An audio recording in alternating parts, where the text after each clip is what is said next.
at our weekend structure just to give you a recap of what has happened thus far and what will be happening today. So, yesterday, 7 rounds of Swiss. The top 24 players are through to day 2. The top 8 from day 1 automatically advance to the top 16. So, players 9 through 24 will play in the qualification rounds, which is what we're starting today with. All of the players in the top 16 will qualify for Pro Tour, Magic the Gathering, Final Fantasy, and of course, both finalists qualify for World Championship 31. Corey, what can we look forward to today, friend?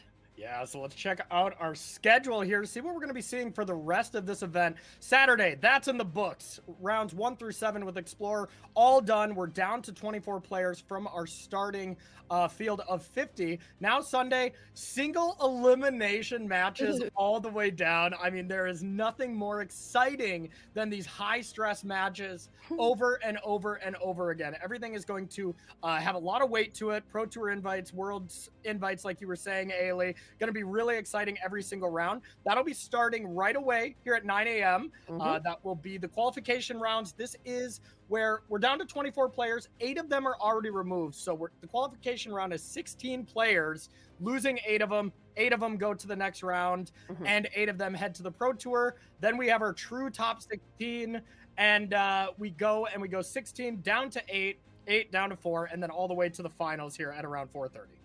Alrighty, well, it's not just Pro Tour slots and World Championship slots that people are playing for. Daquan, what's on the line in terms of cha-ching, the money? Well, the good news for everybody today is you did make it to the round of 24, and well, you're already getting $5,000. But now, every round, we're just playing for more money. And this first round, not just those spots on the Pro Tour are nice. You're trying to get all the way to the finals so you can get into the World Championships. Like, it's kind of nice to skip the line. And, $30,000 doesn't hurt either. Oh, no. That's a pretty decent chunk of change for playing a weekend of Magic from the comfort of your living room.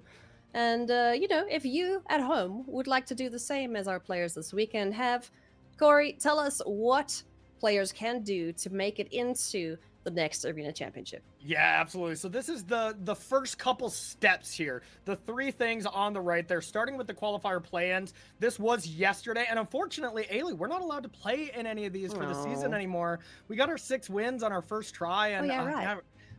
Actually, I think you can still play them, but whatever, no big deal. My jokes still stand. That is a way to get into qualifier weekend. Now, of course, if you just rank pretty highly on the ladder at the end of the month, you'll automatically qualify into day 1 of the qualifier weekend, which is next weekend. And then the Arena Open is another kind of way to qualify. Now, this is mainly just a cash event. You can win that sweet $2,000. But you can also, if you make it deep in the Arena Open, it'll qualify you for the qualifier weekend as well.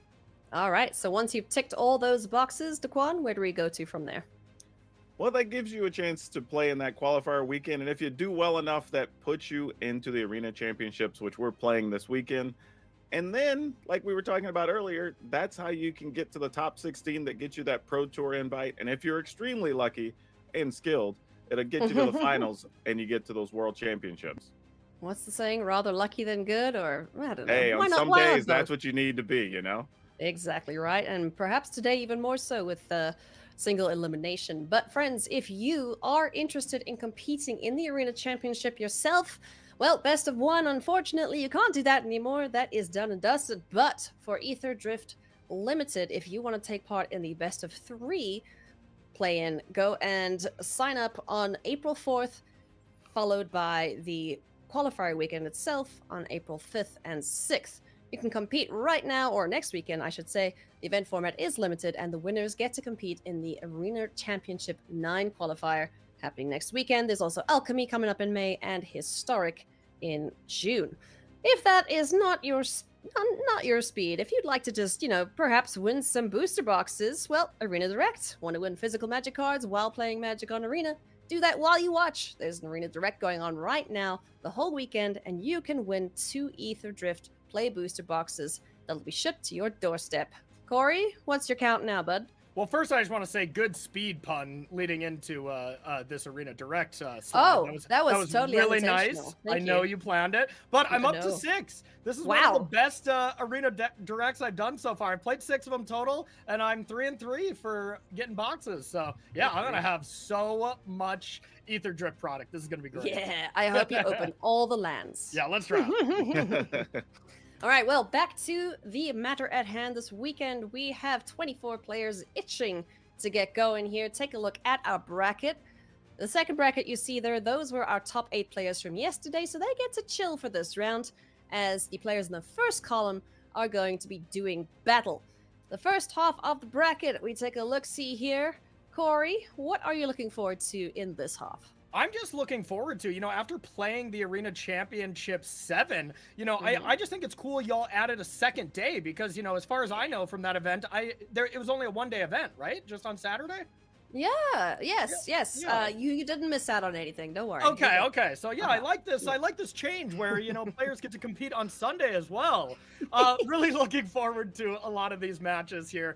Of course, it's going to be exciting to see Paul Cheon, who's already advanced to the true top 16 there. That's going to be really exciting. We got Kenji that's going to be battling for his life up against Mono Red in the hands of Scott Miller. And then I think the match I'm most excited for is my 2 favorite decks from day 1, and that's Azrin up against Kian. This Mardu Greasefang and Demir Ninja deck, like both of them looked really awesome. I think that's going to be an exciting match. Yeah, those are sweet. I enjoyed watching both players when they were in the feature match area. Yeah. But let's take a look at the second side of the bracket here. Daquan, anything you're looking forward to here? Yeah, I think here we kind of get to see our top 2 decks for qualifying here on day 2, Rakdos Demons and Mono Red, kind of put through their paces in a variety of matchups here. So it's going to be fun watching those and see how they play out. But yesterday we did get to watch Mardu Greasefang against Isaac Phoenix, and that was a very exciting match. So it's fun that we're getting to run that back here in the round of 24. So this should be a really fun one to watch for everybody here that didn't necessarily get to watch our stream from day 1, but shame on you if you didn't. Yeah. Well, you have some time before our feature match starts. Maybe a couple minutes. You can just speed watch it. That's the thing people do, right?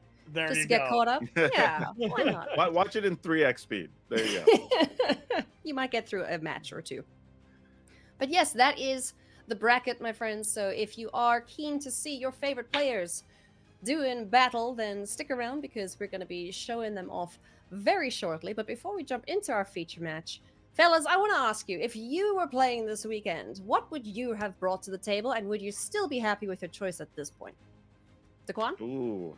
Honestly, I was thinking about this a little bit last night. Actually, having seen what we'd seen, honestly, I was a little surprised that we didn't see any mono green in this format. Like being able to go big with the mana, roll a bunch of stuff out. Like there weren't a bunch of counter spells in the format to worry about.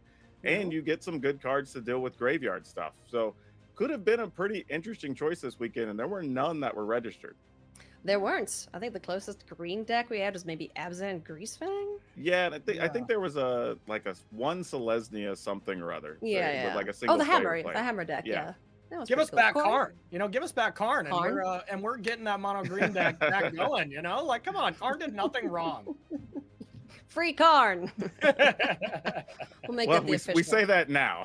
Well, yes. Yeah. But overall, the format's looking pretty strong. A great variety of decks here this weekend. Mono Red though, they ate real well yesterday for sure. 8 of them made it through. Yeah, 8 of them. I don't think there was, what was there, like 10? I think 11 or so. I think it was like 10 or 11, yeah. No, great conversion rate from Mono Red. And I mean, the mouse package for this red deck is already incredible. And kind of the only thing that was really missing, maybe from the standard versions, is you don't have the best 1-drops, but when you get to add Kamano Faces Kakazan as well as Heartfire Hero, that ends up being really, really strong. And, when your worst 1-drop is either Monastery Swift Spear or Hired Claw, which are still pretty good, you have a really, really strong deck here with Mono Red. Well, I would even say conversely, we had the Rakdos Demons deck that 15 people played, that only 6 converted to day 2. Yeah. So it wasn't great. you look at that and it looked like it was going to be the dominant deck. It's the deck everybody chose to play, and turns out wasn't necessarily the right deck choice for the weekend. Yeah. Well, Oh, we just heard from production as well that there were 9 mono red decks, so all but one converted. So Oh, excellent choice this Insane. weekend yeah. for the mono red players. And I love mono red. I just love it when games end in like 3 turns because that's possible in this Hey, it makes format. our job easy. It sure does. It's like, oh, cool, we're done. All right, on to the next one. Let's go, fellas. Yeah, and But Ailey, getting back to your question of kind of mhm. what we would play, it would have been Yes, close yes. for me because I was really torn. Like just in testing for the event, I like to try a bunch of different decks, but kind of get a feel of what I would play. And Mhm. right when I started practicing, I'm like, okay, my initial reaction is Phoenix is always good in Pioneer. It would make sense that it is still good. Yeah. Treasure Crew is one of the best cards in the format, so that's where I started, and I was doing pretty well. I was doing okay, but I was kind of getting wrecked by mono red, and then I picked up mono red, and I went 14-2 in matches in like honestly like an hour and a half because the deck is so fast. Yeah. So I actually might have played red at this. It would have been between red and Phoenix for me. I usually at an event like this, where maybe not everyone qualified via playing Explorer. You got to think maybe not everyone is up to date on this format. So I like to play a deck, and I did at the previous Arena Champs, that gives me a lot of play. I played Demir mid-range at the last one. But I think I might have made an exception because the red deck was so strong at this one to just play an all-in deck, which is not my style. Yeah, I mean, the default best deck is Rakdos. Yeah. Demons. Some decks don't even play actual factual Yeah. creature demons. But I don't know, it just kind of feels like the safe pick. I'm not saying it's the wrong pick. It's just it's getting a little tired now, I need something to inject some more oomph into this format as well. So hopefully Tarkir Dragonstorm, might bring some of that into the format. Who knows? Have you guys looked at any spoilers yet? Oh my gosh, I looked at all of them. Yeah, Tarkir honestly, legitly feels like a fun set. Like this is the set so far. I've gotten the most comments from people saying, "Oh man, the pre-release is gonna be so fun! Like I can't wait to get out there next weekend." man. So like everybody's excited about this set, and honestly, rightfully so. Like almost whatever deck you play, there's 2 or 3 cards in the set for you. Yeah. So like that is great. I think that's gonna keep people excited. Yeah, I'm kind of more excited for the impact of the new set in Pioneer, maybe even a little more than Standard. Like Standard's mana base is okay. It's not amazing for 3-color decks at the moment, but Pioneer, I mean, Triomes, all this kind of stuff. Any of those really powerful tri-colored cards can easily just get slotted right into a lot of different decks. So I bet this set is going to be very, very good for Explorer, for Pioneer, and I think still good for Standard, but I would think more for Pioneer. Oh, I can't wait to draft this set. And just a reminder for everyone that this set is releasing on April 11th. There is a streamer event happening on the 4th of April. So be sure to tune into your favorite casters. They will be playing the format. I'm going to try and get a stream in if I can. I'm definitely going to be playing. Let me tell you. going to be doing it. I'm pretty sure Corey's gonna. I'm And gonna make some YouTube videos and for some Standard decks. It's gonna be fun. Let's play some dragons. Yes. Well, let's get back into the action here. Our feature match is ready. So let's jump on down there and see who we are watching. Asdrun Alexander Barbary, the man with the cutest cats, up against Kian Jafari. It's going to be Mardu Greasefang versus Demir Ninjas. This is going to be a sweet matchup here, Corey. I know you were hoping to see this one. Let's take a close look at our players here. Asdrun Alexander Barbary was in our top 8 in Arena Championship 7, and you bet that he is looking to repeat that this time around. Played a bunch of games for many, many hours, and doubtless his cats have been there for the most part of that. Corey, tell us about this deck. Wow, that is awesome. Going back to back in these Arena Champs, that is not easy to just get there for 2 of them. That's really exciting. So yeah, let's take a look at the deck list here. This is, I've seen a couple of the Mardu Greasefang lists. I think there was maybe like 2 or 3 in the format. I like this one the most. I think it looks really, really clean. I love having this explosiveness to, just have a great Fear of Missing Out into Greasefang after you discarded Parhelion 2, go way over the top. And also, Asdrun did the play that completely blew my mind yesterday up against Numot the Nummy with Reflection and Fear of Missing Out within combat to get these infinite combat steps for as much mana as you have. Like, I mean, it looked so awesome. I knew that interaction, but then the fact when Greasefang triggered again, I was just like, oh god, okay, just give Asgren the trophy at this point. Well, maybe we'll see some of that here in this matchup. Up against the opponent, Kian Jafari. We saw him play Seth Manfield yesterday, defeated the Hall of Famer to progress to day 2, playing Demir Ninjas, and when asked about the most underrated card in the set, said that Kaito is severely underrated and can mess with the top decks better than most cards in the format. So let's take a look at this list here. Demir Ninjas, Daquan, how do you like this one? Honestly, this was kind of surprising. Honestly, we saw him play this a couple of times yesterday. And if he's talking about underrated cards, I mean, Mausoleum Wanderer. I mean, he said in his own interview, he wasn't even expecting to register the card. And like, I think outside of like Azorius Spirits, I don't think if anybody's ever registered it for a competitive tournament. So yeah, it did a lot of work. You know, being a 1-mana flyer, it enables you to get those ninjas down. And this is going to be a pretty interesting matchup. We were talking about this off camera about, you know, which deck really has the advantage here. And it kind of is pretty even. Each side has some really big plays that the other side's going to have to look out for. So this should be a good best of 3 here. Ailey, can I say something real quick? Sure. So look at this. I have never seen a deck that is, you know, this kind of kindred style of deck, and the fact that we're Demir Ninjas have so many different creature types. Fairy, Rogue, Cat, Glimmer, Merfolk, Spirit, Human, Ninja, Siren, Pirate. There's 5 different creature types within just these 5 creatures. I think that's hilarious. We just need, what's it, Arcane Adaptation in Standard or in Pioneer? Yeah, there you go. Yeah. It might be legal, I don't know. But let's jump into this matchup. It's going to be a sweet one indeed. So get comfortable, everyone. Thank you so much for joining us here. Day 2 of Arena Championship 8. Corey, take it away. Thank you so much, Ailey. Okay, let's get all together. Everyone take a deep breath in, breathe out, because these are going to be all exciting matchups here. We're starting this off, Kian versus Asgren, and now they are playing straight away for a Pro Tour invite. There is no chill on day 2 here of the Arena Championships, so this is going to be a big match, Daquan.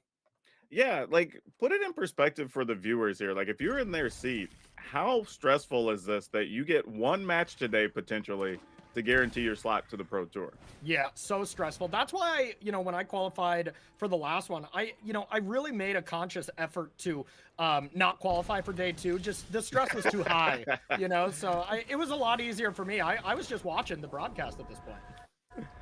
Well, it looks like we had an early start there with a Thoughtseize, followed by Kian's side getting to play that Mausoleum Wanderer. And here we have Overlord of the Belmark filling up the graveyard and finding, well, we already have a vehicle in hand, but we got to get more of them in the graveyard, it's going to look like here. Yep, and did not find kind of the go-to, the absolute best thing you can do with Overlord, which these Greasefang decks of the past used to be Grizzly Salvage in that spot, and it kind of does the exact same thing as Overlord, except you get this card to stick around, and it has that mode of, you know, pay 5 and have a giant creature. The goal of that is to, of course, flip over Parhelion 2 and Greasefang, so you can put the Greasefang back in your hand. So didn't get anything like that, but still a solid start here. Yeah, if anybody's wondering why you would pick up a vehicle in your graveyard there, it's actually because the Broodwagon cycles, which works perfectly in this deck. Yeah, I think he picked up the Harvester. Oh, I thought he picked up the Broodwagon. Oh, yeah, picked up the Harvester to be able to discard one of these vehicles. But yeah, I mean, the Broodwagon's still really strong to just be able to discard anytime you can find the Greasefang. Yeah, I think we're going to see a lot from Floodpit Drowner here in this matchup as well, being able to shut down, let's say, the Parhelion. If that were to get brought into play from a Greasefang. So that card's going to be pretty critical in this matchup. I got to say, Kian's draws have just been absolutely perfect. Being able to draw another creature to play on turn 2 so this Fatal Push doesn't interact with the only threat, and draw a Kaito here, which is unknown knowledge to Asgren. Like, this is just all you want to be doing from Kian's side, is be able to get a Kaito into play before you're in what I like to call the danger zone against these Greasefang decks. Like, if your opponent on turn 2 puts a Parhelion 2 into the graveyard, you're constantly on this danger zone style of game plan. So whenever it's not there, of course your opponent could go sack the blood, play Grease Fang, and then whatever, they just kind of got you. But when it's not just there, being able to get a Kaido in play and then just back it up every turn and then interact, that's how Kian wins these games. Yeah, and it looks like we do have a Drowner that we're going to get to pick up so we can hold for later because we're going to trade that for a Kaito here. I've trained for situations. And I gotta say, Azrin's deck just does not deal with Kaido very well. And something like a Go for the Throat is perfect. Being able to just always hold up 2 mana, kill a Grease Fang if you can, while drawing 2 cards a turn and hitting your opponent for 3 with Kaido, that's really how you win these games. But yeah, I want to give a programming note to everybody in chat that we will be trying to show as much magic from the round of 24 as we can. So if you are looking forward to watching somebody, hang around. There you go. That's a reason to stick around for the stream. Yep, absolutely. It is kind of the best to see the matches that matter the most. You know, win and ins for top 8s, the match that feeds into Worlds qualification, and of course the 8 matches we're watching now that all feed into PT Final Fantasy. Yeah, this is tough here. Like I don't know what Azrin's gonna do because you have to deal with Kaito every turn. You already know there's a Flood Pits Drowner you got to play around. Yeah. And Azrin doesn't even know that Kian's about to have 2 more removal cards in hand to go with that Flood Pits Drowner. Yep. Yeah, and Azrin had to make a very conscious choice there. Do you want to just sacrifice or cycle that that big gigantic vehicle we just saw go to the graveyard and get 1 pilot and actually get a draw out of it, or sack it with the blood and just hope to have 4 outs, draw a Grease Fang, and really win the game here? I like Azrin going for it because it does not get better. And bringing back this Valor's flagship would be quite nice. All right, Kaito. Gonna just pump up some ninjas here, it looks like. Okay. And what Kian is doing here is when you bump it up to 4, now with a threat next turn, one of these Flood Pit Drowners, and a Fatal Push for the Harvester, Kian's representing lethal already. Yeah, this is nuts. Yeah, Azrin's deck deals himself a lot of damage. And you know Azrin's just like, oh, okay, so the match that matters the most in my life, I'm going to draw 7 lands in a row. Cool.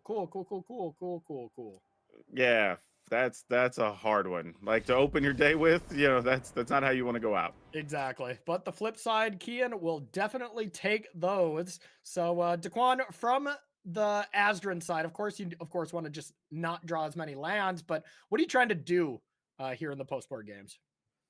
Yeah, this is what I was thinking about, you know, when we were talking about it off air. It's just, you know, what is the best plan, you know, knowing what's going on the other side. I do know that Azrin does play Monument to Endurance, which is another way to deal some damage without having to get in with your creatures. Yeah. But it looks like he's opting not to bring that in, and he's going a different way here, bringing in some extra stuff to deal with artifacts, which makes sense because you're expecting to see, you know, the unlicensed hearse and things like that we've seen all throughout the weekend. Yeah, and then from Kian's side, like the fact that Kian doesn't have like more counter spells, this style of matchup, the kind of mid-rangey tempo deck up against the kind of combo deck, you know, this is there's some more elements, of course, to Azrin's deck, but the thing you want to be doing is, you know, threat on 1, threat on 2, hold up counter spell, you know, kind of for the rest of the game against a Grease Fang. Kian doesn't really have a lot of counter spells in his sideboard, so not a lot bringing in. The hearses are, of course, the best card. They've been the best card this whole weekend, so seeing those come in. But you know, Kian, of course, up a game, but this matchup still feels kind of rough for me from Kian's side if Azrin can draw decent at all. Yeah, and that was a little rough for Azrin because the start of the game wasn't terrible. You know, you had a Thoughtseize, you got your Bellmerk down, you even got a couple of vehicles that you wanted, and then just nothing else showed up the rest of the way. Yeah, Azrin had 2 outs that game of being very far ahead, and it was number 1, Kian didn't draw a second threat for turn 2, and that Fatal Push would have stopped Kaido, or not drawing 7 lands in a row. One of those had to happen, and neither of them happened. Yeah, basically, yeah. This is a tough Thoughtseize here, right? Because Bellmerk fills the yard and gets you a card. You could deal with fear of missing out to keep them from digging, but right now, there's nothing big to put in the yard from the hand, so it's probably safe to let them go ahead and keep that, get rid of the Bellmerk. Yeah, I think getting rid of the Overlord there was perfect, because that's the only card that could facilitate the bring back a Parhelion on turn 3 by getting a Grease Fang into hand and flipping over the Parhelion. So really, Azrin, all he's missing this game is the vehicles, where last game all he was missing was the enablers. So that is the bit of a cost from this deck, is you do need to have a little bit of both, you know? And that's pretty big considering that 2 cards down was a Grease Fang. Yes. And now I don't think there's any vehicles. Not yet. Yeah, but just a post-combat 4-3. Which isn't too scary considering we have 2 Anoint with Affliction in hand. Yeah, I didn't even love that play that much. You know, it's brutal to fear of missing out, discard your wear tear, but I think you just have to do it. You know, there's not a hearse yet, and otherwise you're never getting rid of that wear tear, so you can fear of missing out, play it, and just draw a card, unless Kian plays a hearse. So I think I would have fear of missing out, discarded the wear tear last turn to protect the Grease Fang a little bit later, but what do I know? Yeah, this is a lot of what Kian's game plan is going to look like, though, in this match, I'd imagine. Like, if you get an early start, you have the ninjas or you have a Kaito, sure. But if not, you're just leaving up a bunch of removal. You're leaving up the Drowner, like we were talking about, just to slow down anything that could possibly happen from the Grease Fang side. Yep, totally agree. All right, there's a Fable. That'll help. Yeah, and the nice thing, you know, obviously hindsight's 2020, but if we did that play last turn, this turn we got to just jam Fable instead of Grease Fang, and then Grease Fang's still in our hand instead of about to be exiled. So it would have worked out a little bit better for Azrin if he'd have taken that play. Man, poor Mausoleum Wanderer. He's just looking rough right now. Yeah. It is a strange one, but, you know, it does do some nice things in this deck. Of course, first and foremost, it is a 1-mana flyer to return when you ninjutsu Kaito, but, you know, countering a treasure cruise, something like that can definitely happen. You guys, like, are we debating blocking? Because, I mean, I assume we're just going to go ahead and exile a Grease Fang here. Yeah, I think maybe Kian was considering playing Flood Pit's Drowner, tapping down Fear of Missing Out, and double blocking. But if there's a Fatal Push, you're just kind of wrecked there. Yeah, so that's, you get hosed on that you play. get so hosed.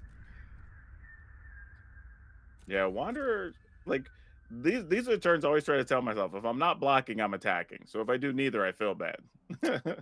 Yeah, and I see no possible way that you're blocking, so I'm with you. I would have got in. Minor, of course, but... All right, looks like we might be sacking a blood here. Nope, change his mind. Yeah, both cards are too good. Now, I guess you can kind of do a delirium check now. If there's not a land in the yard, maybe you can sack the blood, discard the land, get Delirious with the FOMO, the fear of missing out, and then play Harvester, or play Fable if you draw a land. If the land is what you need for Delirium, I'm not 100% sure. Yeah, I like that a lot, because then you force them to do something, which does make sure, or at least increases the odds you could resolve a Fable. Yeah, and it kind of pressures Kian into using a removal spell on a non-Grease Fang card, and that it looks like Azrin's doing a Delirium check right now to consider that. Because whenever you can be this kind of creature combo deck that can just win by attacking with decently statted 2 and 3 drops, when you can force your opponent to use removal spells on those and then stumble into the Grease Fang line, you usually feel pretty good. Yeah, and we saw that a couple of times yesterday, right? Like the Grease Fang deck never got Grease Fang down and got the vehicles out. They just found different ways to attack. Yeah. All right, not a bad turn still, Fred. Obviously would have liked to have drawn a land instead of a second Fable, but that turn still didn't go terrible for him, all things considered. Yeah, not bad. And there you look. Kian's not in what I like to call the danger zone right now. No big vehicle in the yard. So if I'm Kian, I am windmill slamming this Curiosity, drawing a card, and then trying to get ahead on card advantage here, and going from there. All right, another land, not too helpful, but not in a bad spot here either. Though Torch is really good for getting rid of that Curiosity. Yeah, that is so good. Kind of not mana efficient. So we'll see if Azrin is okay, you know, just playing the Fable and then waiting to double spell next turn, or is just like, you know what, Curiosity is how you beat me. Torch the Tower really solves that problem. It's pretty tempting, especially because Kian probably is bringing in Spell Pierces. So that would be the tiebreaker for me. The fact that my Fable could get Spell Pierced here, and then I'm just absolutely wrecked, or this Torch the Tower is gonna resolve and solve the problem here. I love this disciplined play from Astrid. Yeah, for sure. Because Astrid also doesn't know that Kian took out the Spell Pierce, right? Like, Yeah, you still yeah, got to yeah. play around it. Exactly. They're still in the list. All right, well, looks like we picked up a Tashana's Tidebinder here, which is one we don't see too often, but actually does a lot of work in this matchup. Yeah, and now Kian's just getting wrecked by the Rakdos mid-range side of Asdrin's deck. And this is going to be a really tough game to come back from. That's the one thing about these tempo-style decks. Pretty much every one of your creatures has one toughness, and that just screams, hey, I'm not good at blocking. You know, like, so Yeah. this isn't a deck that blocks very well. So, you know, you might as well start attacking, but I think Kian is just at too low of a life, and Astrid is just going to be dropping the best 3-mana Saga we've ever seen on back-to-back turns. Yeah, and this is tough too. You almost play the Tidebinder, maybe chump block something. You do have a removal so you can control the board, but then it's what is the value that Asrin's going to be getting off the Fable. Yeah. And the one thing that's kind of cool is you can, when Asdrin goes to attack, you can Tidebinder the FOMO trigger, and you know, at least you can just get rid of that, block Fear of Missing Out. It's probably the more problematic creature. Take 3, go to 4, and see what you can do. The alternative is you don't block, and I guess you just anoint and then Tidebinder the Fable, but Kian doesn't know about the Fables either, so I think Kian is going to proactively Tidebinder here in combat, and I think Asdrin is going to go to combat before casting a Fable. Yeah, it's just a tough situation. There's a lot of things you can do with Tidebinder, but I mean, you kind of at 7 life are limited on what you can wait around for. Yeah, and I think, yeah, Kian, if you're going to kill the FOMO, you're not just going to flash in a blocker here. So this Tidebinder will get to kill a Shaman for free, which is not so bad, but it doesn't, you know, shut down Fable for good or anything. That text doesn't work on enchantments. Yeah, I mean, Ooh. Okay, we got a ninja now. We can get a card, go digging. And more importantly, you get to return the Tidebinder to maybe counter that Fable trigger again. Yeah. Yeah, that's actually nice.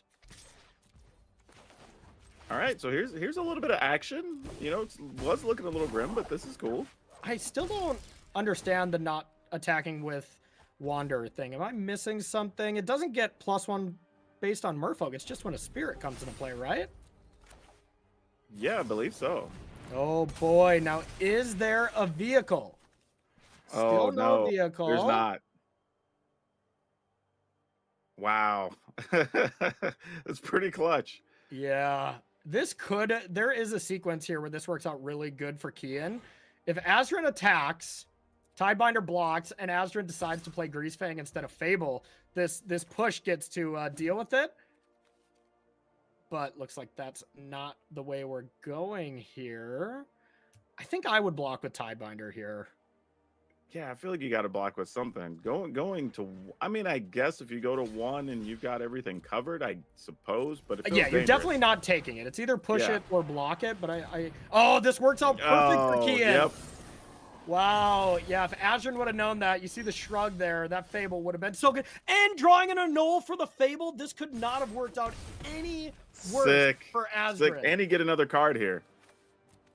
But discards the annul. Oh, no. Oh. And I mean, it makes sense, you know, like. Oh, this game has been a roller coaster. Okay. Well, here comes another Fable. This one will turn into a 2/2. There's a portable hole plus a Fable for the follow-up.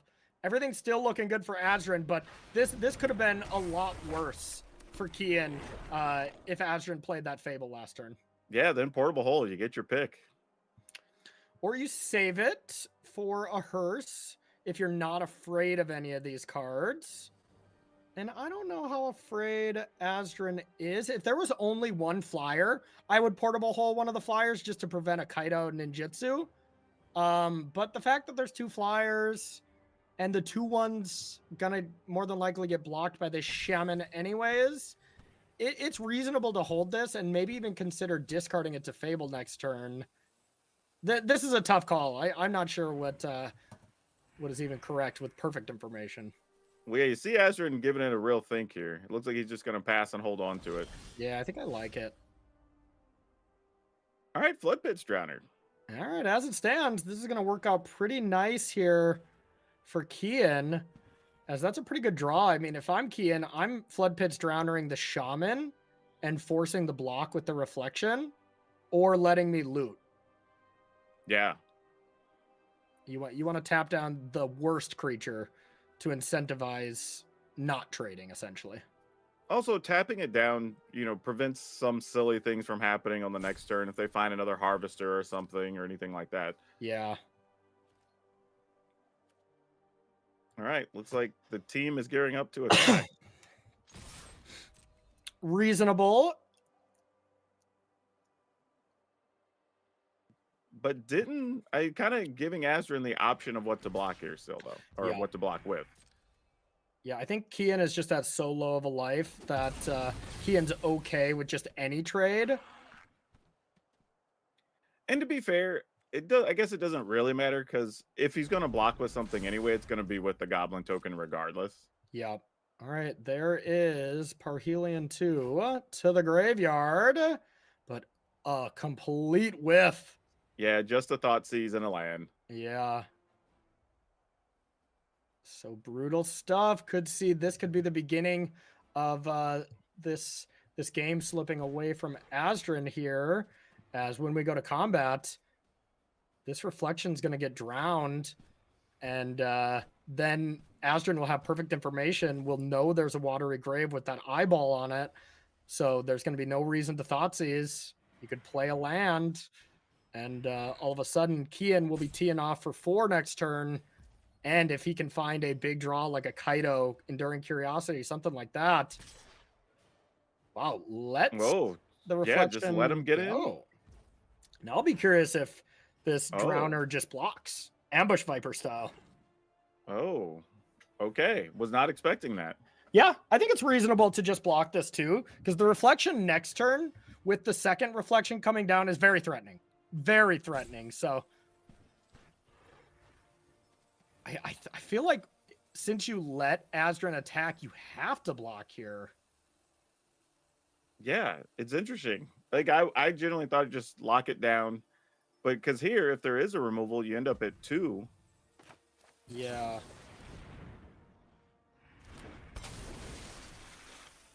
All right. And yeah, it looks like we're just going to go to block. All right. Well, Azrin looks like he's just going to play a land. And, like you pointed out, no need to play a Thoughtseize here. Okay, pretty solid draw. Can't complain about that one. Go to attack. The big problem with drawing Go for the Throat is if Azrin does draw a Greasefang, he's for sure snapping off Thoughtseize first. And was not the case. So that one will get a nice redraw. Yeah, going to have to cycle that. Definitely short on the mana to cast it. God, and just another brick here. Yeah, Azrin's been a little bit of a landlord this game. Yeah, and I mean, that is the thing. This Greasefang deck, I kind of said it at the beginning of the show yesterday. When it looks great, it looks unbeatable. And then when it looks bad, it's because you drew too much of A or too much of B. Your facilitators or your vehicles. It kind of has a little bit of the similar problems that like ramp decks have. Is like, oh, okay, you got all these elves, you got all this ramp effects in your draw, but you don't draw any big stuff, or vice versa. You draw all big stuff and no accelerant. And, that just leads to an inconsistent deck, but it means the ceiling on it's very high. It's just the floor is very low, in the sense your amazing draws are through the roof, better than most decks, and your bad draws are horrifically bad. Yeah, this is interesting here. Kian kind of hesitated on attacking, and I'm wondering if he's just debating what could potentially show up that he would need to use the Go for the Throat on other than the Shaman that's out now. Yeah. And I want to bring back to the point that we were kind of saying, if you're not blocking, why not attack? And I think I remember 2 missed points of damage from Kian. So I think Azrin should be at 5 if we attack with that Wanderer every turn. Of course, maybe there was reasons to hold it back that we weren't seeing, but interesting to see if that will matter. Yeah, just picked up a Godless Shrine there on Azrin's side, so just another land that's not going to do much here. And look at the patience here from Kian Jafari. Not go for the throating this. Yeah, going to 2, he says, all right, let's see what else you got. What Oh, that is such a big draw. Oh Urtai. my goodness. Yeah, Urtai just keeps things on lock here. Yeah, that's really going to Urtai the room together. It definitely is. And it comes with options, right? So now you can counter a thing, you can kill something. Now your opponent will get a card and has plenty of mana, but worth the risk when you're also holding a Go for the Throat. Yeah. Okay, so here is an attack down to 5. Plays a tap land, has the ability to play both of them. This is a lined up lethal, and that's game. Oh no. Kian is not going to be able to do anything, Azrin is not going to be able to do anything. And the look of disappointment is so justified here from Azrin because, like, at these pivotal moments here at the end of game 1 and the end of game 2 here, Azrin drew 3 lands or 4 lands in a row, both games. Just such bad luck from Azrin. So a disappointing way to go here. But, Azrin will at least be able to wipe his tears away with $5,000. Yeah, that makes it hurt a little less at least. Yeah. Yeah, Urtai's just going to come down. No triggers needed. And there is the just absolute dread from Azrin. Totally feel for you, man. That was really, really unfortunate draws. And that is going to be Kian Jafari heading to Pro Tour Final Fantasy here later on in Vegas. Huge congratulations. Really, really happy for him. Oh, man, that is a tough way to finish for Azrin. Super tough. Really had just a really good showing yesterday. Some fun matches. Just unfortunately, it's kind of like you said, it's one of those decks where when it shines, it shines. When it doesn't, it hurts a lot, Yep. Absolutely. And, really cool from Kian to go from a spot where at the end of day 1 yesterday is playing a straight win in against the best player in the field and the best player in most fields, Seth Manfield, to be able to eliminate him from the event, and Kian said a fun little thing in his bio that if I'm not going to win, I bet Seth will, which most people in the field probably would have said that. But to be able to defeat Seth, to then go here and qualify for the Pro Tour straight away in the morning, he's got to be feeling a little shoulders down, like, all right, that was the first big goal. Time to go to the Pro Tour, and huge congratulations to him. You know what they say, to be the man, you got to beat the man. And he's apparently done that. Well, the man, Kian, is definitely doing it here. So we are going to take ourselves a short little break. But on the other side, we're going to have more winning in for a Pro Tour magic here on the other side of this break. Don't go anywhere.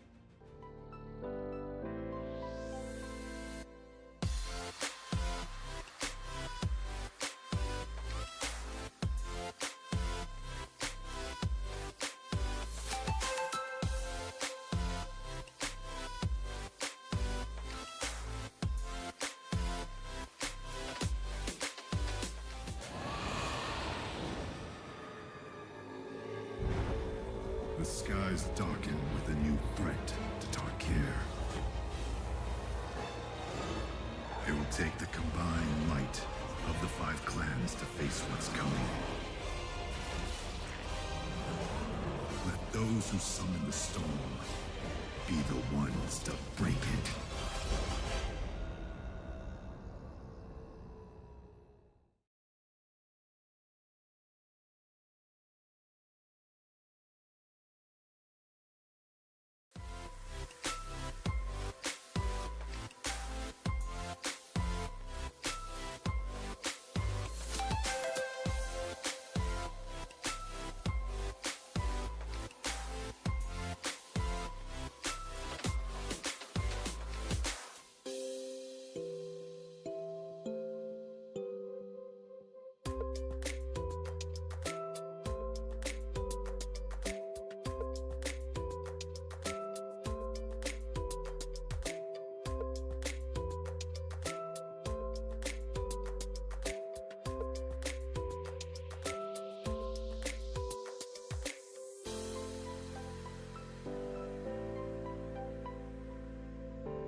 joined by Kian Jafari here, our Demir Ninjas player. You might have remembered him yesterday as us talking about one of the surprise decks of the tournament. Kian, you've won your first match here today. You have now qualified for the Pro Tour. How does it feel?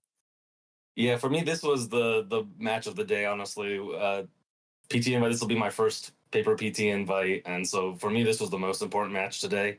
Everything else is icing on the cake. The PT invite was what I wanted the most, so I'm very excited that we got this one, and it was a very cool match. Well, congrats again. It's a great feeling. Now, you said this was the most important match. You haven't really thought about what's going on behind this. Now, you've got a few more matches. If you win today, you could qualify for Worlds and put a lot of money into your pocket. Are you thinking about these next matches that are coming up? Honestly, I didn't think we'd get to this point, so I haven't even thought that far ahead. Kind of living on the Cloud9 part of just the PT invite. I actually forgot there was a Worlds invite, so the fact that there was a Worlds invite, I'm not gonna let that stress me out yet. But if we get a little bit closer, maybe you can ask me again in a few rounds. But I've got some tough matches and amazing players in this event, so it's not going to be an easy road to get there. Well, Kian, I hope I get to ask you a few more questions here today. Best of luck for the rest of the tournament. I appreciate that. Once again, thank you guys so much.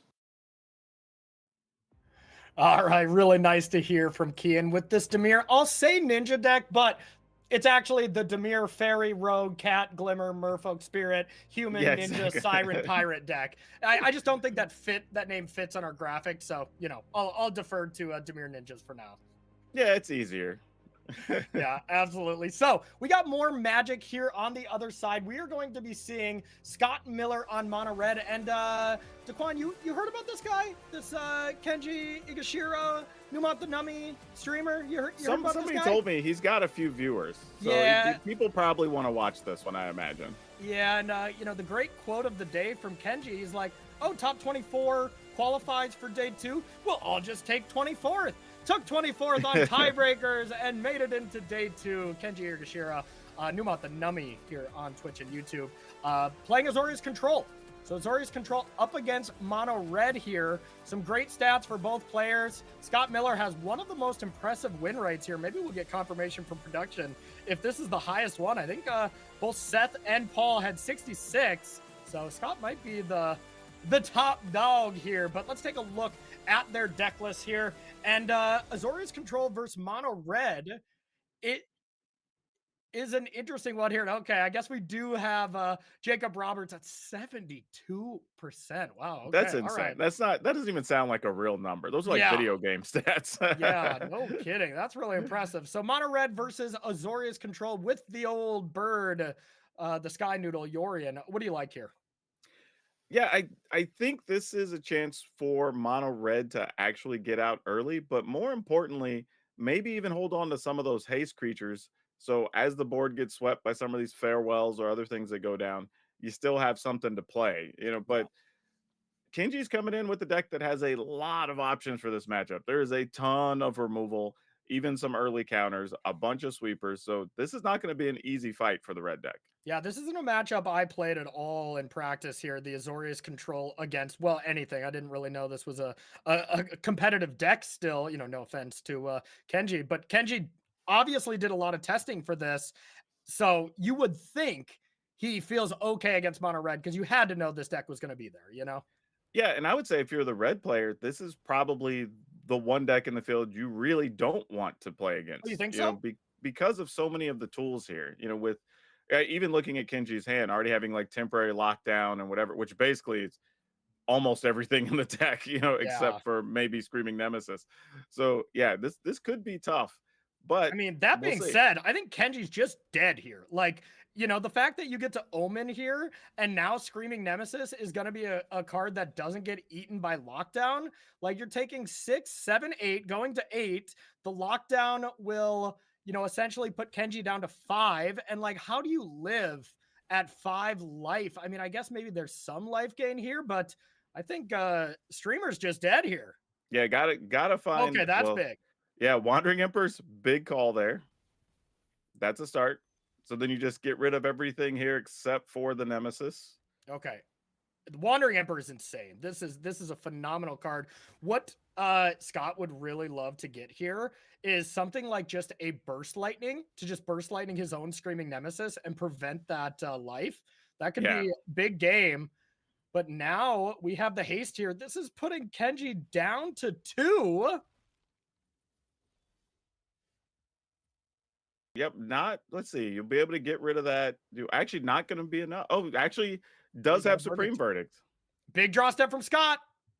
Oh, if there was a Manifold haste mouse is creature there. enough. Oh, it is. It's a mouse. Yeah, a mouse with the village. That Yep, will be that's going to just do it. enough. And I gotta say, die roll is of course very important in just Magic. I mean, it's always very important, but in this matchup specifically, I bet it is hugely important. I bet it goes from like 60-40 in favor of Scott with him having the die roll to like, 55-45 in favor of Kenji when he's got the die roll, would be kind of my loose numbers. Yeah, you notice that Biza's getting in there immediately. 2 copies. So bringing that up, I think, to 4 copies of Biza in the deck, which is Yeah. actually pretty big there. And not for a lot of reasons, like getting the extra bodies, getting the life gain. Obviously, all parts of that are going to be good. And then taking out some of the slower cards, right? The farewells coming out, getting rid of one of those or a couple of those Teferis, just speeding things up a little bit and giving you a little more defense. And Kenji is bringing in my absolute favorite card of all time. Me and Hayu, you have this in common. Do you remember from what she said yesterday? What her No. favorite cards? Dreamy T. What a dreamboat. I love seeing that Sphinx back into the deck. Excited to see that one. And then those Chandra Dress to Kill. Yeah. Yeah. Is really nice. I mean, the fact that it will just be a card advantage engine up against Kenji looks pretty interesting here. So we'll see if that has an impact. Yeah, another big thing about it too is it's a card that's harder to remove compared to the other creatures, and it doesn't get eaten up by something by like temporary lockdown. Yeah, I'm kind of looking. How easy is it for Kenji to actually deal with planeswalkers? Doesn't look so bad. There's Get Lost. I don't think March hits planeswalkers. Yeah, so just 4 Get Lost. Nothing amazing. Yeah, get rid of this, exile it. You don't have to worry about even taking damage from it. Kenji's gotta love that exchange as didn't deploy another threat. Quote unquote, Scott put all his eggs in one basket by boosting it up there. Field of Ruin, Kenji's deck plays a lot of those style of effects. So at the beginning of every match in an open deckless tournament, Kenji does a basic check. That's not going to work here against Scott. There's a few basics in this one. But honestly, even turning off the land from giving everything an extra +1 and whatever does matter in this matchup. Yes, absolutely. So Kenji considered changing the equation here, but I like not doing that because you actually gain more life out of it by just Bizaing here. And let's see, I think we can get below the amount of cards. So Biza can draw a card and gain life against the mono red deck, which is not always the easiest thing to do. Well, yeah, 4/5's pretty tough to deal with. Though Scott does actually have already the Witch Stalker Frenzy. Yep. But it kind of does eat his turn for the most part. Yeah, unfortunately, Scott doesn't have the ability to go Screaming Nemesis and Witch Stalker Frenzy. That kind of combo, if you have 3 total of attackers with that 4th land, is quite strong. But now Scott has basically 2 options here. Do you just play the Lynx or do you just Frenzy away the Biza and get in for 2? I think those are the only 2 kind of real plays right now. Could be interesting to play the Lynx here, right? You're going to get 3 damage. You have a creature that can go toe-to-toe with Biza. Yeah, I like this because now next turn, you can go Screaming Nemesis, Witch Stalker's Frenzy on the Biza, and then even if Kenji counters that one, Scott can go second Frenzy on Biza, and that's going to be a hands up in the air moment for Kenji, I think. Like, this Shark is a nice draw, but I think that line I just described is going to happen here, and it's going to look pretty strong. Now, there is a chance that Scott doesn't attack with the Heartfire hero here and doesn't have the ability to cast both of these frenzies. Okay, this is just going to get countered. So now Scott has to make the tough call of kind of sacrificing Heartfire hero here to the Chrome Host Seed Shark and killing Biza. Yeah, this is a tough one because like the value that Kenji's deck can get off of the Seed Shark is huge. All right, this is what I would do. I think this is a spicy play. I would attack with both, let Kenji block, and then depending on the blocks, go from there. Like either, you can frenzy away whatever blocks the Heartfire hero before damage. And then you Yeah, get to keep both of your creatures. I guess the worst case scenario is Chrome Host Seed Shark goes on the Heartfire hero, Biza goes on the Lynx, then you can kill the shark. Yeah, this isn't great either way for Scott. yeah, this is the start that Kenji needed to have with this. And, Yeah. like we're saying, Biza's a big body and does cause problems. Even just that 4 life one time does become an issue. Oh yeah, and drawing a card. I mean, Biza is incredible. All right, down to 11. And a backup Biza here. Yep. Now, I'm sure we're just going to see from Kenji, buy Yorion, play the tap land, animate the incubation token, chump block with Biza, and then be able to play Biza number 2 next turn. Yeah, Ooh. this is a big solid turn here. Now, Rage, that's a little something. You can just trample over here. Oh, actually, no, you'd actually keep your cat. Yeah, we'll see if Kenji has the discipline to block with that incubate token as well here.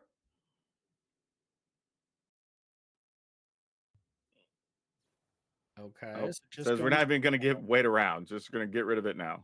okay. Very reasonable. Now we'll see if we chump. Yeah, I think it's pretty safe to chump here. But now, you can't gain that life with the Lynx in play. So Biza isn't necessarily a slam dunk play this turn. And All there right. is a ton of damage. Yep, get to trample for 6 here. Goes to 5. And yeah, like you were saying, you can't really get the life off of Biza. And now you can't even quality block anymore. Get You're still gonna have lost the or +1/+1 something. on the cat. Oof, oof, oof, oof. Yeah, now I think Kenji's best play is old Hall of the Storm blocker. Yeah, the big 5/5. Yep.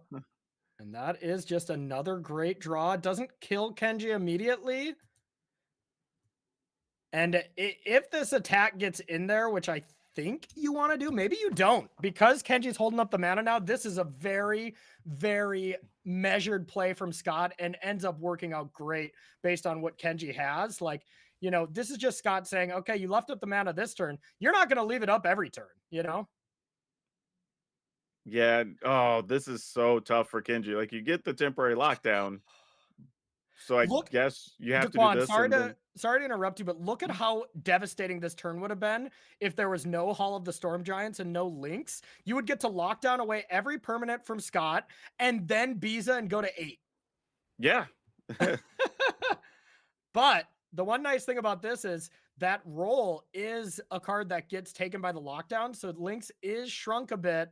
Exactly. Oh, but there's a screaming nemesis. So now, Oh my God. Now, another thing Scott can do is just attack with the Nemesis. yeah. Kenji can't block. If you attack with the Lynx, the life gain is back online again. So I think this is a great attack to just send in the Nemesis. That was such a sick rip. Like, and with Yorin being 4 power, you don't have a choice. You just have to go to 1 here. Kenji has to draw some to deal with that. Nope, that's game. That's it. Nope. Needed a sweeper. Wow. Though, that's one of the things about playing with Yorion. While you do have extra redundancy, you do sadly also have 80 cards. Yep. 100%. And to quote a very, very smart streamer, well, that's magic, baby. Yep. That's tough. That's tough. Yeah, just nothing that can be done. So brutal. Yeah, the just block on the life gain is such a big deal here. And this was all because of the restraint from Scott and not attacking with the Lynx these last 2 turns. This game is completely flipped on its end if Scott didn't top deck that Nemesis and if that Lynx ever got in the red zone during that Hall of the Storm Giant block or this Yorion block. Yeah, and that's just good play from both sides, right? Kenji knowing, like, you know what, I have to block it with the 5/5 land. Yeah. Scott recognizing it and saying, okay, I need to find something else because I can't give the cat up here. And this isn't a Kenji salt rope or anything like this. This is definitely a Kenji, like, evaluating the board, like how did we get here? You know, like Yeah. how did this happen? And what are you at, good sir? One, Yeah. Kamano faces Kakazan to finish it off, and that is Scott Miller heading to the top 16 of Arena Championship 8 and booking his ticket to Las Vegas here in a couple of months to Pro Tour Final Fantasy. Scott Miller, congratulations. Kenji fans and Kenji, sorry for the bit of bad luck there. Kenji just couldn't find any removal that game. No spot removal. And the problem is when you're a Yorion deck, you know, sometimes that happens. It is hard to find the exact configuration of cards you need. Yeah, he really just needs more sweepers in those matchups, right? You got to get rid of multiple threats at a time. Yeah. But you know, this is the tough part about playing these type of rounds on this day, right? The single elimination, there's a lot of like excitement, you know, in Scott's case, where you're the 10th person who's qualified now for the Pro Tour, and that's awesome. But also Kenji's side of there's no redemption there. You don't get your get back, you know, and so on. You do get $5,000, but yeah, it still doesn't feel great. Yeah, not a bad day at the office. Still get 5,000 here for their troubles. But of course, that we will be saying goodbye to 2 players here so far. And we're going to be saying goodbye to us 2 as we are going to take ourselves a short break. But on the other side of this, more elimination matches here and sending more players to the Pro Tour here in Vegas a little bit later. So don't go anywhere. We'll be right back.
斉藤慎也です。アリーナチャンピオンシップ4で優勝しまして、今回が3回目のアリーナチャンピオンシップへの出場となります。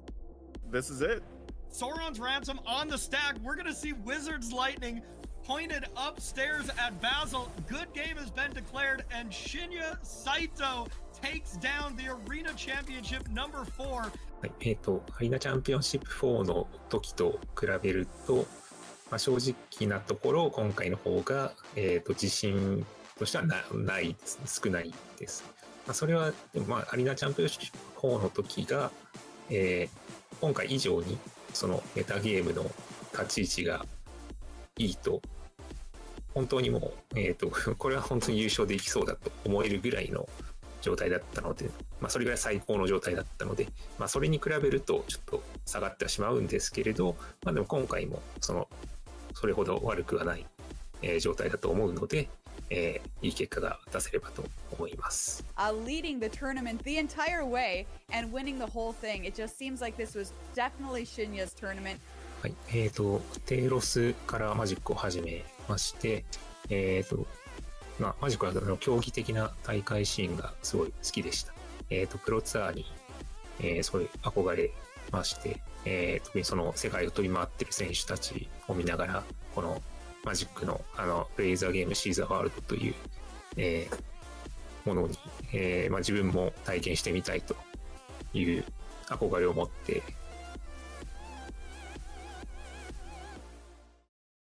Everybody, I'm joined here by Scott Miller, one of our winners of the top 24 here on day 2 of the Arena Champs. Scott, congratulations. This is a big win for you. This is qualified you for, I believe, your first paper Pro Tour.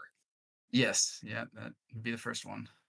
Yeah, and you were telling me this is going to be fun for you because, let me get this right, you don't own a lot of paper cards, right? You play a lot of just Arena? Yeah, I qualified for the Strixhaven Championship during COVID when there were no paper tournaments, which is kind of a Pro Tour. But yeah, I don't have any paper cards because I've only been playing online. So, I have won a lot of paper cards in the Win-A-Box events, the Festival in a Boxes, and the Arena Direct events. So those are the only paper cards I have. Well, the Pro Tour is standard, so maybe that can help out a little bit. Tell you what, send me a message before the event. Maybe I can bring a deck for you, let you borrow a deck, and hopefully you'll do pretty well at the event. Let's talk a little bit about your match here. You got to play against Kenji, one of the all-time streamers, biggest streaming names in the history of Magic the Gathering, and someone that you've watched quite a bit. And you were telling me you were like nervous to play against him, but you liked the matchup. Yeah. So on paper, I think the mono red matchup is really good against blue white control. You just gotta make sure that you don't put too many of your threats on the board at the same time because of all the sweepers they have, and ideally vary your threats, not like a bunch of 2 mana or less things, because the temporary lockdowns can just wipe all of them out. So if you can mix up 3 and 1 or 3 and 2 or 2 and 4, then it makes it a lot harder for them.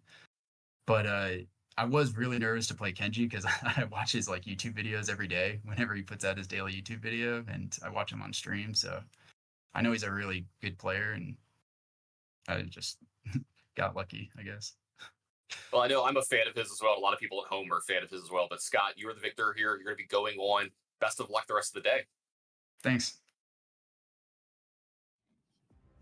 Welcome back to coverage of Arena Championship 8, everybody. It is day 2. We are in the qualification rounds, sending people to the Pro Tour, and unfortunately, saying goodbye to 8 of our players. I'm Ailey Loney, I'm your host for this weekend, and joining me in the booth for this round, Hiya you and Arya Kramchandani. Welcome back, ladies. How you doing today? Arya, ready for some more Flappy Bird action, perhaps? I mean, I'm always ready for more Phoenix. And Hiya, you ready to put some cats in ovens, perhaps?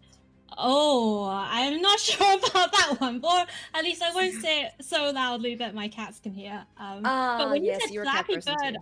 I thought you meant Yorion for a second. I was like, Well, I mean, oh. he's kind of a Flappy Bird, but he's not actually a bird, right? He's a oh wait, is he a bird, sir? I don't know.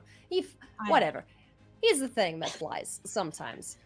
But welcome back to the booth, ladies. Thank you everyone at home for joining us as well. We are going to jump into our feature match for this round, and it's going to be a fun one. We've got Ekvard Jokit up against Elliot Bousseau, Jun Sacrifice versus Is It Phoenix?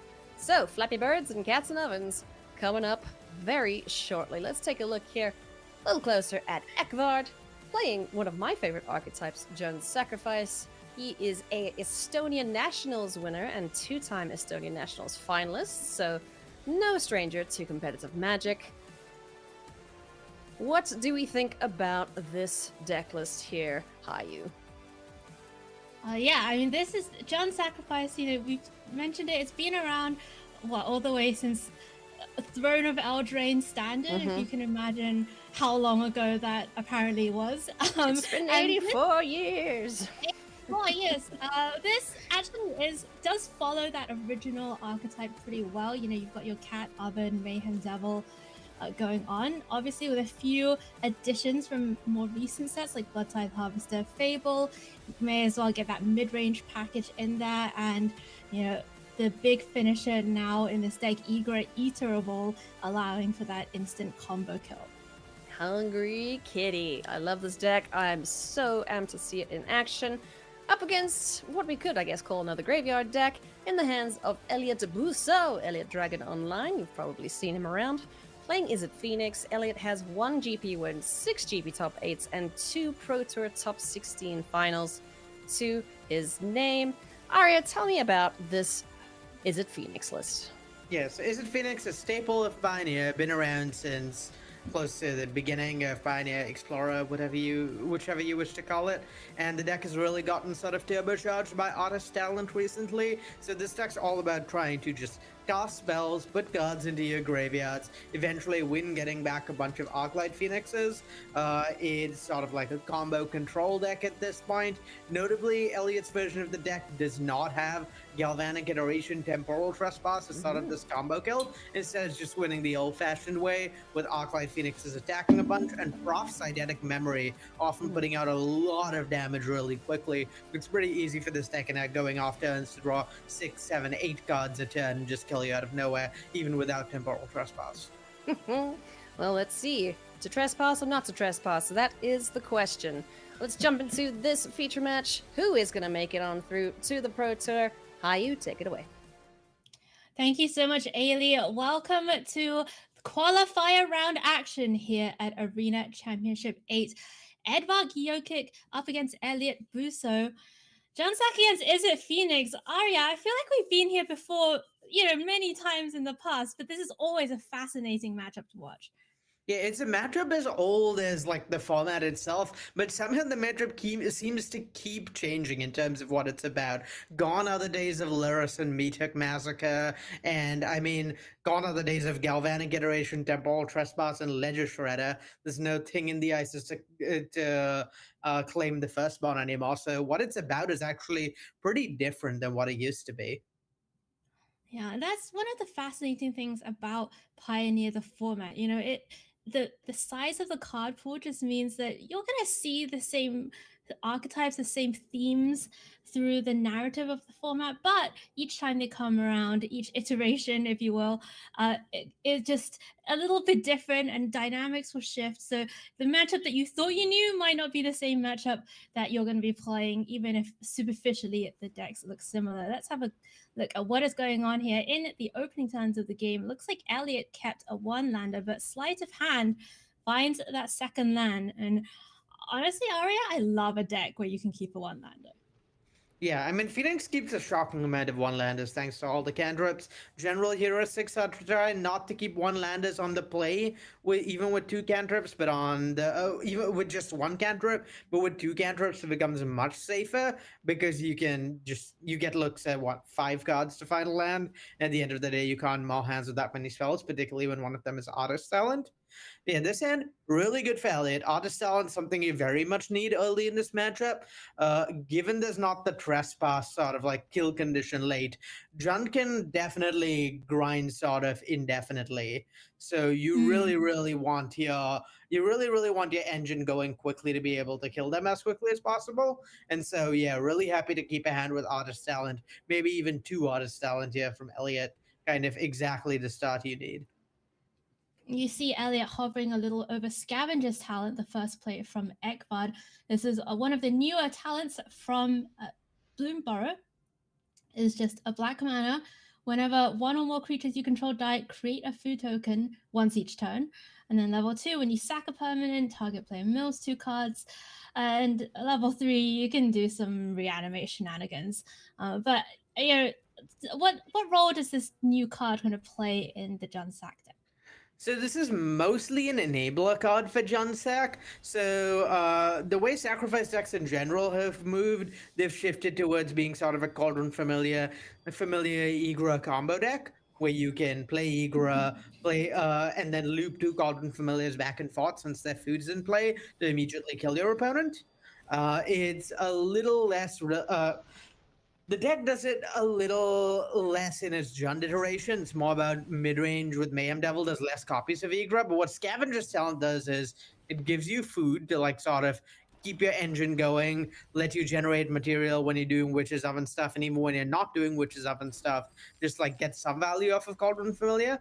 And then it milling you and it reanimating actually let you find Igra a lot more consistently. So that's a lot of what the deck is trying to do, is just find Igra, put it into play as quick as possible in this matchup. And then sometimes when your opponent hypothetically like draws a trillion cards, Scavenger's Talent can sometimes randomly mill your opponent out somewhat out of nowhere. And that's actually a surprisingly important part of the Phoenix deck's range. Interesting. The talent deck's range. Yeah, we'll keep an eye on that because these Phoenix decks, we have seen all weekend draw down to very low numbers in the library. Meanwhile, I mean, you can see Elliot doing that now, casting Treasure Cruise, triggering Artist Talent. You know, with that turn to Artist Talent, it do churn through the deck very quickly. I do know, Arya, that Elliot milled and has now exiled the 1 copy of Prof's Eidetic Memory in the main. So what does that mean for his game plan? It's pretty rough for his game plan. The deck has a lot of card selection, so generally, if you want to find Artist Talent, you can find Profs. You can, particularly once you have Artist Talent in play. But Big Lock Prankster can't get Profs, so sometimes it does just get milled, like in this spot, and it does kind of fundamentally change the plan when you don't have Iteration and Trespass. Generally, you can do one of those 2 things, but yeah, without that, you have to like kind of put Phoenixes into play quickly because you need to kill this food deck quickly. You just don't get the luxury to wait around. Elliot is, in fact, putting Phoenixes into play quickly. Milled that Eidetic Memory, but also manages to put 3 Phoenixes in the graveyard. They are coming across for 9. That is a 2-turn clock, Arya, and Edvard does not have a lot going on that can deal with them. Yeah, the 3rd Phoenix was really... Wow. This is almost the kill, I think. I don't believe there is a 2nd Cauldron Familiar in graveyard. Oh, there's just the 1. The 2nd Cauldron Familiar is in hand at the moment. But if Akvad can find a way to survive just 1 more turn, maybe by playing like Mayhem Devil plus Cauldron Familiar from hand or something of this sort, we could see the win here. Oh my goodness. Now, Egret Eater of All, you know, we talked about it's the new kind of big finish to the combo finish in this deck. For those of us who haven't played John Sack for a hot minute, what does Egret do? So Igra is a 5-mana 6/6 with Ward, Sacrifice of Food. It turns all creatures on the battlefield into food. Is the most important part of what it does.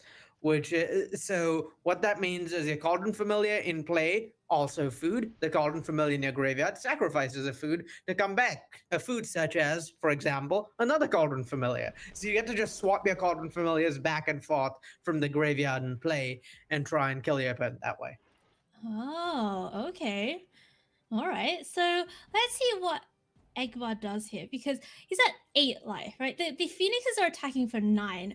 Only actually needs to gain 2 life to live through the turn. Yeah, though not playing out a Cauldron Familiar there means that the way that life is going to be gained probably involves sacrificing a food and a treasure, and that in turn means that there's once again not enough mana to play Igra and get back Cauldron Familiar next turn.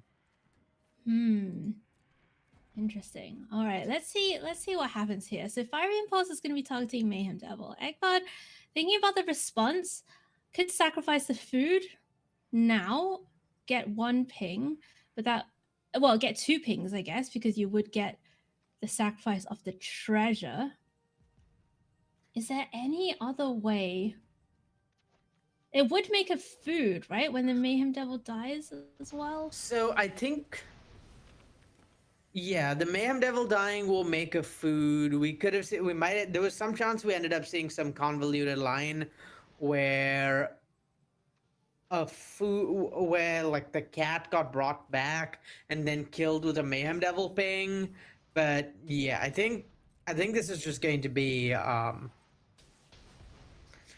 think it's just going to be sacrificing the food, gaining some life, and then the Mayhem Devil dying is going to make another food. Okay. So, right. So, as you say, next turn, though, Eggbot's still, at best, going to have 5 mana for Egret. 1 cat in the graveyard, 1 food. Not quite enough. So let's see what happens here, though, because Elliot, meanwhile, is sitting pretty. Treasure Cruise number 2 is happening. Artist talent still there. Phoenix in the graveyard, no problem. And this is just everything that Elliot wants to do with this deck in game 1. And let's not discount the possibility here of Elliot finding yet another Arclight Phoenix. There is still 1 left in the deck, and Elliot gets to look at several oodles worth of cards. That's fair. That's fair. It's one of the reasons that I love Magic and I love playing different kinds of Magic is I like chasing the peak experience. I think Phoenix is really one of those decks. If you're someone like me who just wants to do the thing as much as possible, hitting all 4 Phoenixes it doesn't happen often, but when it happens, oh my goodness, it's next level.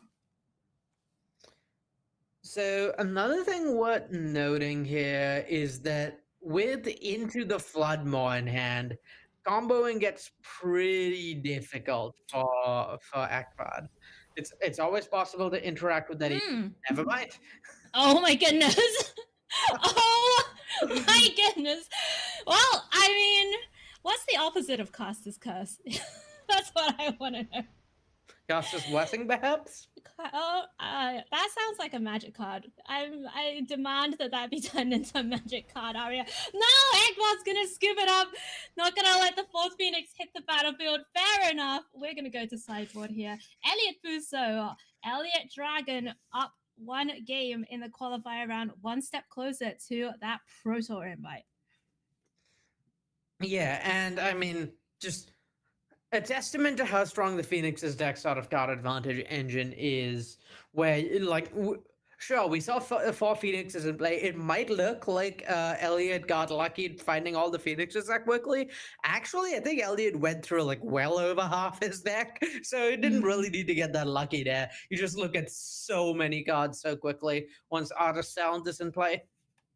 Yeah, for sure. For sure. All right, game number 2. You have a quick look at the sideboard there. Nothing that surprising, I think, for this point in the tournament. Edvard Jokic does have Thoughtseize on turn 1 straight out of the sideboard. Have a look at what's going on. No Artist Talent to take. Kind of an interesting set of cards here to look at for Edvard. Yeah, so what we saw from Elliot's sideboarding is that he's very much trying to transform into sort of the control deck here, spot, taking out things like the profs, bringing in Anger of the Gods, just attempting to like interact with the key pieces and leave Junsack with a bunch of theoretically useless cards. But I think it's interesting in Ekvard's spot whether you can, what information you can gather from looking at Elliot's hand in a position like this. Like the fact that there's an Abrade and a Spell Piercing are both pretty important pieces of information. Oh my goodness. There's the Artist Talent, there's the Picklock Prankster, both cards that Elliot would have loved to, Eggbot would love to take with Thoughtseize. You can see it on his face. Oh, come on. Just finds Blooming Marsh Return. I mean, for Eggbot, it is important that you got the oven down, right? Like oven and talent, both very key pieces. No cat, no mayhem devil, nothing to really get that engine going right now for Eggbot. Whereas Elliot found the artist talent and has the picklock prankster, which is that just turbocharges the deck out. Yeah, I mean things looking pretty good for Ekvad in the spot, and for Elliot in the spot, particularly given. I mean, having played a lot of Phoenix in my time, I don't think there's any feeling that is better than milling an Arclight Phoenix off of your Consider Surveil. Oh, yeah. Speaking of peak experiences, it's just this deck is just full of them. Pay 1 mana to draw 3. Yeah. Surveilling the Phoenix, perfect.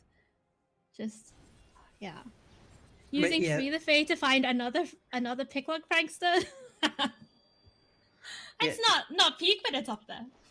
Yeah, sacrificing your oven to get a food in a spot like this, to draw cards in a spot like this, really not what you want to be doing. But yeah, I don't think Ekvad has much of a choice. And No. really, really tough spot to just not have any resources with the Phoenix deck. Untapping with this Abraden into the Floodmaw. And yeah, really looking to play that control role really bearing out, where you now have an Abrade for the Scavenger's talent to actually answer it, and Igra's Ward Sacrifice of food. Pretty annoying against most decks. Not that annoying against Phoenix, where you could just sacrifice an Arclight Phoenix, which is a food thanks to Igra. That's pretty interesting. I mean, Igra is pretty big though, right? Like into the Floodmaw, great way of dealing with Igra, assuming you have a creature / food to sack. But other than that, I mean, Lightning Axe doesn't hit it. You're looking really at chaining together your fiery impulses or similar. Yeah, it's very much a bouncy grab bunch angle, but fortunately for Elliot, it's pretty easy to chain things once you are drawing through, I don't know, your entire deck with artist talent. Well, Elliot has, I believe, 1 Phoenix in the graveyard right now. Has not milled the Prophetic Memory just yet. The Prosthetic Memory actually came out for this matchup in Oh. sideboarding. So you're very much shifting to a full control role here. Okay. Here's our yeah. This one's not a consider. Don't put that to the bottom by mistake.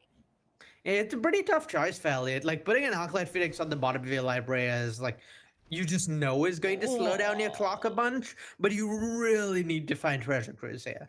You really need to find some way of just going up cards or just some sort of way to like put yourself ahead here rather than just have all these 1-for-1 answers.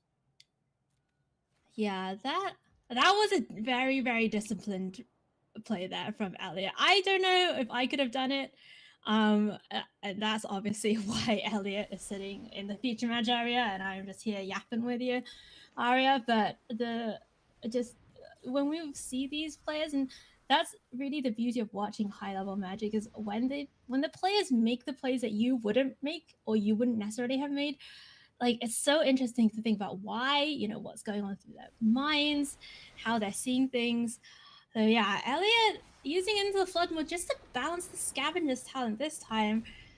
Arclight Phoenix getting in. That does give Eggbot a fish, which it might actually be relevant, Aria, in this deck. Every piece of material really, really matters for Phoenix.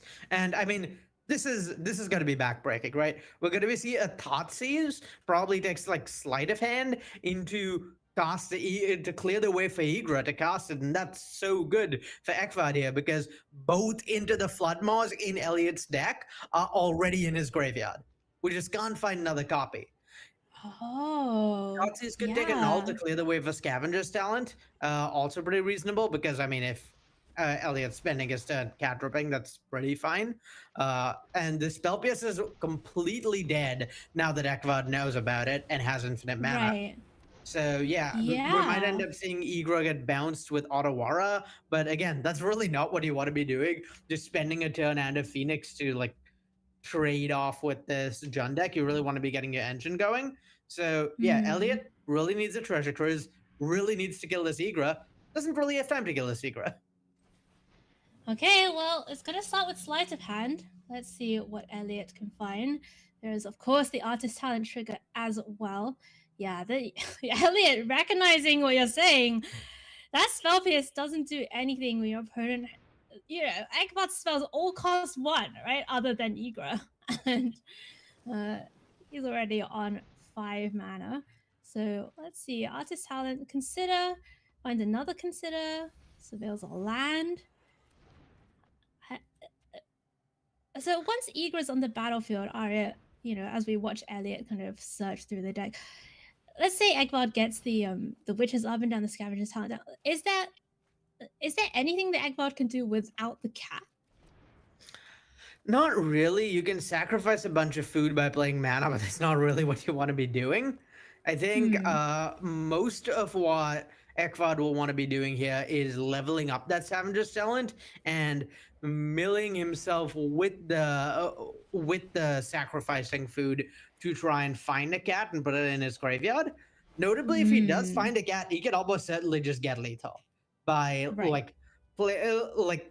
even without the second cat, just doing something like playing Witch's Oven, sacrificing a fish for a food, getting a food off Scavenger's Talent, sacrificing those 2 foods, because each time a food is sacrificed, I believe Igra gets counters on it, so it's pretty easy to kind of get a lethal out of nowhere with Igra. Yeah, you're right. Whenever food is put into the graveyard, put 2+1/+1 counters on Igra. So Egvad found Favor of the Mirror Breaker for turns. Not a cat, but is a pretty good card. A lot of options now with the Oven, Scavenger's Talent, Fable, and land. Could potentially play everything in hand. So let's have a look at what he decides to do. It's going to be Scavenger's Talent to begin with. Yeah, and I want to note, Elliot here has found stone nothing. Like any piece of interaction here would at least give like interaction windows for the fish, maybe to like prevent it being sacrificed to the Witch's Oven. But no, instead Elliot has found absolutely nothing and is just going to be like cantripping this turn. There's enough card flow that I would not be shocked to see a kill even through gaining some life from Ekvad. Like in Ekvad's spot, he's certainly not safe here. Right. It's tough, right? Egbot's down to 6. It's actually going to just get in for 8 right now with the fish. When it dies, it makes a food thanks to Scavenger's Talent. So Egbot goes up to 9, which is a little bit more, a little bit of safety, shall we say. Though Elliot has 1 Arclight Phoenixes, an Arclight Phoenix at the bottom, 2 Arclight Phoenixes in the deck, plus... Oh, but not the memory, because we think that was sideboarded out. So this is maybe so we might be wondering what Elliot is doing, looking at his deck, looking at his hand. I'm pretty sure what Elliot is doing here is counting the number of cards in his deck to see whether we can put all 4 Phoenixes into play. And I think the answer is yes. Art looks at 3 cards, Consider looks at 3 cards, Sleight of Hands looks at 3 cards, Big Lock Prankster looks at 5 cards. Oh wait, okay, all right. Let's see. So, okay, let's figure. Let's just do. Oh my goodness, so the 3rd Phoenix. So he needs to put that 4th Phoenix that is at the bottom of the deck into play, and I'm pretty sure he can. I'm pretty sure he can literally churn through his entire deck this turn to put that 4th Phoenix into play. That would be insane. Okay, let's see. Let's go. Sleight of hand, put a Phoenix in. So now Phoenix count is 1 in the graveyard, 1 in each zone. The Hedron, the Hedron network. Of Arclight Phoenixes. Treasure Cruise is gonna look at 3 cards plus put the other Phoenix in the graveyard. If you're in Egbot seats looking at 12, just like sweating this for the PT invite, I mean, I have so much sympathy right now for Egbot. Yeah, it's pretty tough, but I mean, in Elliot's spot, you gotta love just like looking at the deck, looking at your deck, looking at your hand, seeing 22 cards, I believe, on Ekvad's turn, being like 22. Until also 19 until I get 19 cards drawn this turn until I get to my Phoenix. Yeah, no problem. I can do that. I can do will that just in say hand that even. that Elliot drew so many cards so quickly that it apparently broke the production. So, we will get that fixed up for you. Very sorry, my friends, for that little bit of technical difficulty. Just imagine cards coming off the library in Arena. I'm sure we've all been there, seen that flow of cards. And so we'll try and figure that all out for you. The Aria, I mean, it was so tense. Like, it's possible, right? I think there were like 18 cards. You think it's deterministic? It's deterministic, yes. Oh my god. Because there's enough mana to cast 2 copies of Treasure Cruise that turn, each of which is 4 Right. cards. The Pranks has another 5 cards. So yeah, I think it's just it's almost certainly deterministic here, right? Okay, let's follow it along with Elliot, because there's things can happen. We're back here with the stream. Pay 2 mana. There's a Treasure Cruise in hand, ready to go. Then there's gonna be, all those. So this is Treasure Cruise, I think the second one, right? This turn. Mm-hmm. Arya, I think you're right. I think it is deterministic at this point. 8 cards in the library. Treasure Cruise is another 4. Yep. Eggman's, honestly, Eggman's like face. That's like I do not blame it. Like, that's exactly how I would feel. Just like, are you kidding me?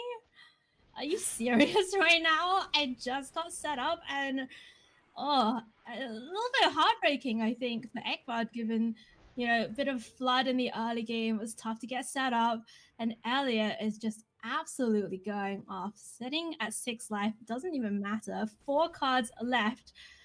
Gotta try and make sure you don't actually go too far. Oh, the Phoenix is on top now. Okay, here we go. Yeah. Elliot playing it a little safe, making sure he doesn't deck himself, which he could do if he opted to keep if he opted to pick lock there. I mean, it would still be lethal, but if you could win with more than 0 cards in the library, might as well do that, so that in case you miscounted, in case you messed up. It doesn't matter here, Elliot. I promise you. I promise I like it. Okay. Either way is fine. Obviously, if you're sat in this seat and you're playing for the Pro Tour invite, take your time, take a beat, make doubly sure that 3 times 4 is 12, but that is Xaxes.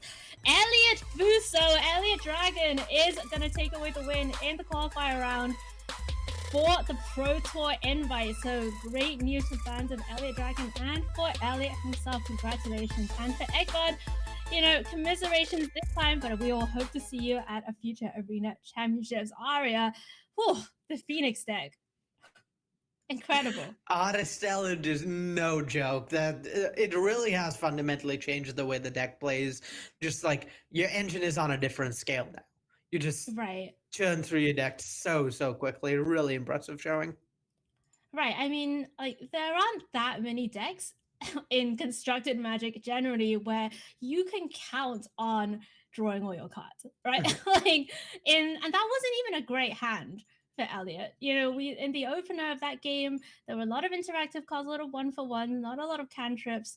So great stuff there from Elliot. Congratulations to him. We're gonna go away for a couple of minutes, get set up, and we'll have more qualifying round Magic for you coming up.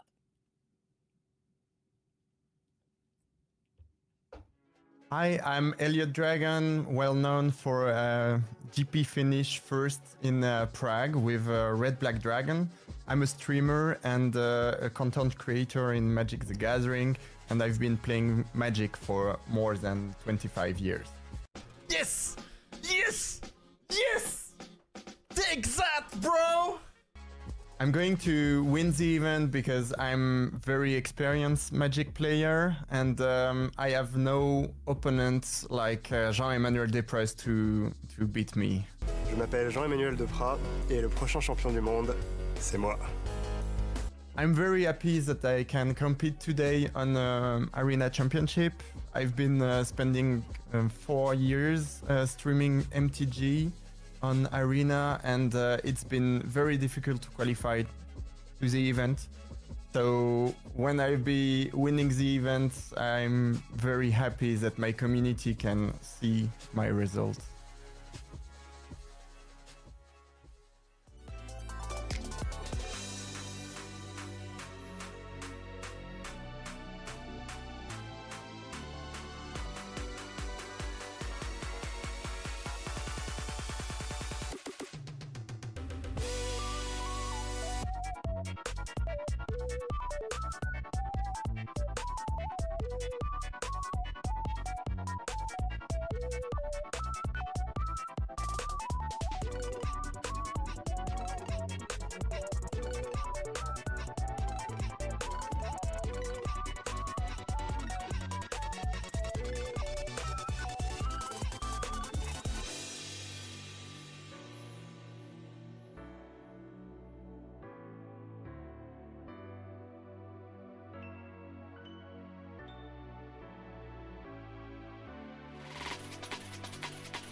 Hey everyone, I'm joined by Elliot Dragon here, one of the winners here in day 2 of the Arena Championships. Elliot, congratulations.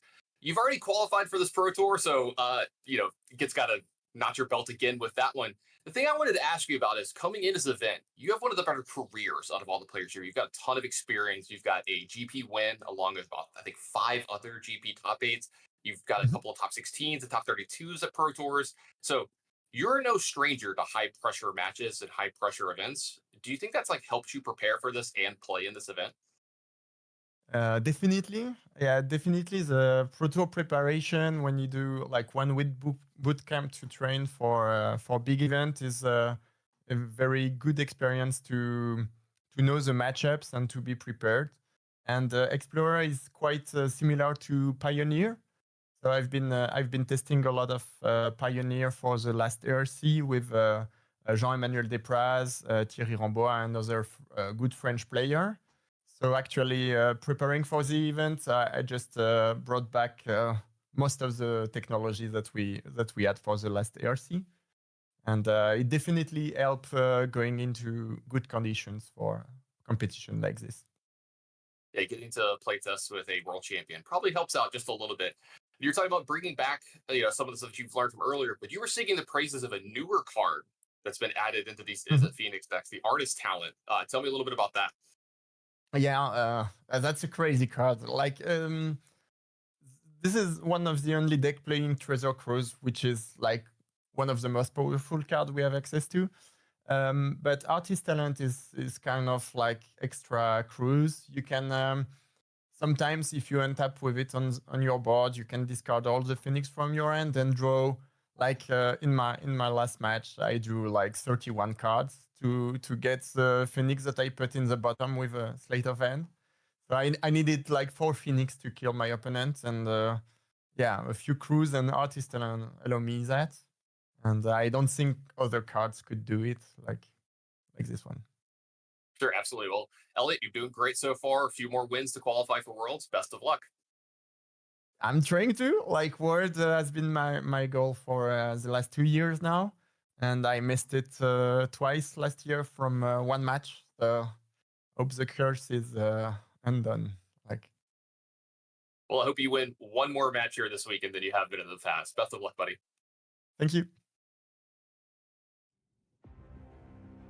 Hello, my friends. Welcome back to coverage of Arena Championship 8. I'm Hayu. I'm here with Arya Karantamdani, and we have more magic from the qualifying round. This is one of the most important rounds in the event because those who win get their PT invite, get to stamp their ticket to the Pro Tour. That's going to be Pro Tour Magic the Gathering Final Fantasy coming up in Las Vegas later on this year. Let's have a look at who we are going to be watching for our second match this round. On the one side, we have Alistair Pickett, and on the other side, we have Christopher Lindquist.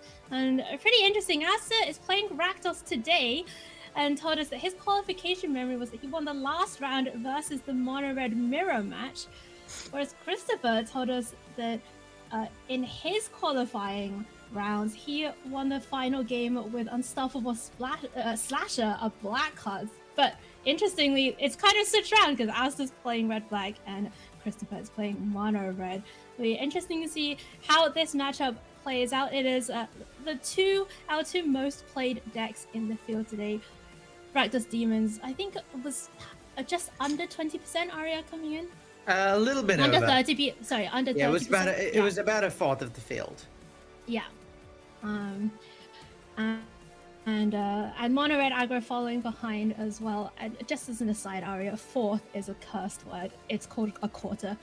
And we're gonna go to the deck list side by side to have a look. I think Aria, this is one of those matchups where it feels like they both think they're favored against the other.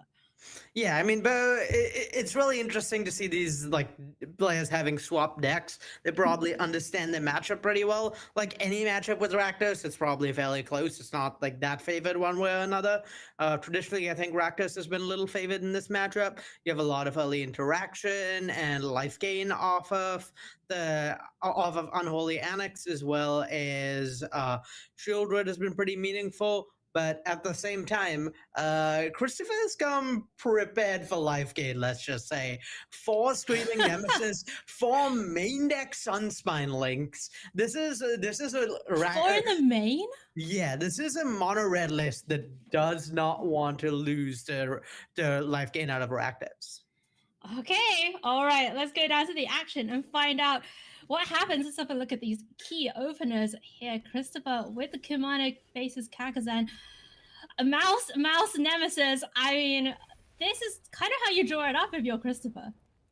Yeah, this is pretty perfect for Christopher and pretty suboptimal for Alistair, where he kept his hand hoping to use that Fatal Push on a 1-drop, but Christopher both managed to play out a 1-drop that really matters, but also doesn't let Alistair spend his mana on turn 1 on Fatal Push.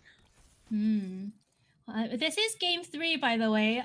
These two players split the first 2 games, so this is the decider. 1 game to see who makes it to the Pro Tour. Alistair finds Hidetsugu Consumes All. Interesting card out of the sideboard. Great against all those 1-drops. It's actually just going to develop it out right now. Take that Kakazan off the board. Yeah, I'd say that was really good for Alistair. It's a way to enable Revolt on Fatal Push in a couple of turns, which is pretty nice. And also just a way to interact with something while spending all his mana this turn. If he'd held up Fatal Push instead, he'd have been wasting a bunch of mana, so this worked out pretty well. All right, Hidetsugu Consumes All. The second chapter, going to exile all the graveyard. Not really very impactful in this particular matchup, but this card is a bit of a Swiss Army knife type sideboard card, or it kind of incidentally hits a few different strategies. We do see it in the Rakdos sideboards fairly often. Bloodtithe Harvester was the draw here for Alistair.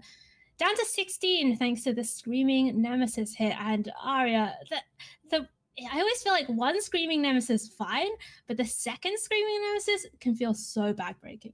They do travel in packs, and it can be pretty hard to defeat multiples. It's generally, particularly if you're playing like a creature-based deck, you really want to find a way to trade for 1 with removal rather than taking the damage off of the Burst Reckoner effect. And that makes the second one disproportionately good because it's just really hard to be able to do that twice. All right, well, here's Bloodtithe Harvester, so that can trade with the first Screaming Nemesis. But it does, of course, mean that Alistair wouldn't be able to gain a life again. So instead, It's going to be sack the blood token, get revolt, fatal push on the nemesis. Christopher says, second verse, same as the first. Yeah, and Nemesis is the second Nemesis is pretty bad for Alistair here because he's very much looking to make that 6/6 on the Unholy Annex and then maybe start gaining some life. So just having the goal here, I think, is to put a large blocker into play, hope the size means the mono red can't interact with it, which he burn spells, and hope that gets there with eventually draining life. And that's a bit harder to do with Screaming Nemesis and play. Just attacking really, really well into 6/6, as well as threatening to stop the life gain.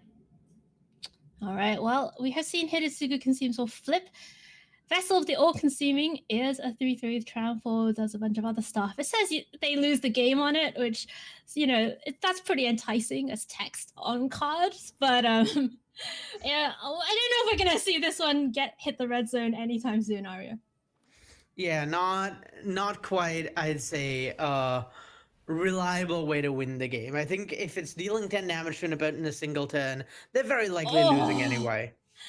Oh my goodness, Alistair just used Extinction Event to deal with just deal the Screaming Nemesis, also gave up his own 3/3, and Christopher rips the Sunspine links.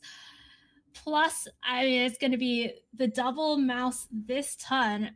This just feels like so much now for Alistair to deal with. Finds a land. Is it time for Unholy Annex? Okay, it's just gonna be make the 6/6 this turn.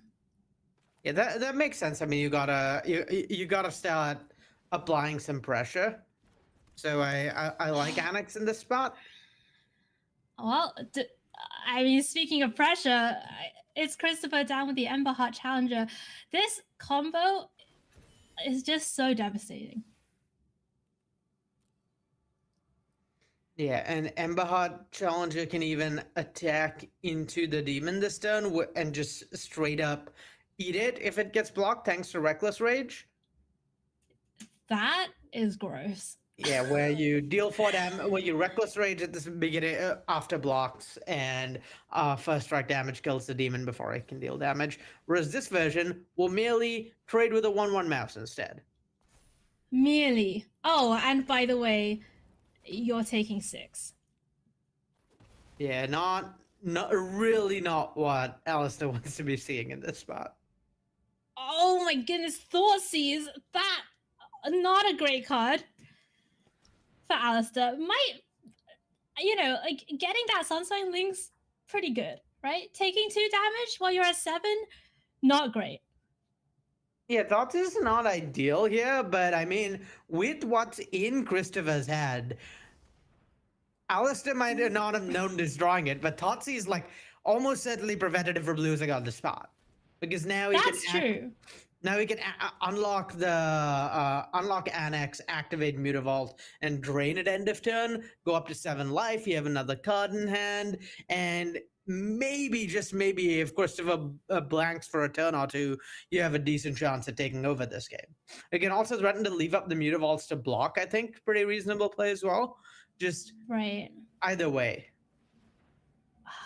Okay, what does this... Yeah, I think Alice is trying to work it out. Does he actually have the space, right? Like the ability to do this and not have a blocker, decides to try and hit a 1-mana removal spell or similar, finds Sokenzan, which is not a 1-mana removal spell.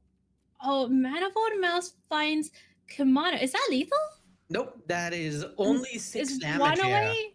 Yeah, so still alive, technically. The best kind of alive. Alice is gonna need something. Is gonna need to be another sweeper. Right now, there's a Mutavault, Blood type Harvester. Does that keep Alistair alive?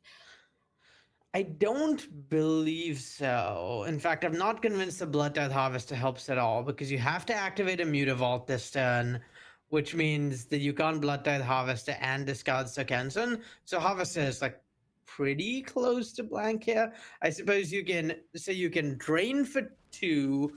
Blood Tithe Harvester blocks Ember Heart Challenger. Second Mutavault blocks Second Mutavault blocks Manifold Mouse, and you take 2, go to 1 again? Okay. Okay, well, Christopher's drawn a blank. There is... This is so tough. Okay, there is also...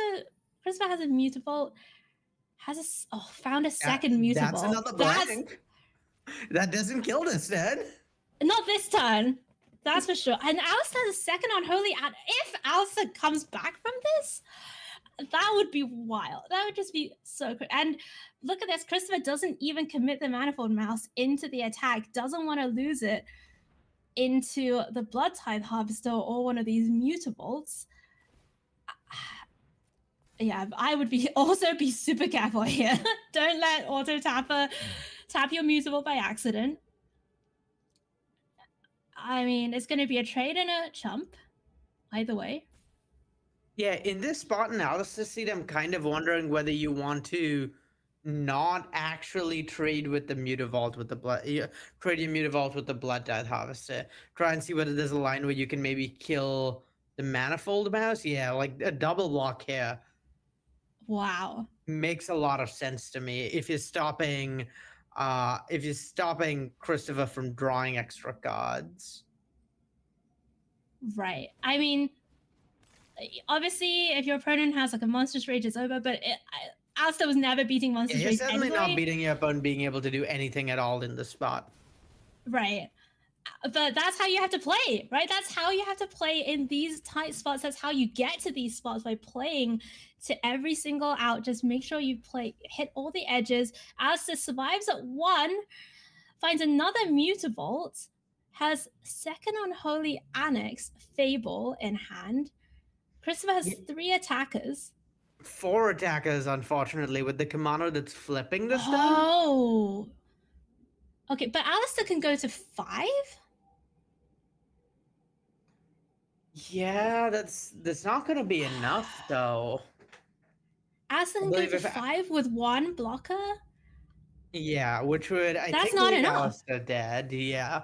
So Alistair needs to draw something off this Unholy Annex, is I think where we're at. My goodness. Does Alistair even have the... Okay, so tap Mutavault. So I think the way Alistair survives this is no attacks, boss, leave up 5 mana, including 2 Mutavaults, draw Fatal Push. On blocks, animate 2 Mutavaults, Fatal Push a creature, take 2, and go from 3 to 1? Okay. But it's tough. I think Alistair maybe is going to try for the go to 5, draw Fatal Push. Oh, Yeah, but then you don't have a blocker. Yeah, the not Because you having need to a deal with blocker is really tough. You need to deal with 2 creatures, right? Like there's no way out if you don't Okay. deal with 2 creatures. This is the other line where you go to 5 and draw 2 copies of Fatal Push. Okay, we've seen Alistair already play 2 copies of Fatal Push. I will just say that. Dodge the Oh, so what's it? Oh my goodness, that's 1 removal spell, but that's not going to be enough.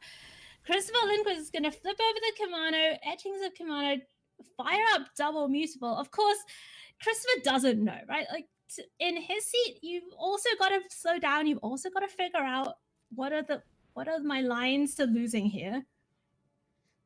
Yeah, it's one of those spots where Christopher, I don't think, can win. Like if the game goes longer, like the game is slowly slipping out of his grasp. Wait, is Christopher not gonna? Oh send the wow! second Mutavault? Going for a double Was that strike the line with was Manifold that Mouse. the GGs?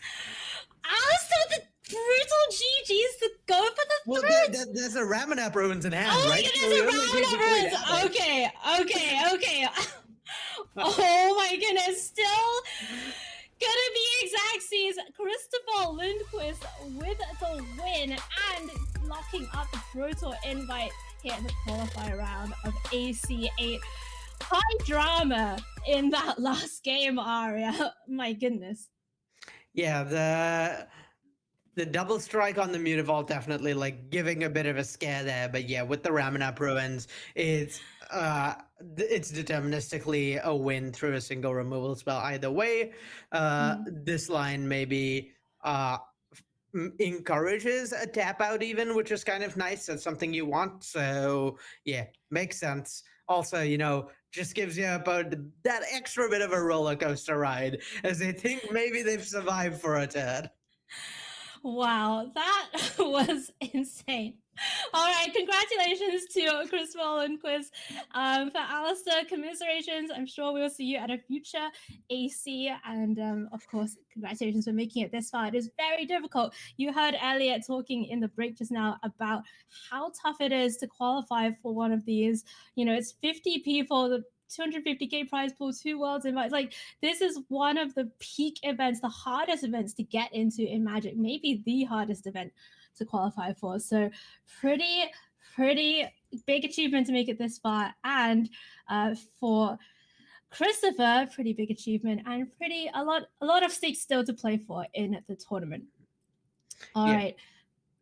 Yeah. All right, my friends. We are going to go in for a break. And when we come back, we will be swapping back over to Corey and to Kwan for more qualifying Magic from the AC.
Hi, my name is Seth Mantfield. I'm a member of the Magic the Gathering Hall of Fame. I've won 2 Pro Tours and the World Championships. You could say I have a number of accolades. I've been playing the game for quite a long time, so that helps. I won my first really big competitive event, which was a Grand Prix at the age of 16. I went professional in 2013, so since then, I feel I've been one of the top players for most of that stretch. The reason why I'm going to win this weekend is I would consider myself to be the biggest name in the field, and I have the most experience. And I think if most people were to pick a favorite, it would be me. And he has a lethal attack, and Seth Manfield joins Magic Legendary History.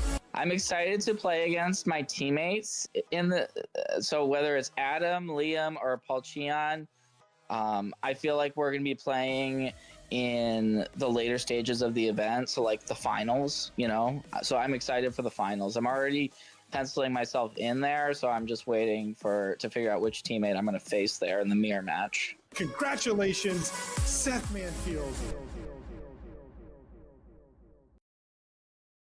Hey everybody, I'm joined here by Christopher Lindquist, another one of our winners here in the first round of day 2. And staying on theme with some of the other players, you have now qualified for your very first Pro Tour. How does it feel?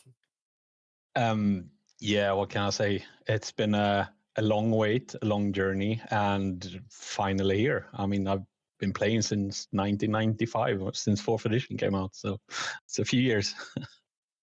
It's got to feel great for you. I'm actually really, really happy for you. And speaking of being happy for you, you welcomed another addition into your family here recently. You know, you just had your 3rd child. Preparing for this event, that's going on at the same time. These are some of the biggest matches of your career. How have you been handling this and preparing for this? So here in the UK, I get like 2 weeks of parental leave, and I played maybe 2 matches a day. So very limited testing, more watching, you know, content on YouTube and so on, trying to get the feel of the meta game and just then find a deck that I liked. So I tried every deck there is almost, but yeah, I settled for this deck. Well, Christopher, congratulations again. I'm happy for you. I know you're probably over the moon. Go share it with your family, and I hope I get to see you in Vegas, buddy. Yeah, you will for sure. It's going to be great. Coverage of Arena Championship 8, everybody. We are halfway through our qualifiers. We've sent a couple more people into the round of 16. We still need to get rid of a couple, though. And here to help me eliminate those people, Corey and Daquan. That's not a great feeling, though, is it? Hi, guys. How you doing? You're saying eliminate people. I'm saying we're going to give 4 more people a spot to the Pro Tour. Sure. Wow. Glass half full. I see. I see. There you go. Welcome back, gents. Good to have you back here, and good to have all of you watching at home back here with us as well as we work our way towards finding our top 16 and eventually our champion for the weekend.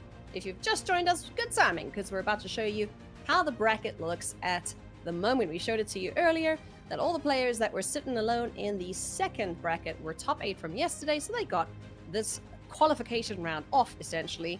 And this is how things have shook out so far. Corey, any notes for us on this top half of the bracket? You know, no huge notes. A mono red, definitely the most represented deck here, advancing to the top 8 of this bracket. That is half of the field there playing mono red, so gotta like that deck's chances. But still, just huge congratulations to all those 8 players on the right going to the Pro Tour. That is a huge, you know, sigh of relief for the 4 players that just qualified. But yeah, we got 4 more exciting matches to get some more players going. The stage just kind of feels like cherries on top of cherries on top of cherries for these players who do well. As we look here at the 2nd half of our bracket, Daquan, which matchup are you most looking forward to as we head into these next qualifiers? You know, believe it or not, it might be the Rakdos Demons mirror match. Like, you Oh. know, it's one of those matches we talked about. There's not a lot of demons. It's kind of like making demons, but both sides have removal to deal with each other's pseudo demons. So it's kind of, how is this going to play out? I don't think I've really kind of settled in to dissect that one yet. So it'll be fun to watch. Well, we are going to jump straight into our feature match, and it's going to be Mardu Greasefang versus Is It Phoenix in the hands of Przemyslav Olszewski, also known as Olsen, against Adam Adelson, Marty Greasefang versus Is It Phoenix? Olsen says what winning would mean to him is having to explain to his accountant where the $30,000 minus tax came from. Excellent answer indeed. Olsen is playing Marty Greasefang, one of the lesser represented decks here this weekend, but still putting up a good show for us, Corey. Yeah, beep beep. This deck is definitely trying to get these vehicles in to play and get Parhelion attacking as soon as turn 3 to really get that incredible amount of pressure here. 13 damage can come in that quickly. We saw one of our Mardu Greasefang players fall earlier in the morning and drew extremely poorly. So we'll see if Olsen can have a little bit better luck with this different take on the deck. We see some Unholy Annexes in the list, which is quite interesting.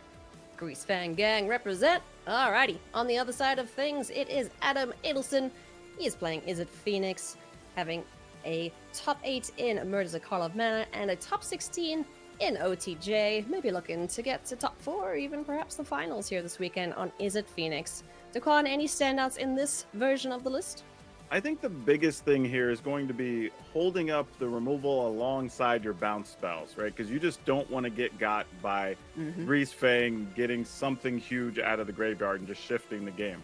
So this may be a case where if you can't really go for it, you're going to be playing a long, slow, methodical game from Edelson's side.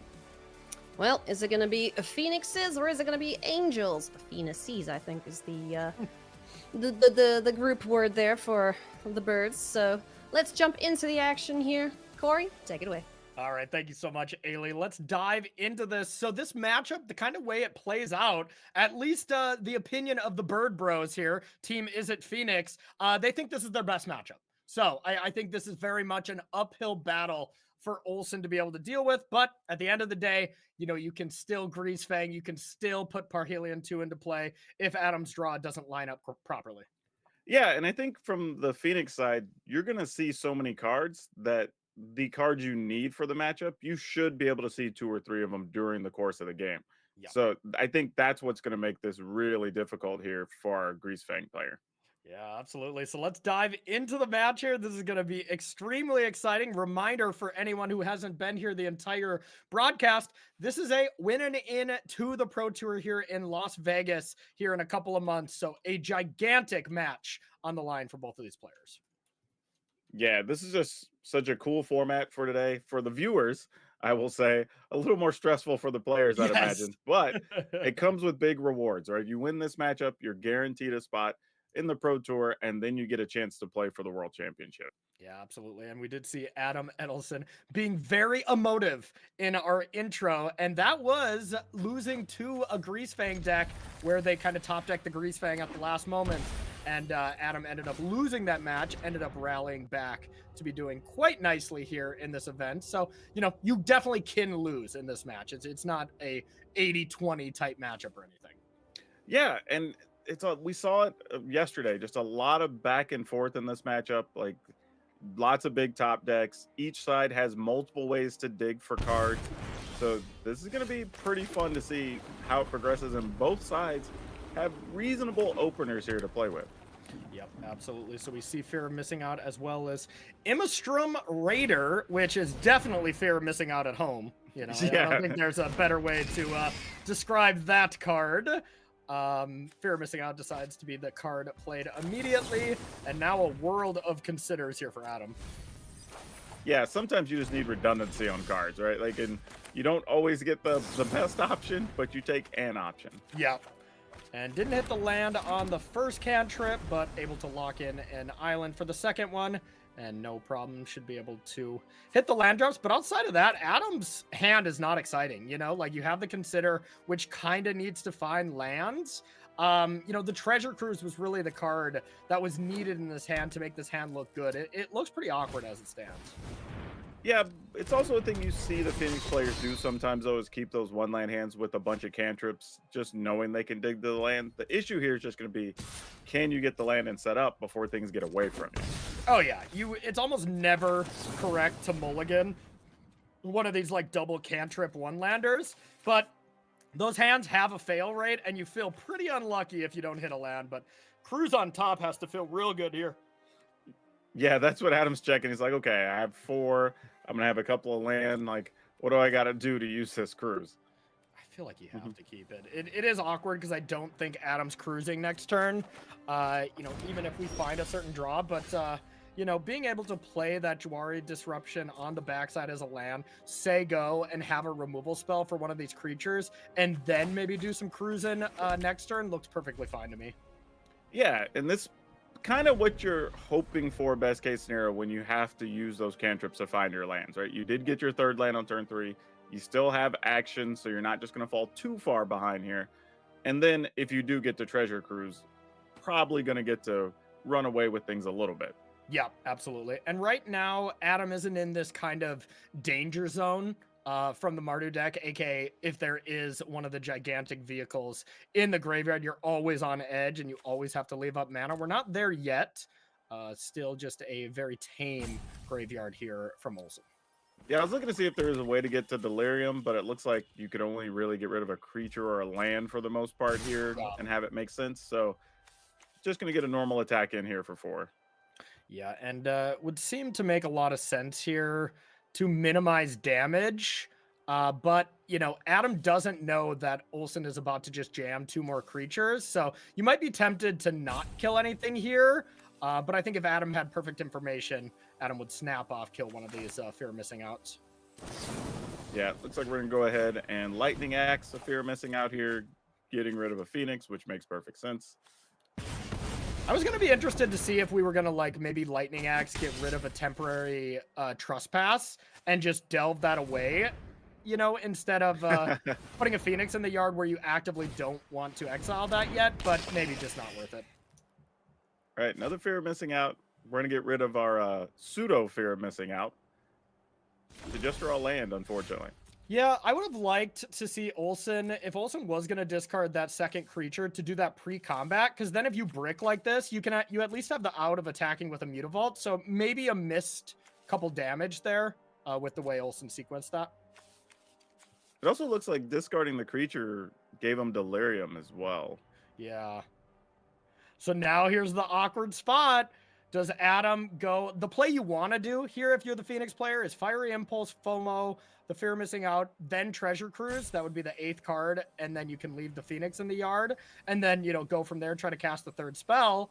But, if your opponent Grease Fangs and can get a vehicle into the yard, it's a little risky. With the fact that there's no vehicle in the yard yet, I think I would make that play, but it's not easy to do in a large moment like this. Yeah, I think Adam's weighing that right now. It's just saying, okay, I can get this really cheap Treasure Cruise. If I find something to play another spell, I have access, at least right now, to 2 Phoenixes. So maybe it's worth it. Yeah, I think the other line is free the Fae and then cruise. And hope to draw an untapped land and then weigh your options there. Or just say go, pick lock at your opponent's end step, and then have a amazing turn the following turn, which looks pretty good to me. Yeah, looks like that's what's going on here. Gonna stay defensive. And, I can't say I necessarily blame Edelson for doing that here. It's like you just don't want to get got by anything, and it's so much on the line. It's like, just playing it safe isn't necessarily wrong here. Yep, totally agree. So we'll see if you want to just snap off, cycle this vehicle, and then go from there. I don't see a reason not to.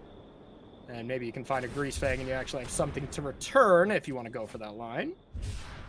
There it is. Well, see, here you go. This is the exact thing that could have happened, right? Yeah. Like, had you gone for it last term, he cycles a vehicle, gets this Grease Fang, and then you're in a whole different situation. Exactly. Adam gets paid off for the measured approach here. And now this Fiery Impulse goes on the FOMO. And now Adam will have to find a piece of removal so that vehicle is not coming back. But, Adam is going to have a ton of looks. 3 looks from the Treasure Cruise, 4 looks from Free the Fae, and a draw step. So 8 looks at a removal spell is pretty solid. And credit to Olsen as well. Like, not running the Grease Fang into danger. Saying, okay, we're going to make this other attack. We'll see if you have removal, because you're probably not going to take 6 here. And then we'll try next turn. And now to see how greedy Adam can be to take a second cruise that's not totally castable yet, or the safe play of Sleight of Hand to kind of fuel the fact that you can play 3 spells. Man, the greed in me wants another treasure cruise, but I feel like, yeah, my heart would say cruise, but my head would say Sleight of Hand here. Yeah, and the Sleight of Hand just ended up drawing an op, so I guess it doesn't matter. But yeah, making sure you can cast 3 spells here. And we're exiling 2 cruises and casting a cruise, so there's only 1 cruise left in the deck, so that was a real cost there for Adam to, not pick that cruise, something he might regret later on. All right, let's see what we do with these cards. All right, there's another Phoenix. Okay, but not a land and no removal spells yet. So there's Into the Flood Maw and a tapped, an Izzet Guildgate essentially at this point. So now Adam really needs an untapped land here. An untapped blue source. Found it. Okay. Excellent. Yeah. Has the ability to now get a Phoenix back and say go and at least have 1 piece of interaction. It's the worst one though, because if Olsen top decks a land, as long as the mana works out, can go Greasefang, it'll get bounced, and then you can just recast it. So big draw step for Olsen here. All right, here we go. Ritual Chamber. All right. Okay. It's an interesting one. Now we'll see. There's 2 good options here, I think. You can Unholy Annex, attack with Mutavault, and essentially your opponent takes 6. Or play Greasefang. Also has the Ritual Chamber available, but that's going to be the worst case scenario for Olsen. Then to the Flood Maw would just be backbreaking. So good play by Olsen to not go for the kind of tempting play. Yeah, and Olsen's being really measured here in his play, saying, okay, I don't want to risk this Greasefang. Like, let's go through all the other possible options here first, then go for the big hit. Yep, absolutely. Really nice play here, and the Into the Flood Maw looks awkward. Either you bounce the Mutavault, you get to replay it and activate it and still get the addition, or you bounce the 2/1 that gets to loot, or you can give a fish, I guess, and bounce the Annex. I think out of all those options, I would just rather opt. Yeah, I mean, it's not a great set of spots, for where you're going to use it on, but yeah, you may just take the damage here. Yeah, you could bounce it at end step here. That's not so bad. Does prevent a good amount of damage. All right. Got a full set of options here. Yeah, and you got to think at this point, maybe Adam is looking back, being like, "God dang it! I wish my hand would look a lot better with another cruise in it." Yeah, sometimes we just don't know what we don't know, and we got to make those choices. This feels like another kind of setup slow turn, but you might just really need to find a piece of removal. You're dead in a couple of ways here from Olsen's draw. Yeah, the problem here ultimately is, the Mutavault can always just be a demon and drain you over the next 2 turns. Yeah. I feel like this might be the type of turn where I start with the Prankster and maybe just temporary Trespass here. It's not the most exciting Trespass, but just to give yourself some mana advantage. But I think there's a solid chance that Adam doesn't untap from this position. Ooh, what are we doing here? And now we know that Edelson doesn't immediately in hand have any real interaction here. Yeah. But I think we're getting to the spot where it's probably time to go for it. You either start with Fear of Missing Out, discard the Triome, and go from there. But I think Olsen is got to kind of recognize the more time that he gives Adam and this Phoenix deck, the higher chance you have of just your opponent doing one of the completely busted turns, bringing back a bunch of Phoenixes, take that extra turn, and just straight closing out the game. Oh, yeah. Like, you're definitely on borrowed time right now. Yeah. And, you always feel really bad from this Greasefang deck if you, just play so conservatively and don't cast your Greasefangs, and then you draw another one at some point, then you're like, dang it, I almost for sure could have won if I just played more aggressively. Oh, yeah. So I think he's going to follow... Oh, I was going to say, it looked like he was going to play the Fear of Missing Out. Okay, we're manually tapping, which is a smart thing here because the auto tapper does like to tap your damage lands or whatever as colorless, and you can't afford that here. So here is Fear Missing Out. Get rid of that. See what we find. Oh, Parhelion. Okay. I mean, now you're either doing nothing or you're playing a Grease Fang. I think you just have to, you know, jam here. Otherwise, just leaving that 3 mana open and just saying go here, maybe animating Mutavault to deal 2 is fine, and that is what Olsen's going for. Oh, actually, did we not activate Mutavault? Yeah, uh-oh.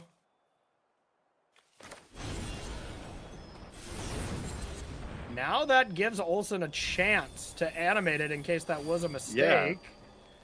But there is the torch to be able to deal with the Mutavault.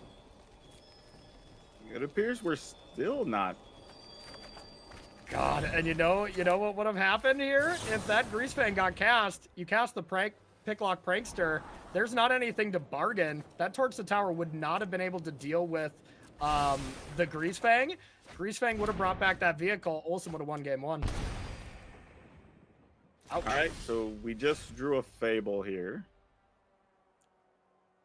And don't get me wrong, Olsen's still favored to win this game, but it could have just been over there.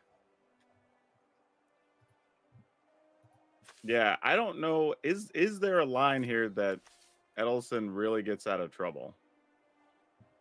Okay, that makes sense. The Raider is a demon. Who would have guessed? Oh, the Raider is an actual demon. Who would have guessed? That makes a lot more sense. Yeah, because I was just about to look because I was saying like, oh, he lost the 2 life anyway. Obviously, there's another demon out there. All right, so here we go. We're gonna go Temporal Trespass. Take a couple of turns here. We can discard a Phoenix. And that extra turn. Get to play a land, attack for 1. Well, you get to bring back some. Oh, that's true. You can get the other Phoenix in the yard here. Yeah, this is a big game. At least having a nice setup with some extra removal spells here. All right. Yeah, especially with Raider being a demon, I would have loved to see Olsen jam that Grease Fang last turn, since you didn't even need the 1 mana for the Mutavault. All right, looks like we're gonna go with the other Free the Fae here. Okay, let's see if we have one of these giant turns. The problem is for Adam is does not have access to another Time Walk effect, so just has to deal with all the threats that can deal him 2 damage, and there are a lot of them. There are a lot of threats here, so. Yeah, I was also just thinking too, one of the Phoenixes is already exiled, so there's only 1 more, I believe, in the deck to be had. Yeah. If only Adam could have brought back the Phoenixes last turn and then took this extra turn, it could have been a solid chance that Olsen could win the game, but. Yeah, this is tough. Yeah, and you almost, I mean, you're at 2 though. I'm just like, you need to keep the removal, but like, I mean, you could kill both demons theoretically. Yeah, definitely can. Then you have the Grease Fang problem. Yeah, then you should be dealing with a whole different issue. Yeah, you're having 3 pieces of interaction here, and I think there's 4 things that you basically have to deal with. Okay. I mean, now you do have 4 pieces of interaction. Yeah, exactly. I think Adam has done it. Let's see how proactive you can be, how many of these creatures you can kill to try to get back Phoenixes. I mean, that was an incredible treasure cruise. Yeah, I think you kill a demon now to go ahead and get a 3rd spell off, which at least gets you 2 Phoenixes here. Yeah, wow. Adam really might be clawing back here. And, you know, Olsen, rewatching this match, that big Grease Fang moment last turn could definitely come back to bite him, and it's not looking great for him anymore at all. Wow. All right, gonna attack with 2, leaving 1 back.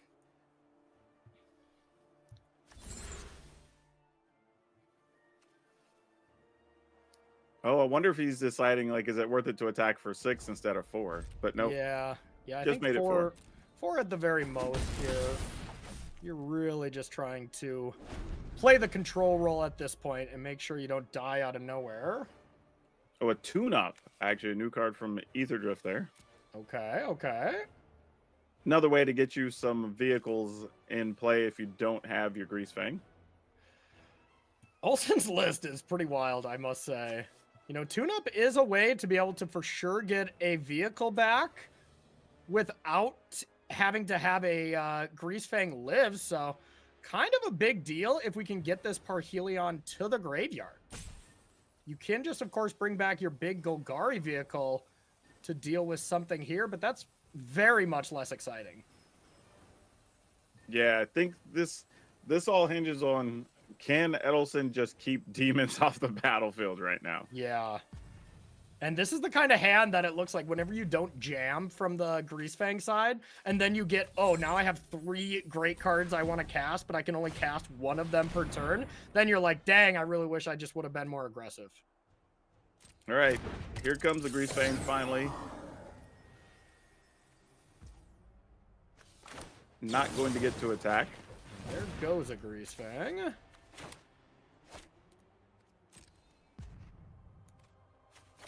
Looks like we're going to discard an opt to the artist talent and drew another talent. Now that's talent. It most definitely is talent. And now no good attacks. Yeah, you're just trading the fear of missing out for a Phoenix. Yeah, I do not love this at all. Because it's pretty trivial when you've had an artist talent in play for this long to assume you're going to be able to do this. All right. Then... Okay. So we'll see if we want to bounce the Annex or just kill this creature. Killing the creature makes a lot more sense. Decline. Gonna hold on to that Stern Dismissal. Okay, now there are no more demons. And it makes sense to hold on to the Stern Dismissal because that is just the best answer to a demon here if the Ritual Chamber ever gets activated. All right, looks like Edelson is really close here. Yeah. But just doesn't have... There's no more Treasure Cruises in the deck. There's no more Temporary Trespasses in the deck. So everything left from Adam here is just good old-fashioned clean Magic. These are kind of the games that are just tough to close out, you know? Yeah, I mean... what really is tough for Adam here is that you are stuck at 2 life. So yeah, the options you can go for and plays you can make are very small here. Yeah, if you had life as your life total as a resource at all here, you feel fine. Even if you're at 4, just out of range of the Annex just killing you is totally fine here. But all right, it's gonna be a big draw step. Oof, that can't be good. Yep, here comes a tune-up. Okay. All right, this is a big 6/5. What you gonna do?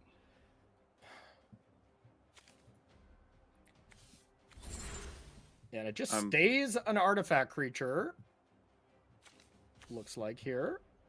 I guess, what do you even destroy? I mean, I guess the artist talent? Yeah, I think that's the best permanent at this point, but yeah, it's not anything too exciting. And now I think Adam is thinking, okay, that's your best play. Can I win?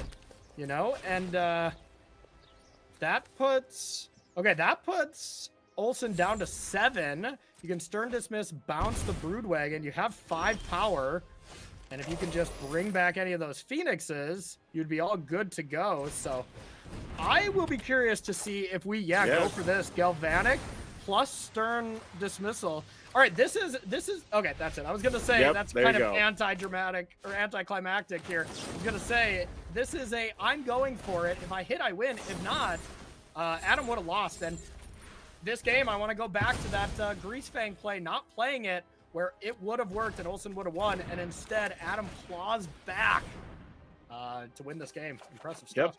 Yep. And they still have another Phoenix, and that is definitely more than enough to win here. All right, we're going on to game 2. Wow. Impressive stuff here. Adam Edelson, 1 game away from joining teammate Paul Cheon in the True Six top 16, as well as getting that Pro Tour invite. I assume Adam already is qualified, as he's been making a big splash on the Pro Tours, especially limited. I want to say it was that's an understatement.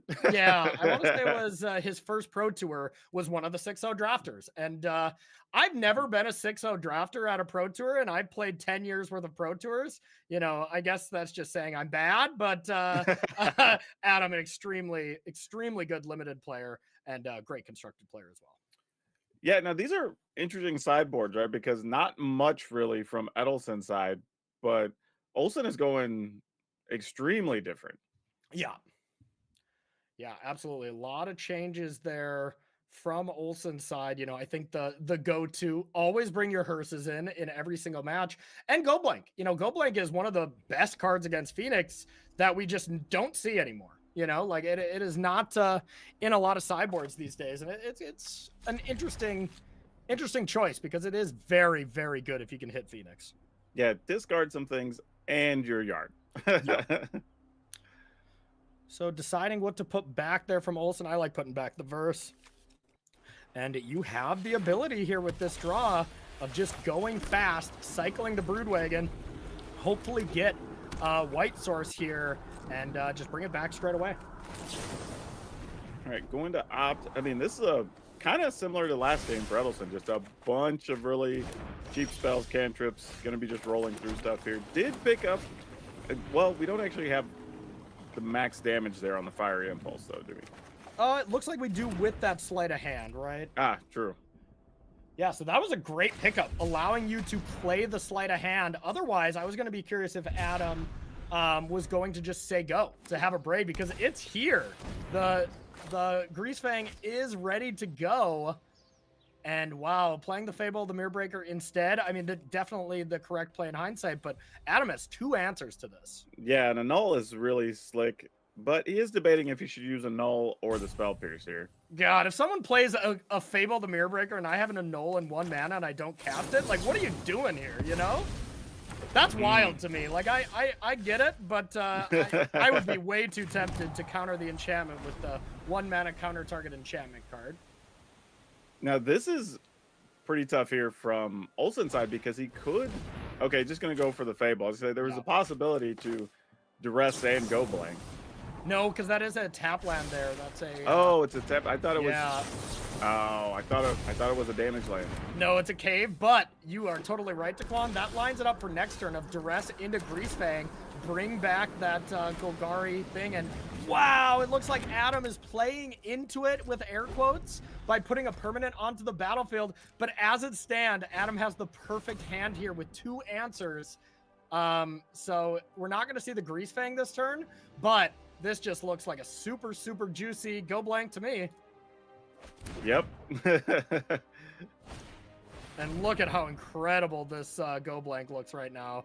The one of fun of from the board. And if Adam can't find a Spell Pierce or something, doesn't even want to go for it. It's just keeping a braid. And now Olsen has it set up for next turn to Thoughtseize into Greasefang. Yeah, how sick was that to draw an additional Thoughtseize on top of all that? All right, I think this is like the first time Greasefang is doing the thing. It's not the Parhelion thing, but it is a thing, which is pretty impressive. Yeah, I don't even know if it's worth casting anything here. You know they're probably taking the removal anyway. Yeah, if there was no Greasefang, maybe you take the Consider, so that is a consideration here from Adam, but I like not casting it. Don't give your opponent as many many just chances. Nice. Yeah, start your engine. Beep beep. All right, here we go. Get a big 6/5. Get to destroy a thing. Destroy the thing. Attack for 6.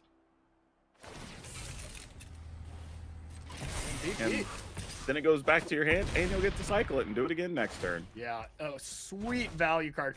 Most of the time when you bring back the Parhelion, you know, it's stuck in your hand. You need to find another discard outlet. You know, most of the time those Angels just win the game straight away anyways, but not always here. And now, like, you can't even play that talent because your opponent can just threaten this Broodwagon once again. This is also where Go Blank comes in, right? Because it turns off the treasure cruise. Yeah, Go Blank not only made Adam discard a cruise, which was ready to go the turn after, but stopped this future cruise. So, I mean, Go Blank was insane here. All right, we're going to discard nothing. Yeah, looks like And it. yeah, It's this those might two be hands. it. This is definitely it. We're going to have that game 3 decider. Almost assuredly here. Yeah, this is nothing you can do when you're just untapping 1 mana. I guess you can get land Lightning Axe. That's kind of what we're looking for. And okay, okay. Land Stern Dismissal is a thing. Yeah, so we're still in it. Yeah, I think... Kind of. I mean, I guess you have to... Well, yeah, I was going to say you have to take damage from your land, too. Yeah, I think the only play that could have kept Adam alive there is Stern Dismissaling the vehicle when it attacks you that's already going to be bounced. I think you can still bounce it.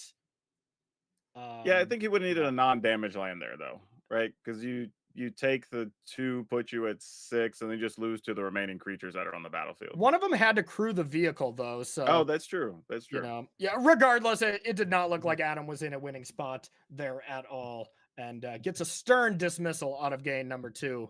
And 1 game between these players for thousands of dollars and the invite to the Pro Tour. Ah, so awesome. No big deal. Yeah, now look at Olsen-san here. He's debating keeping this because you do have a couple of cards that cycle. You have one that lets you discard and draw. Like, I mean... Yeah, that is one of the hands of all time there from Olsen for sure. Yeah, the only thing that probably is the least playable thing there's probably Shieldred. I mean... A thing you don't say very often. Oh, man. It's also, what, 26 mana value in that hand as well? You know, like, what are we playing, Eldrazi? I think the issue, though, is if you are just relegated to doing that, is there ever a point where you can get ahead? Yeah, I don't know. It's tempting to keep the hand up top, but it is definitely not the top end of the deck. So we'll see what Olsen does. I would be leaning on wanting to mulligan that one, but I'm unsure. Looks like he's opting to keep it. Oh, Adam mulliganed. That's a 6-card hand, and that hand looks way worse than the hand Adam just mulliganed. I feel like you got to mulligan that one. I mean, that hand is horrific. Yeah, and, you know, to Olsen's credit, like, that's kind of the hand you want your opponent to have if you're just stuck cycling early. Oh, yeah. I mean, I want my Phoenix opponent to keep that hand every single time. You know, I'm not saying it's horrifically wrong here to do so, because if you draw a couple option to considers, all of a sudden, you know, you're cruising, but that still looks pretty brutal. All right, well, nothing else. This should be interesting with these openers. Yep. Draws the Thoughtseize, but no black mana. And hey, you know, get that 3rd Thundering Broodwagon in the hand, you know? All right, here we go with our pseudo fear of missing out. Yes. And as everyone knows, the Raider is, of course, a demon, like we all know. All right, did find a land here, black mana particularly, which is huge. Yeah, absolutely. So we'll see. Looks to me like Olsen has a couple of choices, and I like this one better. One of them was just jam Unholy Annex and hope for the best. But I like when you only have 1 black mana, deploy a Thoughtseize, cycle another one of these Broodwagons, and go from there. Yeah, this is also kind of a funny situation because this does put your opponent ever so slightly closer to getting a treasure cruise off. Yeah. But also means the Null's not there in case we want to resolve that Unholy Annex. Oh, and he drew a Grease Fang off. Okay, we know there's still removal there, but there's Grease Fang not. is a pretty big... Oh, not anymore. There Tapped out. never was. There was only 1 spell in the yard. Oh, true, so true. We had to go for this. It's time to get greasy. All right, Grease Fang's down. And there comes the Broodwagon to deal with the only blocker. 8 damage is going to be coming in as well. And Adam's hand is horrifically bad at the moment. And gonna need a ton of help. Gonna need a spell right now. Okay, that was actually pretty good. Now you can just snap off melee the Raider, impulse the the Grease Fang, basically right now, it would be amazing if you could also then treasure cruise, but at least you can deal with the immediate threat now. The problem is Olsen has 6 cards in hand. Yeah. Oh, this is so tough. But great pickup though, because you do need the both answers here. Yeah.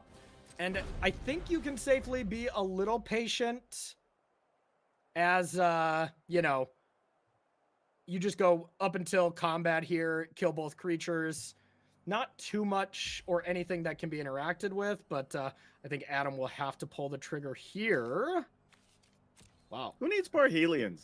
Like, just make brood wagons. Yeah, Broodwagon's the new Parhelion, it seems. All right, it looks like no response here to the red cap melee. So one of the many amazing plays that Olsen has is to just take your 2 treasure cruises and strip your graveyard, and your opponent has no cards, no graveyard, as the Phoenix deck. Is that good? Sounds like it. That's gonna do it. Yeah, Go Blank is probably aptly named for, you know, the expression on Adam's face here. Probably blank after that one of drawn twice. And it's Shelly time! Hey, we all know this card. Lover or hater, this is a great spot and a great matchup when your opponent's whole plan is to play a bunch of cantrips. Yeah, I think we're just straight up done here. Even with Olsen drawing, you know, a little bit awkwardly with a bunch of hand disruption here, this Shieldred is just going to go the distance. You know, we need to find a Lightning Axe basically immediately. Yeah, but you're going to take a couple of damage in the process. Yeah, you're going to take a solid 8 here if you don't find an answer to Shieldred, and you're going to take 4 no matter what. Yeah, probably all over but the crying. Yeah. Yeah, no, it is just over. That is going to do it. Shieldred the Apocalypse is going to put 2 triggers on the stack, and that is going to be Olsen advancing to the top 16 with Mardu Greasefang. Beat. He's on his way. Man, I don't know. Like, we have watched Greasefang so far, and I'm wondering if when Greasefang wins during the matches we commentate, it is not doing what we would call the Greasefang thing, right? Yeah. Like, we're seeing it win attacking with creatures. That time you're winning with Broodwagon. Yeah. But either way, they're finding a way to win. Yeah, absolutely. And really brutal there from Adam, you know, talking to Paul, you know, before the event, he was thinking Mardu Greasefang got to be one of the best matchups.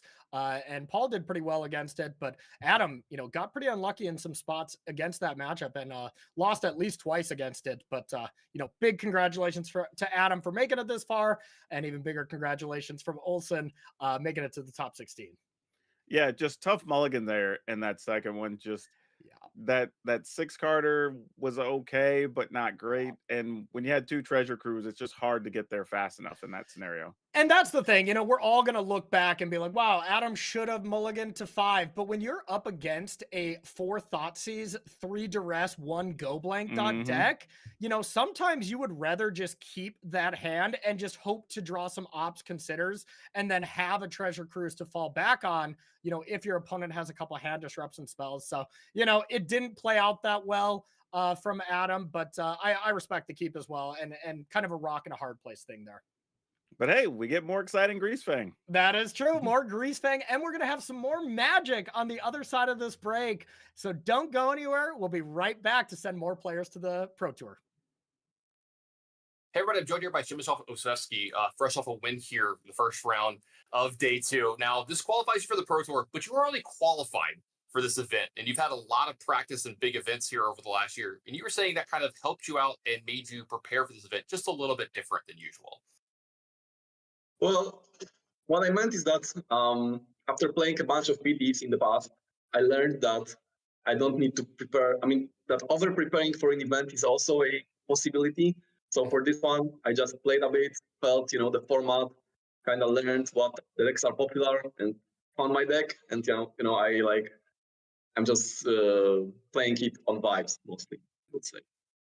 Yeah, nice. And we were seeing some of your match here. I saw that a sideboard card came in to be really popular and really impactful in your match. And you were saying that you get this format quite a bit. You haven't had a chance to play it as much lately, but you used to play Pioneer quite a bit. What was that sideboard card, and why was it so impactful? Yeah. So Pioneer is like my favorite format, like lifetime. Recently, there were no Pioneer events, so I didn't play it as much.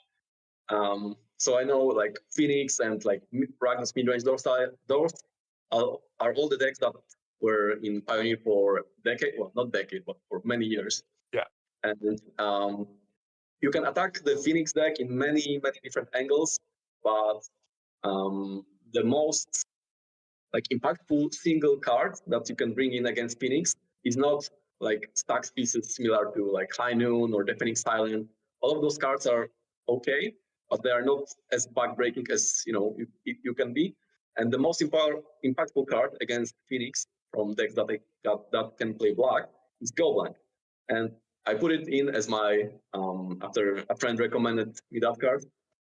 I put it in as my last sideboard card. I replayed Pyro Cloud, which is not the best card you can play. So I replaced it with Go Blank, which is excellent against Phoenix. And I was lucky enough to, in my match against Adam, I drew it in game 2. It won me the game. I drew it in game 3. It won me the game. So, lucky to draw it, but kind of smart to put it there in the first place. Yeah, great high praise for Go Blank there. Well, you did great in the first round here today. You got a couple more to possibly qualify for Worlds, so best of luck the rest of the day. Yeah, thank you.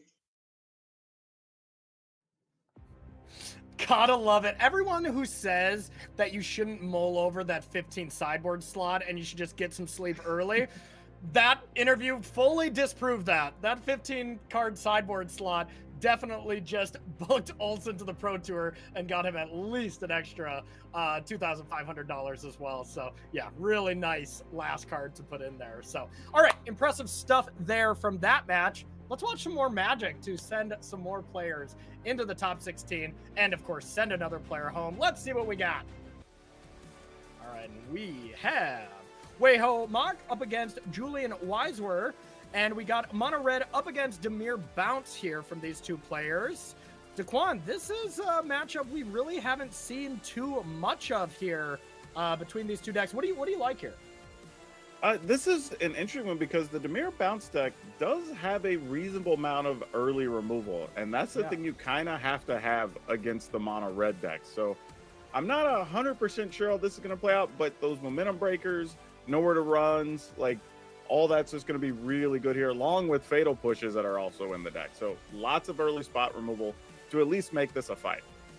Yeah, and if we take any lessons from Standard, the Demir Bounce matchup versus Mono Red does favor the Demir side. So, hey, maybe that transfers over into Explorer. Let's find out.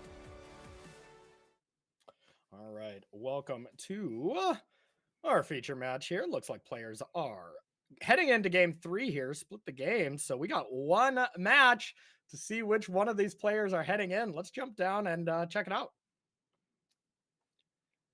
Yeah, this is interesting because I could see where a bunch of stuff would get sided out in these matchups where you don't really care about something like Narset here necessarily, right? No. Like it just doesn't do anything. So it leaves a lot of room for the extra sideboard cards here. So I think you're going to see in this match a lot of sideboard cards are coming in for this third game. Yep, absolutely. Narset looks quite bad against the red deck. Stock Up looks infinitely better. Being able to get some card advantage that isn't very vulnerable to being attacked down. Yeah, you see Hidetsugu's second right there also has a fun card that's making an appearance. That card's exciting because you can kind of control getting your opponent down to 10 for that big damage. Yeah, absolutely. That is the spiciest card to include there. I'm a fan. That is really nice.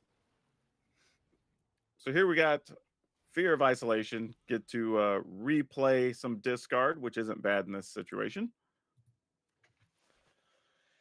Yep, not bad at all. More than likely just going to see a stock up next turn to get it going, but here is the most powerful start that you can do in this deck. It's debatable if maybe Kamano faces Kakazan into Challenger is better. Close either way.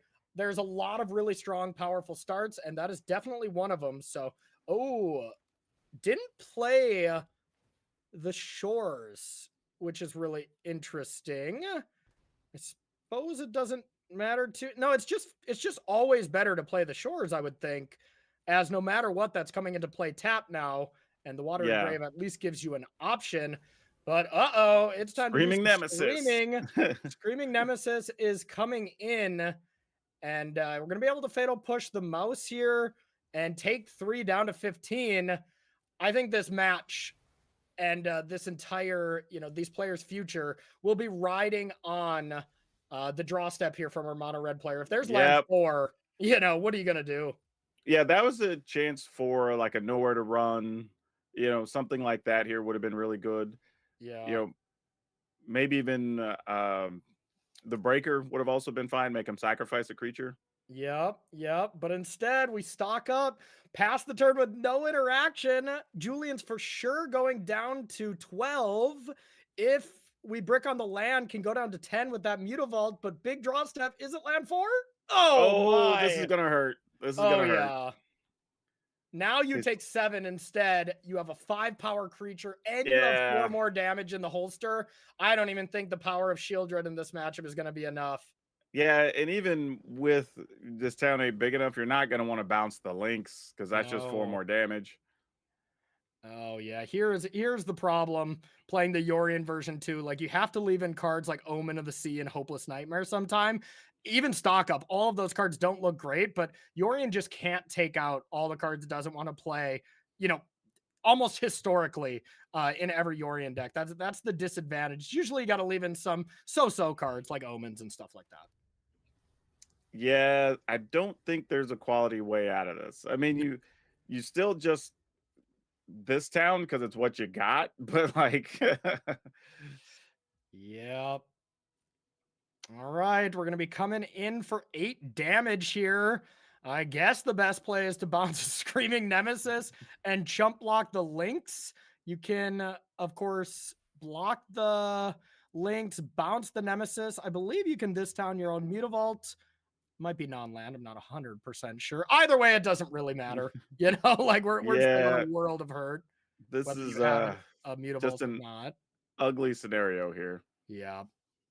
And the one thing that Julian has going for him is at least the Mutavault dies, so the Lynx isn't going to just win the game on the spot.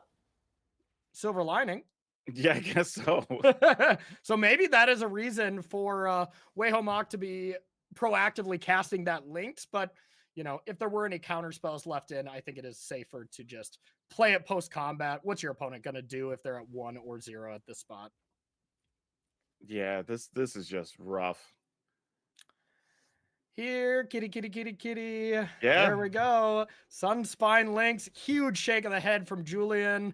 What can you do here? Now you have 2 lethal threats to deal with on the battlefield. You can't deal with a single one of them. Can't gain life off Shieldred. Can't draw any cards. And nowhere to run was just late to the party. Yeah, unfortunately, Julian has nowhere to run here and is going to be falling here in the top 24. Yeah, Fatal Push can't even deal with anything. Yeah. And there is the good game. Weihomok advances to our top 16, is going to be heading to the Pro Tour here in Vegas. Huge congratulations to them. Heading on in with another mono red deck, Daquan. Yeah, this is kind of what we talked about. Like, mono red against some of these kind of mid-rangey, slower decks looks pretty good, and I think if that's what you expected this weekend, it was the right call. I mean, mono red looks a little worse when your opponents have other sizable creatures are sticking in the way, consistent early removal, but like some of these decks just don't have that. So you're kind of getting to run a little wild right now.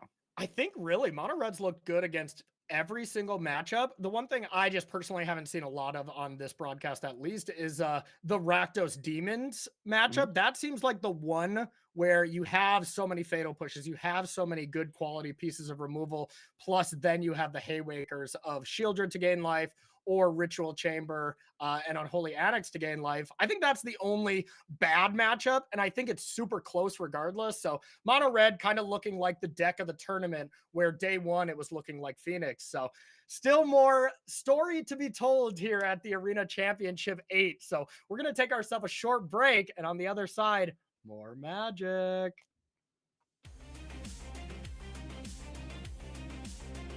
My name is Paul Chion, and I am playing Is It Phoenix? The main goal of the Is It Phoenix deck is to play a bunch of cantrip spells and lots of different ways to put cards into your graveyard, namely Arclight Phoenix, cast a bunch of spells, put them onto the battlefield, and hopefully that's going to be enough to win the game. So I'd say some of the key cards in the deck are going to be, aside from, of course, Arclight Phoenix, is Picklock Prankster and Artist Talent. Those are 2-drops that really give you kind of a sense of redundancy. Both cards allow you to really fuel up your graveyard, to put Phoenixes into your graveyard, and also just kind of find the perfect card. And then I think one of the most important card draw spells in the deck is Treasure Cruise, because once you're looting through your deck and casting Picklock Pranksters, Treasure Cruise just means you can just fill up and play a fair game against your opponents as well. I think as far as kind of the pet card that I like in this deck, there's a couple of different ways you could have played the Is It Phoenix deck, and I'm playing the Galvanic Iteration Temporal Trespass version, which is a really nice combination to kind of win stalled out games, and I'm looking forward to taking a lot of turns in this tournament. Early on, we were all kind of locked in on probably playing Phoenix, but we noticed that the mono red matchup was pretty bad. So then what did we do? Well, we basically put every single card in our sideboard. I think there are 5 dedicated slots in our sideboard that literally have the word red in them.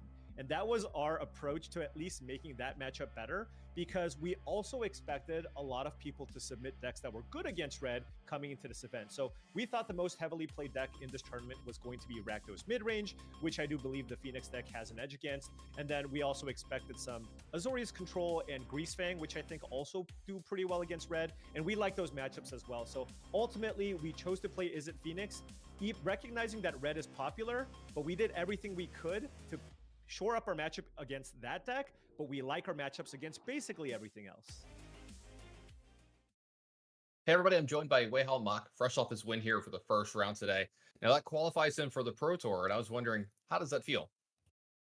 我感觉一般，因为我之前已经去了两次吧，所以就有点习惯了。幸好我的美国护照还不用续期啊，挺好的。I'm pretty happy. I have been qualified for the Pro Tour 2 times, so I'm actually feeling pretty used to it. So I already have my travel visas and everything, so I'm pretty happy about it. Well, congratulations again. I'd be happy myself. You chose mono red here for your deck for the Arena Championships. What led you to that choice? 我觉得这个套牌的法术力基础是最好的，可以用一些像是 Otafo 这些地，我觉得比一般的双色以上的套牌都好很多，而且也不怕卡色，也不怕爆地，就是这样。He really likes the consistency that mono red can provide him. It doesn't have to worry about being color screwed, doesn't have to worry about mana issues, and the consistency really helps. Well, the consistency has helped a lot today. Only a few more wins to possibly qualify for Worlds, so best of luck the rest of the day.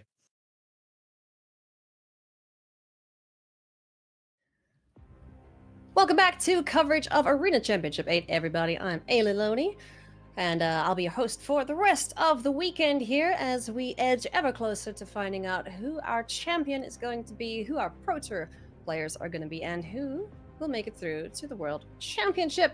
This round, I'm joined once again by Hayu and Arya Karamchandani. Looking forward to some more magic here in the rest, or the bottom half of the bracket, shall I say. How have you been enjoying the matches during your off rounds there, Arya? I mean, it's really been a blast. It's pretty rare for me to actually like stick around and watch all the matches in my off rounds when I'm casting. Like I like to step away for a bit and take a bit of a break. But the matches this time have been so much fun to watch that I've actually been like tuned into coverage the whole time while I'm off. Yeah, just a lot of really, really good games. It's been a lot of fun. Yeah, they've been awesome. How about you, Hayu? Yeah, I think there have been a lot of one-offs in deck lists that are, or maybe slightly spicier choices that are doing a lot of work, and I love that. I love that about this kind of tournament. and especially open deck lists, people have to respect the one-of. So yeah, pretty interesting to see those specific card choices play out for people. All right. Well, we do have our feature match ready for this next qualifier. We still are in the qualification rounds. So up next, we are going to jump into this matchup here between Ikeda Masaru and Percy Fang. We've got a Rakdos Demons versus Mono Red Aggro matchup. Let's jump into our Japanese player here. Plenty of games played, pretty decent win rate there too, playing the big bad of the format in Rakdos Demons. So, Hayu, tell me a little bit more about this list. Is there anything that stands out here for you in this one? It's pretty much the Rakdos Demons list that we've been seeing, but there are some interesting choices. We were talking about one-ofs just now. One-of Euphemia the Cacophony in this list. I want to see her do things. I don't know if we will see her do things. I like the inclusion of cards like Bone Crusher Giant, maybe shoring up that mono red matchup a little bit pre-board. And interestingly, Masaru Ikeda has decided to come with Shieldred the Apocalypse in the main, as opposed to the Archfiend of the Draw. So that's like one of the big differences we've seen between some of these decks. Like, what big 4-drop are you playing? So this one, a little lighter on demons, maybe a bit heavier on kind of just good cards and value. Yeah, just like good black-red good stuff, as we see, the one copy of Invoke Despair as well. We haven't seen that in a little while since it got banned in Standard. Well, that was a while ago now, wasn't it? Oh, yeah, justice for Invoke Despair. Yeah. Although it was pretty miserable to play against, let's be fair. All right, jumping over to his opponent, Percy Fang from the USA. Very nice win rate here, 65%. It's got to be pretty chuffed about that. And playing Mono Red Aggro, let's say the standout archetype of the weekend thus far. Arya, what do you make of Percy's list here? Yeah, I mean, we've seen Mono Red kind of be almost like the breakout deck of this tournament. It was the second most played deck, but I think maybe the most represented deck that's already, in terms of like copies, already in our top 16 so far. I'm not sure.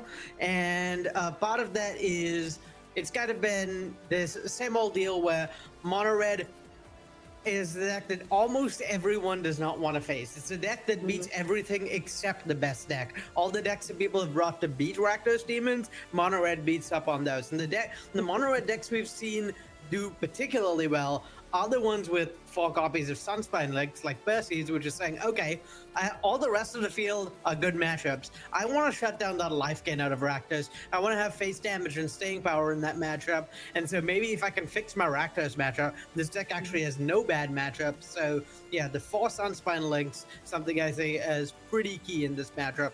Pretty likely to come up, particularly against those 2 copies of Shieldred. Nice. Awesome. Well, let's see which 4-drop comes out on top here in the next of our qualifiers, and let's see who makes it through to the Pro Tour. Ayu, take it away. All right, it's do or die time for these 2 players, Masaru Ikeda and Percy Fang. In the single elimination bracket, if they win this match, it's through to the top 16 and the Pro Tour. And if they don't, well, it's a goodbye. But I mean, they get to walk away with $5,000. So it's not exactly, going home empty-handed, Arya. Yeah, I mean, already really impressive to make it this far, but I mean, everyone's got to have their eyes on the Pro Tour, so gotta imagine that's the goal here. All right, we're going to see Percy come out on turn number 1 with Hired Claw, not quite as powerful as the other 1-drop, the mouse, but this is going to be met with the Fatal Push anyway from Masaru, and looking at Masaru's hand, it's pretty sweet. There's Blood Tithe Harvester, that Bone Crusher Giant we were talking about. It's actually going to lead off on Thoughtseize, leaving up the 1 red 4 Fatal Push. And those Monstrous Rages, not as scary, Arya, when you know about them. Yeah, I mean, this is kind of exactly what you want to be seeing from the Rakdos side, just having removal spell after removal spell, piece of interaction after interaction to ideally strand those combat tricks in the mono red player's hand, and then just like take over the late games. This is kind of exactly how you want to see the game go in Ikeda's seed. They've got to be pretty happy so far. Yeah, this is the ideal start, really. And you can see Masari actually thinking about it. Do I need to use this fatal push right now? Could I maybe get some value off the stomp of Bone Crusher Giant? And being very careful about your resources is a great way to handle something like this mid-range Rakdos deck, Arya. Yeah, I mean, this is a pretty perfect start. The only issue I think for Ikeda is just not really. Never mind. I was gonna say there's not really any way to play towards a long game setup, but Annex certainly speaks to that. All that's needed at this point is some sort of demon, and I think we're off to the races. Yeah, pretty interesting. Doesn't really want to play out the Annex side and start taking damage, even though he's still at 17 against this mono red list. With the lynxes, with these nemesis, your life total is going down very, very quickly. Percy drew the screaming nemesis for turn. Is actually going to try and bait Blood Tithe Harvester into the trade first. Yeah, I mean, this is a pretty safe attack. The monsters. I think ideally maybe trying to force like a fatal push if there is one here.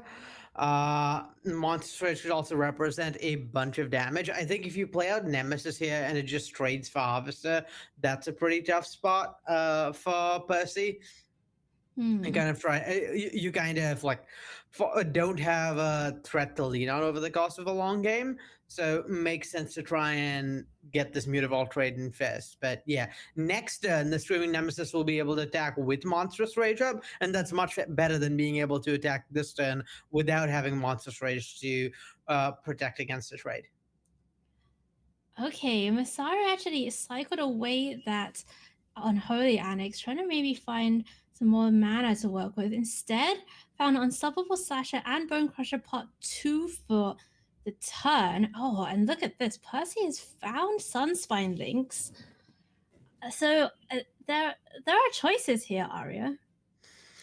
Yeah, it's a pretty interesting spot. The slasher is certainly awkward for Percy here, where it represents a really, really fast clock.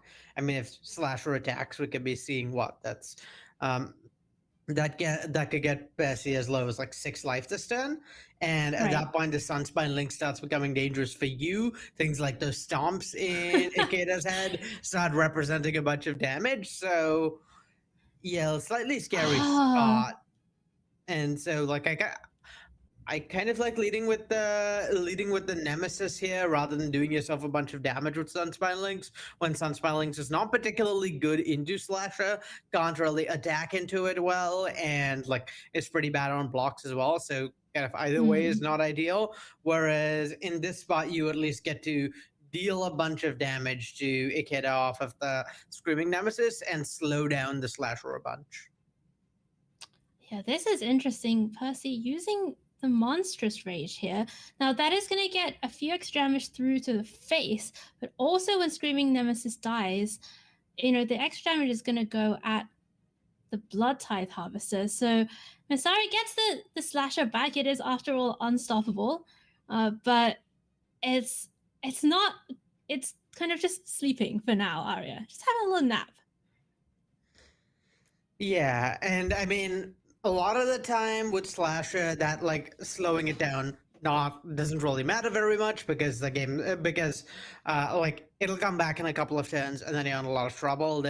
Over like 2 turns is really not a long time, but against Mono Red, 2 turns kind of is a really long time. That is game, true.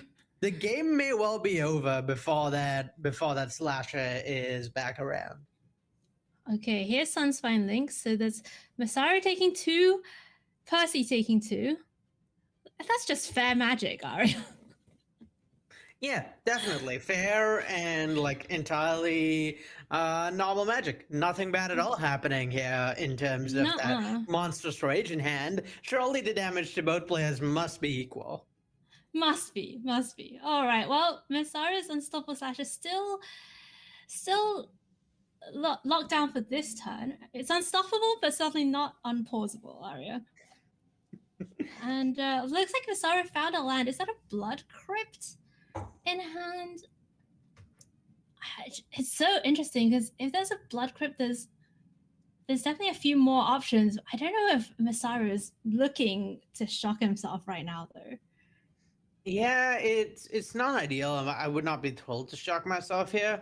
But yeah, Masaru knows about that monstrous rage in hand, so you kind of have to interact on your turn or not at all. Yeah, planning to leaving up a single stomp, not likely to work out. So you have to either shock to have double to represent double stomp on the Sunspan links, or resign yourself to taking a lot of damage off of that monstrous rage. Yeah, it's tough, right? Maybe you just play out a Bone Crusher here. Oh, it was a Blood Crypt. It is going to be the double stomp. Yeah, I think I like the double stomp here, but that again leaves you taking a lot of damage off of one of these Mutavaults. We're looking at like 5 damage total, maybe coming in this turn cycle.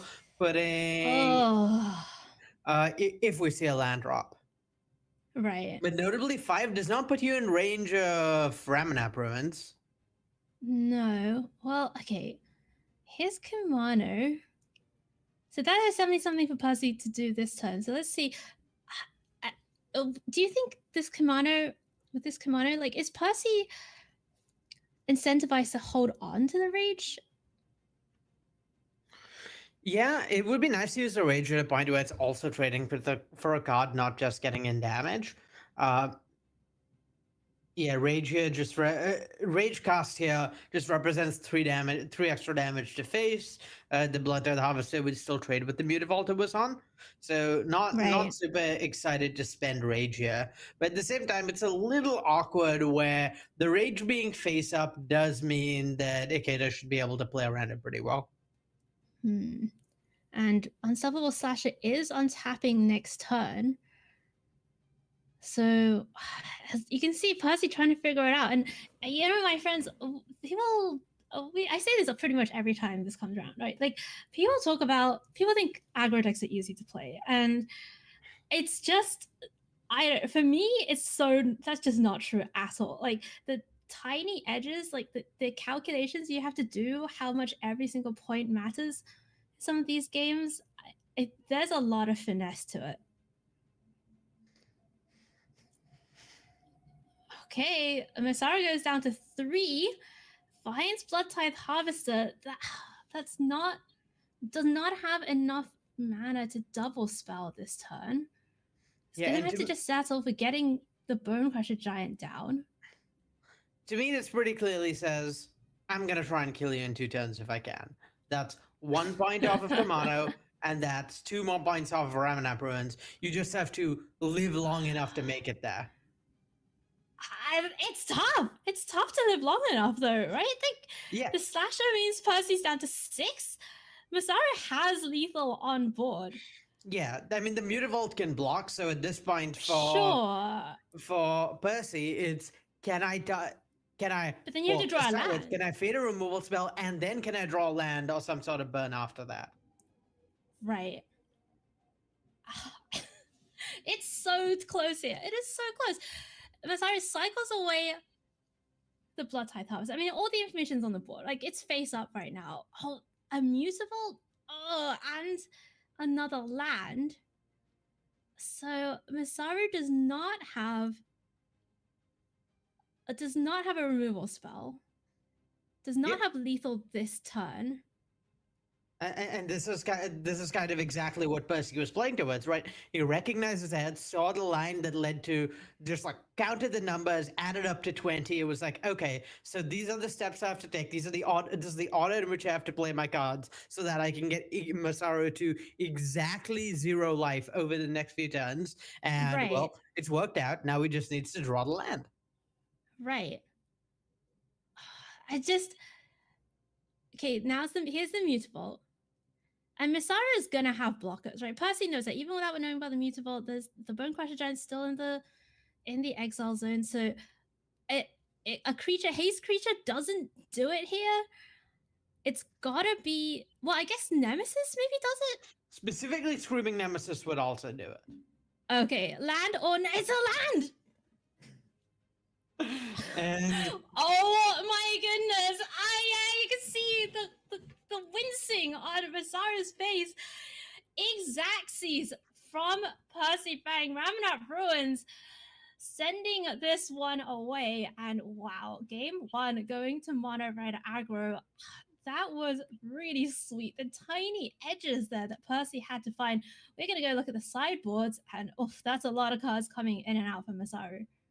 Yeah, I mean, this was extremely well played by Percy, recognizing to use the Monstrous Rage to not get a 2-for-1, but just to get in 3 extra damage, knowing that plus the 1 damage from the Kumano, plus the 4 damage plus the 2 damage from Ramanap was going to add exactly 220.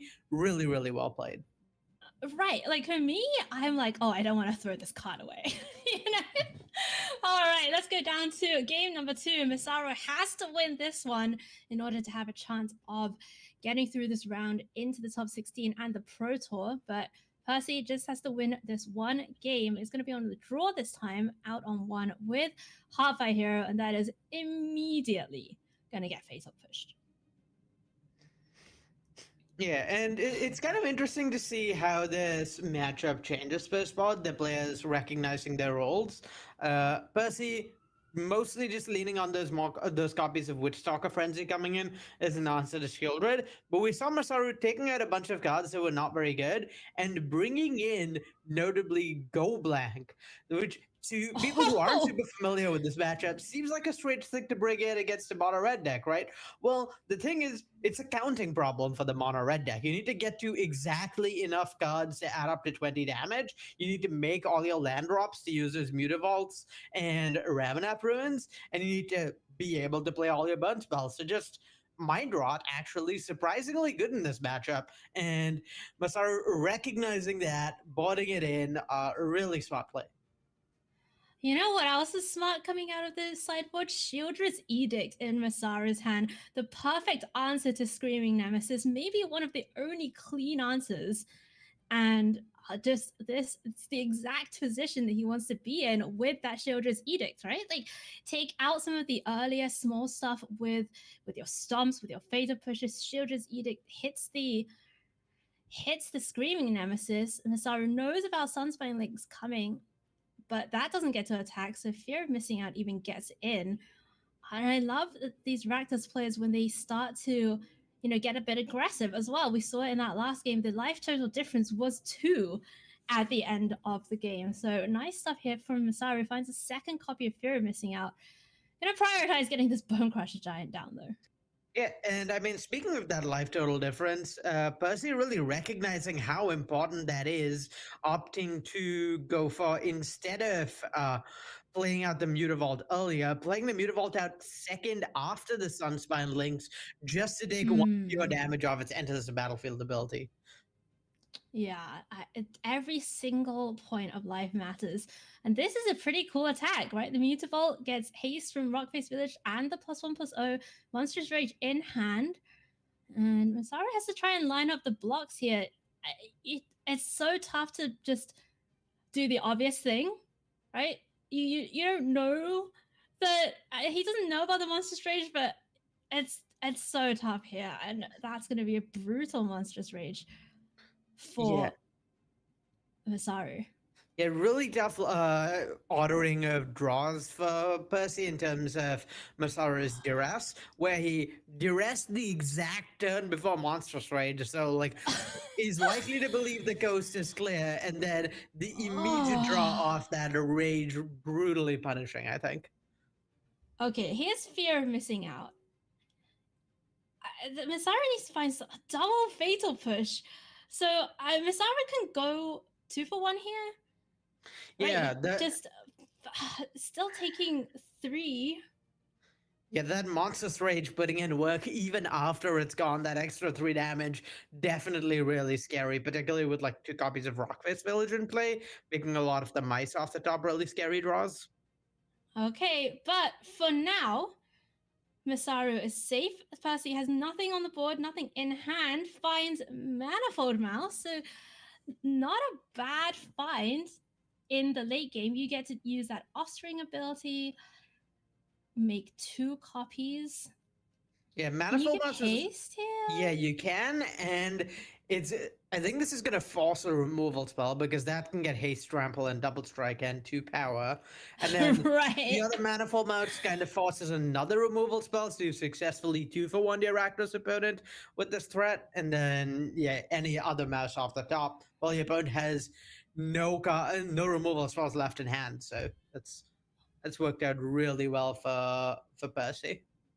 Yeah, Masaru's going to take the safe line here. Just use that. Oh, there was a mouse off the top. Jeez, look at this. Just hit after hit from Percy's deck. And Masaru's going to be forced to use that slasher here as well. But the good thing about the slasher, it doesn't go away permanently. Now, the 4 damage off of the Hotfire Hero dying here, though, is the Oh real my tough goodness. part. Now something like Oh, there's now just so something many like, ways to die. Yeah, Screaming Nemesis is gonna get there. Ramanap Ruins could get there. If we see a tap down at some point, even a Mutavault or any other mouse could get there. So, yeah, pretty tough. spot. Hold on a second, Arya. Ephemia the Cacophony is here. There's got to be a fear of missing out in the graveyard, right? Oh, there's multiple, I think. Okay. I'm glad we got to tick that one off the bucket list because I said this is the one of. We'd love to see it do some work here. It is doing some work here. Masaru now sitting with 2 removal spells in hand. Oh, and Percy's just drawing blank after blank off the top. Ramanap Ruins would do it. I mean, there are so many outs, and it's not over yet. Percy could still find it, but Yeah. wait, is this lethal? This is not lethal. This is Not this lethal, only right? gets Percy to 1, I believe. But yeah, notably, like the outs are going down. Screaming Nemesis is no longer an out, for example. It's been looking like it can attack. Masaru could, in fact, dodge the tower one of his own creatures and then fatal push the Screaming Nemesis. So that's not out either. I think it's Sunspine Links and Ramanap Ruins and any burn spell that goes face are the There only aren't that outs. many. Burst Lightning? There are not that. Oh my god, it was Burst Lightning! This is incredible!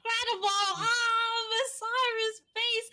The last possible turn, and Percy Fang is going to advance to the top 16 and the Pro Tour, winning at 2 life in each of the 2 games. That just shows you how close that matchup is and how tense it can be. Wow, Arya. Yeah, That was so close. that was a nail biter both games, and I mean this is what the mono red deck is all about, right? It's a counting problem, and so decks that can interact with you, it gets really, really close whether you can count to 20 or not. Right. But I mean, even in that scenario, where that game 2, Percy on the back foot, just flooding out a bit. If we think about it, there were so many outs, right? Like there was Stomp as well. Like, we talked about, you mentioned Burst Lightning, which is a great call, but that was Ramanap Ruins, that was Stomp, that was Sunspine Links. Like there were definitely quite a few things that he could draw, and that's exactly how these mono red decks get you. Wow, pretty sweet stuff. Okay, we're going to take a break. And when we come back, we will have the final qualifier round match for you to see who makes the Pro Tour. We'll be back in just a minute. My name is Paul Cheon, and my biggest accomplishments in Magic, I'd have to say, is winning the 2006 U.S. National Championship. I also have 3 Grand Prix titles, and I also won the Team World Championships with Sam Black and Mike Jacob. That doesn't matter. Let's go! We're qualified for the Arena Championship! How did this happen? Oh my gosh! That is unreal. Magic's been a huge part of my life for as long as I can remember. I think I've been playing this game now very seriously for the last 27 years. I've been a competitor. I've played on the Pro Tour. And then I've also worked at Wizards of the Coast. That was a really big part of my life over the past 7 years. And then just recently, I moved on and I've now become a content creator. And that's what's given me the opportunity here now, because I wasn't, when I was working at Wizards, I wasn't really sure that I'd ever be able to compete at a high level again. And all of a sudden, moving back into kind of this content creation space, I've kind of accidentally qualified for this event because I wasn't even sure what deck I was going to play while I was coming into this. And now I find myself playing in potentially one of the biggest tournaments I've ever played in my life, at least in terms of just what's on the line here. And just really excited to be here and hope I can do well.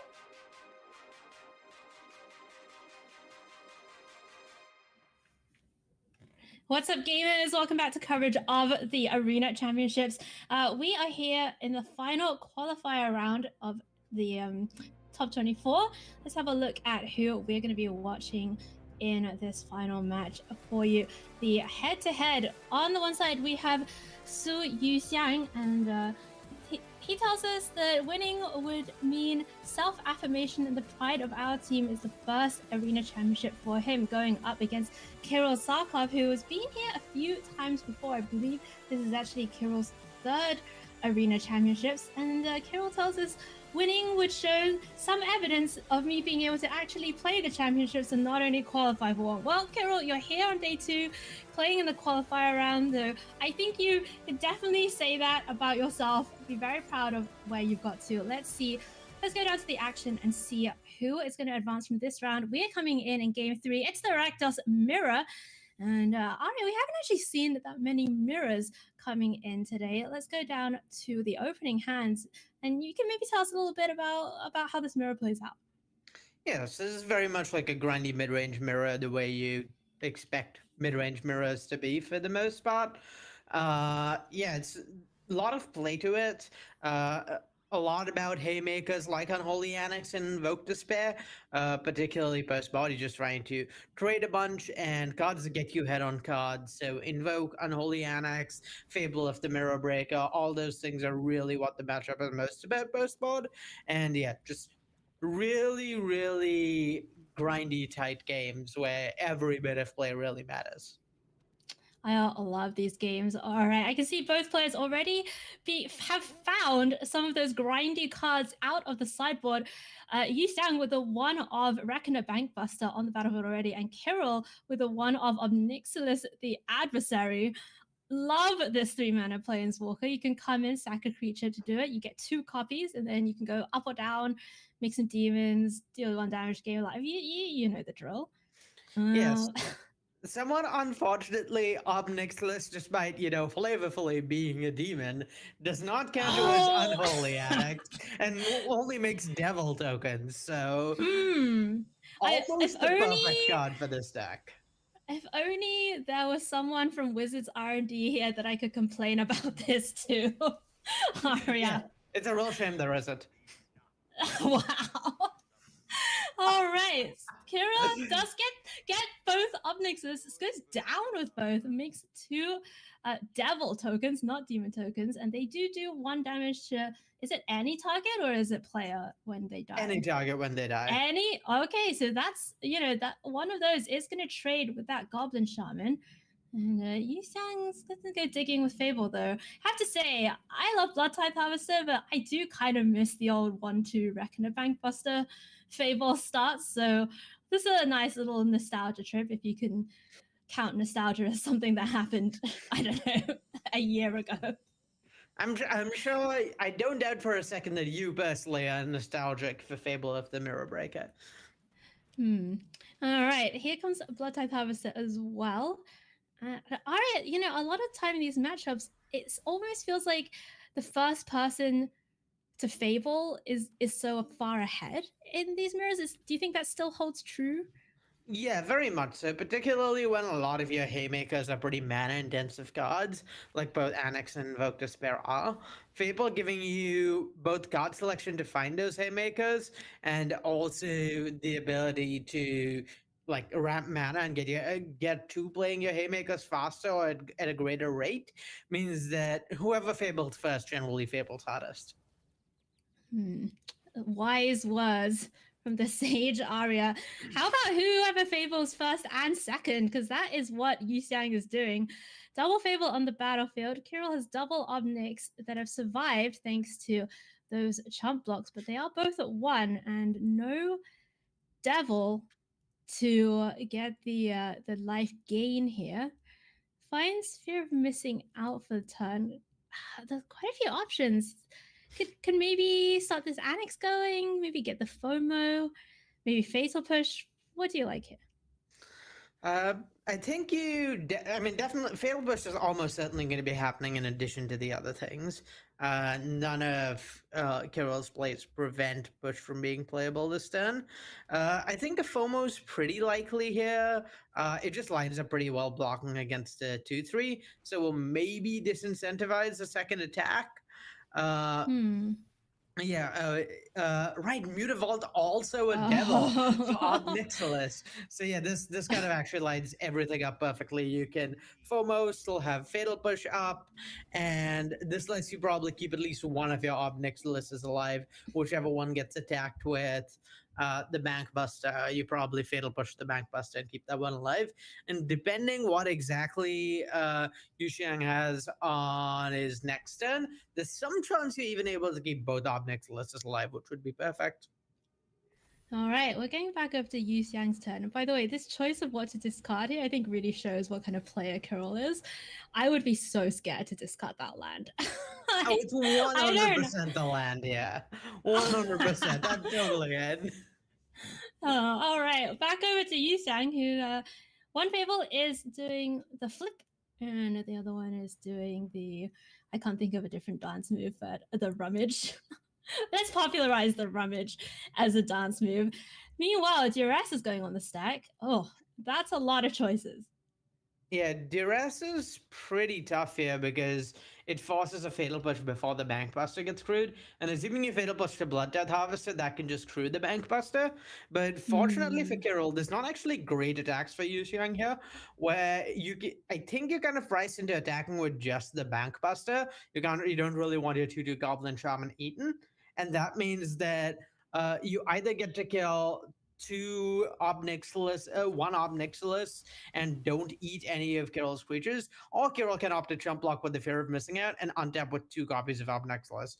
Neither of those options sound great for Yu Xiang. Okay. Here comes Mutavault as well. That's the land drop for turn. Has a fear of missing out of Yu Xiang's own. Is that a decline? It's not optional, so I believe this is not. This seems to be like a delay or pause with Yu Xiang's hand. Oh, okay. Yeah, sorry. Sorry, my friends. We just got Yu Xiang's hand a little bit frozen here, but we can tell what's happening. Found a Withering Torment, so that is going to deal with the blocker. Both Ob Nixilises go down. Kirill finds Fatal Push for the turn. Could at least deal with the most pressing issue, Arya, which is that reflection. Yeah, this is a really tough spot. So I don't think this is. It's not. I haven't done the math. I'm not entirely sure whether this is lethal this turn. But it's close. It can't be lethal. It can't be. Kirill's at 21. Yeah, but fear of missing out, taking extra combats does a lot. Okay. So you can't really be activating this Unholy Annex. I think you're priced into Fatal Pushing that fear of missing out. Oh, I see. Okay, so Kirill is gonna go after the fear of missing out instead of the reflection, and that does at least stop the most concerning thing from happening. He doesn't know that Yu Xiang has a second fear of missing out. Well, in hand. I believe that's the same fear of missing out that was in play. The hand is still frozen. You're right. My bad. The Yu Xiang has an unknown card in hand. From his reaction, possibly it was a good one. He's definitely got the face of someone who is trying to do the math. Oh, here we go. All right, so Kenzan was the draw. Oh, but double reflection is online. Yeah, and Potentially. the problem for Carroll is that he's behind on multiple axes. He's in a lot of trouble in terms of just like being behind on board, but also is like not super far ahead on cards. That Bankbuster is Right. going to give Yuxiang more cards still, and there's like a pretty clear mana advantage for him as well. So yeah, I think it's a pretty tough spot to be in for Carroll. It's not like this board wipes or anything of the sort post mod that's going to let him come back in a position like this. Does have 2 Pyroclasm in the side. Unclear whether he would have brought them in the mirror, but we will see. I mean, Pyroclasm would be pretty sick right now, but the damage might be done, by then. Yeah, Pyroclasm would be pretty great here, but I think it's fairly unlikely to have come in the mirror. It's just too frequently not doing anything for you. Okay, Yeah. so here we go. Yuxiang's gonna just get in with that Goblin Shaman, leave up the double reflection stuff, Yeah. and Carol finds Blood Tithe Harvester. And to me, the no activate Bankbuster, no other, not even Fire Up Mutavault screams, I'm gonna make 6 copies of Fable on my end step and kill you. Yeah, I think that's pretty. The writing's kind of on the wall. Everyone knows it. We've seen these go off before. In the end step, you can just one copy the other, copy the other. Yuxiang has 7 mana available, I believe, including that treasure token. Yep. And that's more than enough because once he gets on tap, obviously he can make some more copies as well. It really doesn't seem like there's much that Carol could do here. And I have to assume with the way he's playing that the Pyroclasms are not in the deck. Yeah, and I think Carol's maybe thinking, like, is there some way I can survive with blocking with 2 creatures? Yeah, I think maybe trying to draw a removal spell here, like a Go for the Throat or a Fatal Push.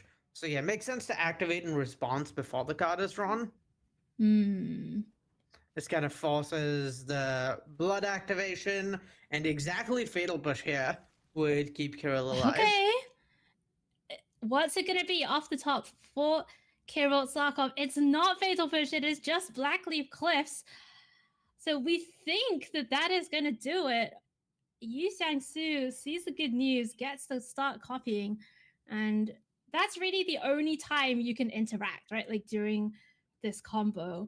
Once that second one has been made, I mean, I guess, you could interact now, but it's not going to help you. Yeah, there's not going to be any more cards drawn until all the Fable copies are made, so might as well activate the Mutavault and get a drain instead of life loss out of it. We're going to be looking at 7 copies of Fable plus 3 already, so that's 10 in play. I believe that's exactly lethal even. No, there's a Mutavault that can be activated, so it's a little more than exact. Yeah, I think so. I think there's... So Because even with Carol going up to 18... Yeah, we're going to be seeing... It's going to be enough. Yeah, there's going to be 20 damage coming in, I believe. Oh, wow. Okay, I mean, for some reason we haven't seen this yet this weekend, but this is what the deck does, right? This is what Fable the Mirror Breaker does. It's Splinter Twin kind of at home. Probably not really any need to use that Thought Seers. Probably just spend the mana instead on making more creatures here for Yuxiang. Yeah, and a Fatal Push once you've drawn that extra card, just gone. That's just yeah. Yeah, that is a dagger for sure. So many of these matchups have been so close. Is Yuxiang not going for lethal here? No, just drawing an extra card, see whether there's a few more points that could come in some way or the other. Got to make a little extra shot, Yeah, don't worry, friends. This is still definitely more than lethal. Yuxiang Su is going to be winning this particular round, going through to the top 16 and locking up that Pro Tour qualification. Congratulations to Yuxiang. Great stuff there in the Rakdos Mirror. Wow, Aria, that was a lot of magic from our qualifying rounds, but I'm really glad we got to see how all of our qualifiers fared, to see who makes the Pro Tour, who has to go home now. But there's still a lot more magic to come as we get into the top end of the tournament. So we're going to go away for a break. When we come back, it will be the round of top 16. See you soon. Hey friends, my name is Kenji Numatanami Egashira, Mox finalist in 2017, and 9th place on Breakers at Mythic Championship 5. Okay, I guess I'm gonna go for lethal. Let's go! Cool stuff, man, got the flutters now, that feels good. You're gonna wanna root for me because I'm definitely the underdog in this event. I am 99% exclusively a limited player. That's how I qualified for this event. And so when they told me I was gonna have to suit up a 60+ card deck for this, well, I knew the odds were gonna be stacked against me, and who doesn't love an underdog? Ah, that sucks. I started playing Magic in around 1998, 1999. It was around the Tempest era, but I didn't really start playing the game until I was around 9 or 10 years old. And from then on out, I was going to F&M basically every week growing up. I kind of just stuck to the fun stuff, the Friday night events. Started getting into Commander, or as they used to call it back in the day, EDH. That's how you know how long I've been playing that.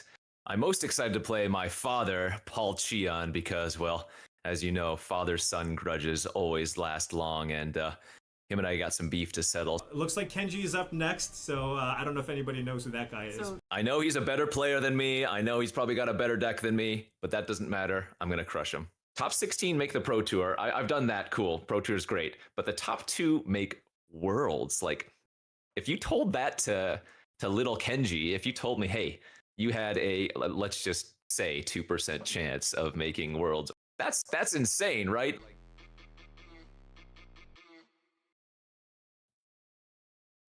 Hey everyone, I'm joining Yu Sheng Shu, fresh off a win here in day 2 of the Arena Championships, and that's going to qualify him for his very first Pro Tour. And I was wondering, how does he feel about that? 这是我第一次就有资格参加 PT， 对我来说是我个人的万智牌生涯里面比较一个大的进步，就是也是一个能够证明自己的过程。我希望我去参加这个，我能够去参加 PT 这个事情呢，能够激励到大家，就是我身边的人，就让他们觉得玩万智牌其实是可以变得很厉害的，就是这个意思。通过努力啊，通过努力。This is the first time that I will be qualified for the Pro Tour, so I'm very happy and very proud about it. I'm very excited to be playing the Pro Tour, and this means a lot to me because this means that I will be able to show the people around me that playing Magic can mean something very important, and that I can show to everyone else around me that through hard work, I can accomplish something as meaningful as qualifying for the Pro Tour. Awesome to hear that it means that much to you. Now, your weapon of choice here this weekend was Rakdos Demons. What led you to choose that for the Arena Championship? 我认为拉朵斯中速是一套比较万能的套牌，它拥有在这个赛事里面最好的过牌手段以及干扰手段。就是第一张牌是崛起思绪，第二张牌是那个奇奇，就是 Fable。所以我在如此高的稳定性下，所以我就选择了这一套拉朵斯中速。So the reason why I chose Rakdos Demons is how versatile it can be.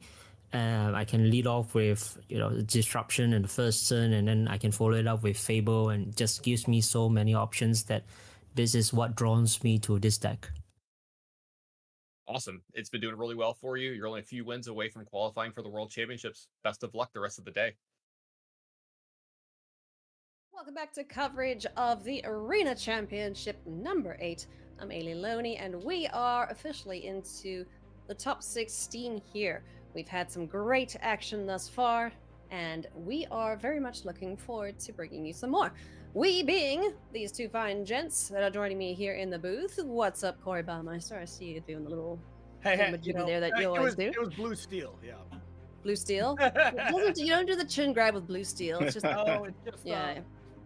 There you go. There you go. That's the move. You turned left. Good job, bud. Oh, I can't Good turn job. left. Yeah, it's got to be. Okay. Well, spoilers. In the end, he turns left. Anyway. What's Well, up, just Daquan? ruin the How you movie doing, man? for people. Come on. It's like a 20-year-old movie at this point. It is actually, Make which is people rough very- to think about. feel very old. Yeah, right? My knees, yeah. Ugh, yeah. Yeah, I this is have what to it'd be say, like. Fine Gent might be the best thing I was called this week. So, I'll take that. Oh, okay. Well, people need to pay you more compliments then. What the hell? Jeez. Anyway, welcome, friendos. It is great to have you back here. We have seen some excellent Magic so far. We've seen some absolute dunks, some Mono Red craziness, winning at 2 live. What the actual hell? Let's take a look here at our bracket and how things have shook out thus far. Corey, take us through the top half here, friendo. What are you looking forward to? What are you expecting to see some fireworks in? I'm guessing it's the Mono Red aggro matchup. Woo! Yeah, there is a lot of that in the top half of the bracket and in the bottom. The one thing I'm most excited about here is all 16 of these players are all going to be Pro Tour competitors now. So now they have kind of like two easy-ish, shoulders down matchup, just playing for $2,500 for this no round. biggie. But we'll heat up as we get to the World Championship spot as well. But the matchups I'm looking forward to the most from this top bracket, of course, Paul Chion, my buddy and coworker. I want to see him, advanced. I'm a little biased on that one. But outside of that, Kian Jafari with that Demir Ninjas deck again. It seems like both Paul and Kian have a rough matchup against Mono Red, so I don't know if I love the chances for either of them, but those are the players I'm really excited to see. That's gonna be sweet. Hey, Corey. If Paul loses, how hard do we try and convince him to play in the Pro Tour anyway? Ooh, Like we gotta get him to try, right? Yeah, Right? we can definitely. I know we can't do that. We need him. We We need could just do him Pro on staff, Tour yeah. Paul like they did GP Reed, Okay, Or was it yeah, GP? Yeah, I'm into it. yeah. We could do that. Anyway, the bottom half of the bracket here. Let's take a look. Daquan, similar question for you. Anything you are looking forward to most? I kind of want to see this Teamer Analyst deck. Have we seen it at all? Yeah, I was just about to say it. It's the only player playing that. So, Yeah. when you're in a field with all this Mono Red and Rakdos demons, it's like, oh, there's this other deck that's just kind of been petering along and managed to make it to the top 16 Petering kind of along. under the radar. So, I see yeah, what you did there. exactly. See, That was nice. people weren't paying attention to that. Yeah. We do like a good pun. I'm very attuned to them now, being a mother of a 2.5-year-old. Yeah, dad Also- jokes are strong in this household. I want to point out we might have the fastest match because we have Mono Red aggro with Stephen Lee and Yeah. Mock playing in the bottom half of that bracket. So Yeah. yeah, could be a fun one there too. Oh boy. The Mono Red players are taking each other out here because at least one of them is getting eliminated in both halves of this bracket. So Yeah, there's watch 8, out, buds. There's 8 Mono Red decks left. Half the field Still? is Mono Red. Yeah. That means all the Mono Red decks won then. All Yeah. of the Mono Red decks either won or they were already into the top 8. So, you know what we were saying about is it Phoenix being the deck of the tournament? Not any longer, unless we No. see them just dominate here from here on out. Yeah, no, this Mono Red deck is it's on fire. We can safely say that it is on fire, just like some of the opponents' faces. But I'm pretty sure we're going to see some more of that as we head into our feature matches. But before we go to the feature matches, friends, we have a surprise for you. We actually have another guest joining us here at the news desk. So, Daquan, Corey, please help me welcome back our esteemed coworker, Dwayne. For Oh, those man, of you you've who... seen Dwayne in like a year. Yeah, Dwayne was here last year, I believe. I didn't get to meet him, so Dwayne, it's an honor to meet you, sir. Like, this is pretty cool. Welcome. I mean, yeah, it certainly does rock to have you here as well. Nice to have a rock solid person here in Yeah. the booth. It really helps us out a lot. And honestly, I mean- when you're not showing up very often, we can't take these appearances for granted. Seriously. Absolutely. We're it's excellent to have you here, but I do have to ask Dwayne, why are you here specifically? Mana Rocks. Okay, I see. That's a noble a feat, adventure. Have you seen the Mox Jasper? That's kind of a Mana Rock, right? Yeah, It's Dwayne, I gotta ask you, since I know you've been watching the tournament so far, like any big surprises here from your end, or is this kind of tournament just playing out just like you'd expect? Oh yeah. Also surprised. Yeah, we're by all Mono Red? surprised by Mono Red. Yeah, no Fair, yeah. kidding. No kidding. It is the new rock solid deck of the format for sure. It absolutely is. But yeah, it's great to have you here, Dwayne. Do you have anything you'd like to share with the audience? What have you been up to? Ah. Oh, you're teasing a comeback, I see. Okay. Oh, like back to hang out with people while they're gaming in Arena? Yeah.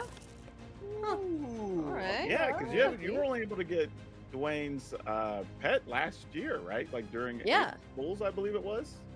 I think so, yeah. One day only kind of thing. So I'm a yeah, big fan of that pet. You're a hot commodity. You're a hot rock. Is that a thing? That's a thing, yeah. It's lava, basically, isn't it? Yeah, not quite a regular rock. That's a little too much. Not a regular rock. All right. Well, Dwayne, it is great to see you. And I'm sure that we'll catch up with you a little later on. You can come and give us your expert analysis. High five? No. So, all right. Yeah, there you I'll go. get there. It's too far, yeah. Yeah, good job. All right. Well, Dwayne, nice to see you. We are going to jump into our feature match now as we go and check out one Christopher Lindquist up against Paul Cheon. Mono Red Aggro versus Is It Phoenix? I think everyone else in the top 16 needs to be afeared of this here Mono Red Aggro deck. Let's take a closer look here at Christopher Lindquist. Recently welcomed his third child just 2 weeks ago. This man is very tired. We know, Corey and I know. Yeah, with 3 of them as well, he's gonna be exhausted. The fact that you're playing Mono Red, like, woof, yeah, you good choice for the weekend, I will say. Got to save all those things and get the games over and done with as quick as possible. Corey, tell me about Christopher's deck. Yeah, really paying 2 for that extra offspring here, it seems like, for sure. But yeah, looking at the Mono Red deck here, this is the go-to deck so far. A lot of interesting changes here from Christopher. Having Grease Wrench Goblin, that's a card we don't see a lot of. But, having some protection against Flood from the Mono Red side is really nice. And how bad can a Savannah Lion style creature be when it's got a little bit of upside, as well as the Bone Crusher Giants to be able to deal with some small creatures. Now, those changes, while they are cool and stuff, are not going to actually be that amazing against Phoenix. All right. Speaking of Phoenix, it is the list in the hands of Paul Cheon, our co-commentator, excellent limited player all around, and looking to make his way into the World Championship. That is his objective for this weekend. Daquan, tell me about Paul's list. Yeah, Paul was one of the best pilots of this we saw yesterday, and no surprise, he's been a fan of this deck for a while. And he did also say, though, that Mono Red was a deck he really didn't want to play against. So I think a lot of this is going to come down to the sideboard, just, again, trying to hold off those early turns, just give you an opportunity to set up. And we'll see if he can pull it off, because if he does, he might be staring down more Mono Red the rest of the way. So this could be good practice for the rest of the tournament. Let's see how this shakes out. I know Paul and his team were tuning their deck to beat Mono Red, so let's put it to the test here as we head into the first feature match of our top 16. Corey Baumeister, take it away. Hey, thank you so much, Ailey. All right, top 16 time, the first round of 16 here at Arena Championship 8. And like you were saying, Ailey, the team of Paul Cheon and company, they were very much trying to beat the Mono Red deck. But at the end of the day, they just did not gain enough of a percentage in the matchup to consider it a good matchup. So this is something Paul does not want to play against as the red deck. And he very, very much wants the die roll. Both players do, to be able to have a chance to advance here, Daquan. Yeah, but we do have some plays here, right? Like with torches, lightning axes, like that's the stuff you need to draw early just to hold off those 2 big flurries through the first 4 turns to at least get a chance to stay in this game. Yep, absolutely. And Paul winning the dice roll, keeping 7, and Christopher mulliganing down to 6. Normally, you got to think, okay, this is about as good as it gets. On the other hand, Paul's hand I would have kept as well, but it is not anything too exciting. You know, you do have your 1 removal spell, which is a 2-for-1 to you already. And this talent is going to have to do some heavy lifting here, it would seem.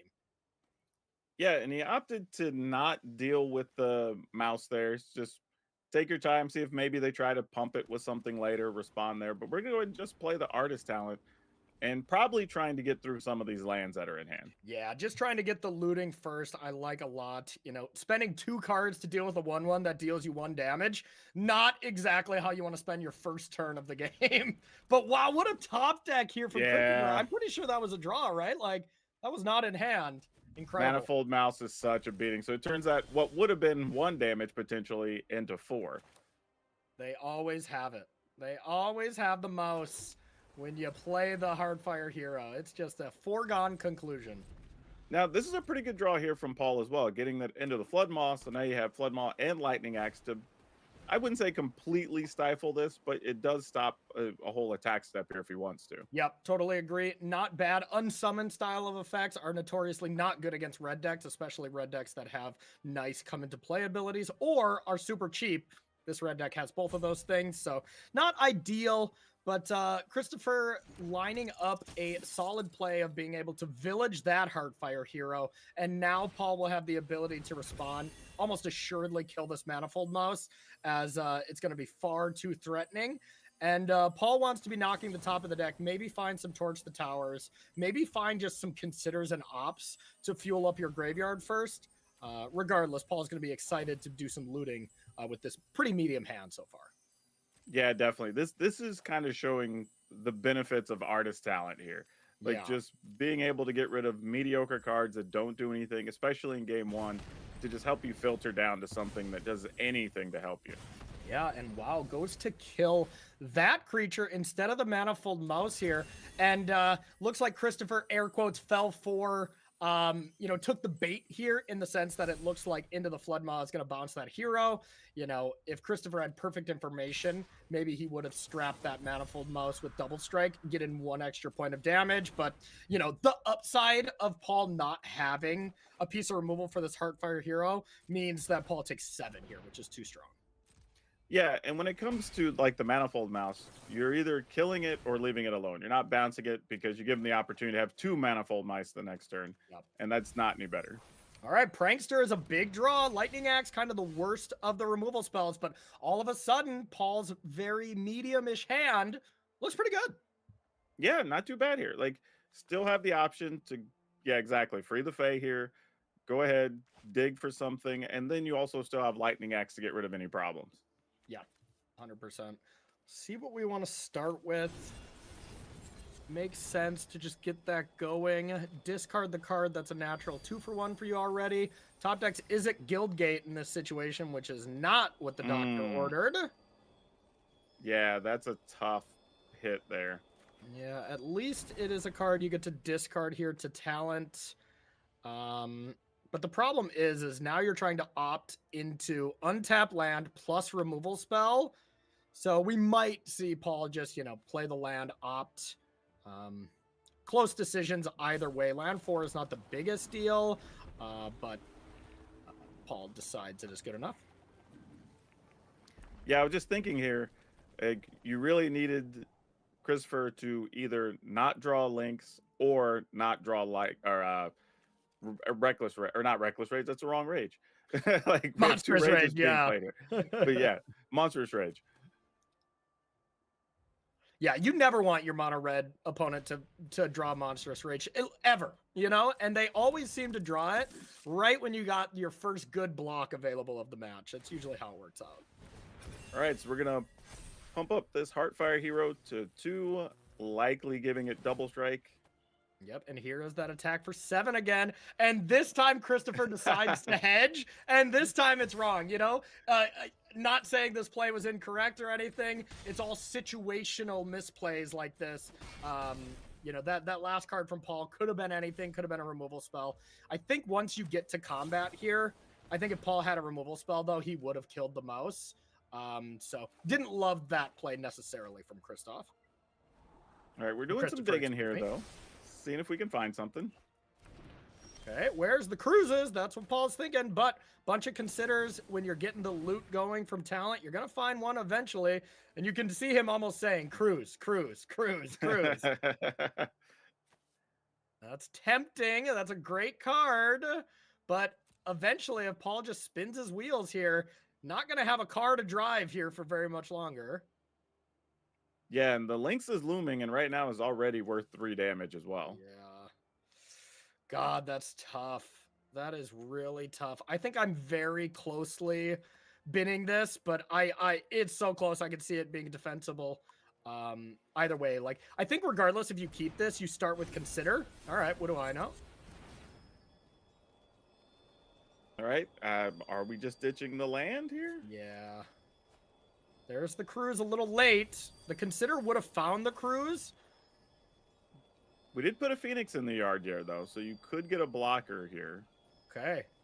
So now Paul can be very greedy, and he can cruise, hope to get land number 5 and impulse here, but I think Paul's going to take the measured approach and just kill the Manifold Mouse, leave back a Phoenix to block, and go from there. Not great either way, though. Yeah, he's putting a lot of thought into this, and it's probably also deciding if you cast a spell now, are you also going to do anything with the artist talent? Yeah, that's a good point, too. And Paul's going for the extra greedy line. This is Paul saying, hey, I'm behind enough. I need to catch up. And the best way to do so is to draw 4 cards here, hit an untapped mountain that ideally doesn't deal you damage, almost assuredly loot away this consider. You don't really need another cantrip here. You need to maximize the amount of mountain chances you can get. Big 3 draw steps. Oh, last card.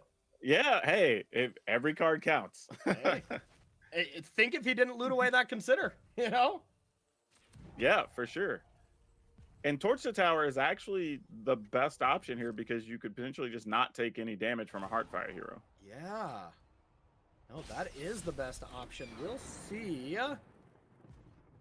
Because now here's the dance of how can I best play around Monstrous Rage? Paul's asked. That's the main card that's in the front of his head. Monstrous Rage, Monstrous Rage. And I bet we'll even see Torch the Tower right now just out of pure fear of the rage. We'll yes. So there's a thought here of like, do you pull the trigger now? Yeah, so here's the question. This is the kind of spot where Paul has to ask himself the question, can I beat Monstrous Rage at all? And most of the time, and in this situation, the answer is no. So you might as well try to play like your opponent doesn't have that card, you know? Yeah. And if Paul's going to do that, he would maybe want to think about, you know, being a little bit more conservative. But he actually does beat Monstrous Rage by killing the Manifold Mouse here. So this is a nice play. Yeah, because that now allows him, you could pump for an additional 1 to get another counter. Yeah. It Still could would be have a couple 7. points of life. So the thing is, it could be 7, and then the stomp would actually finish you off. Paul doesn't know about the stomp or the fact that there is not a rage anyways. So it will be interesting if you want to just attack for 2, links for 4. Yeah. Now, the interesting thing here is the math doesn't work quite right because you get him down to 3. You can currently deal 2 direct. Yeah, exactly. And then the Heartfire hero can never die, though. You know, like you can't block that. So, all right, if there's going to be one card that's going to give Paul some way over the top element here, it's going to be Treasure Cruise. And what a world. Yeah, just start out and go cruising. Yeah.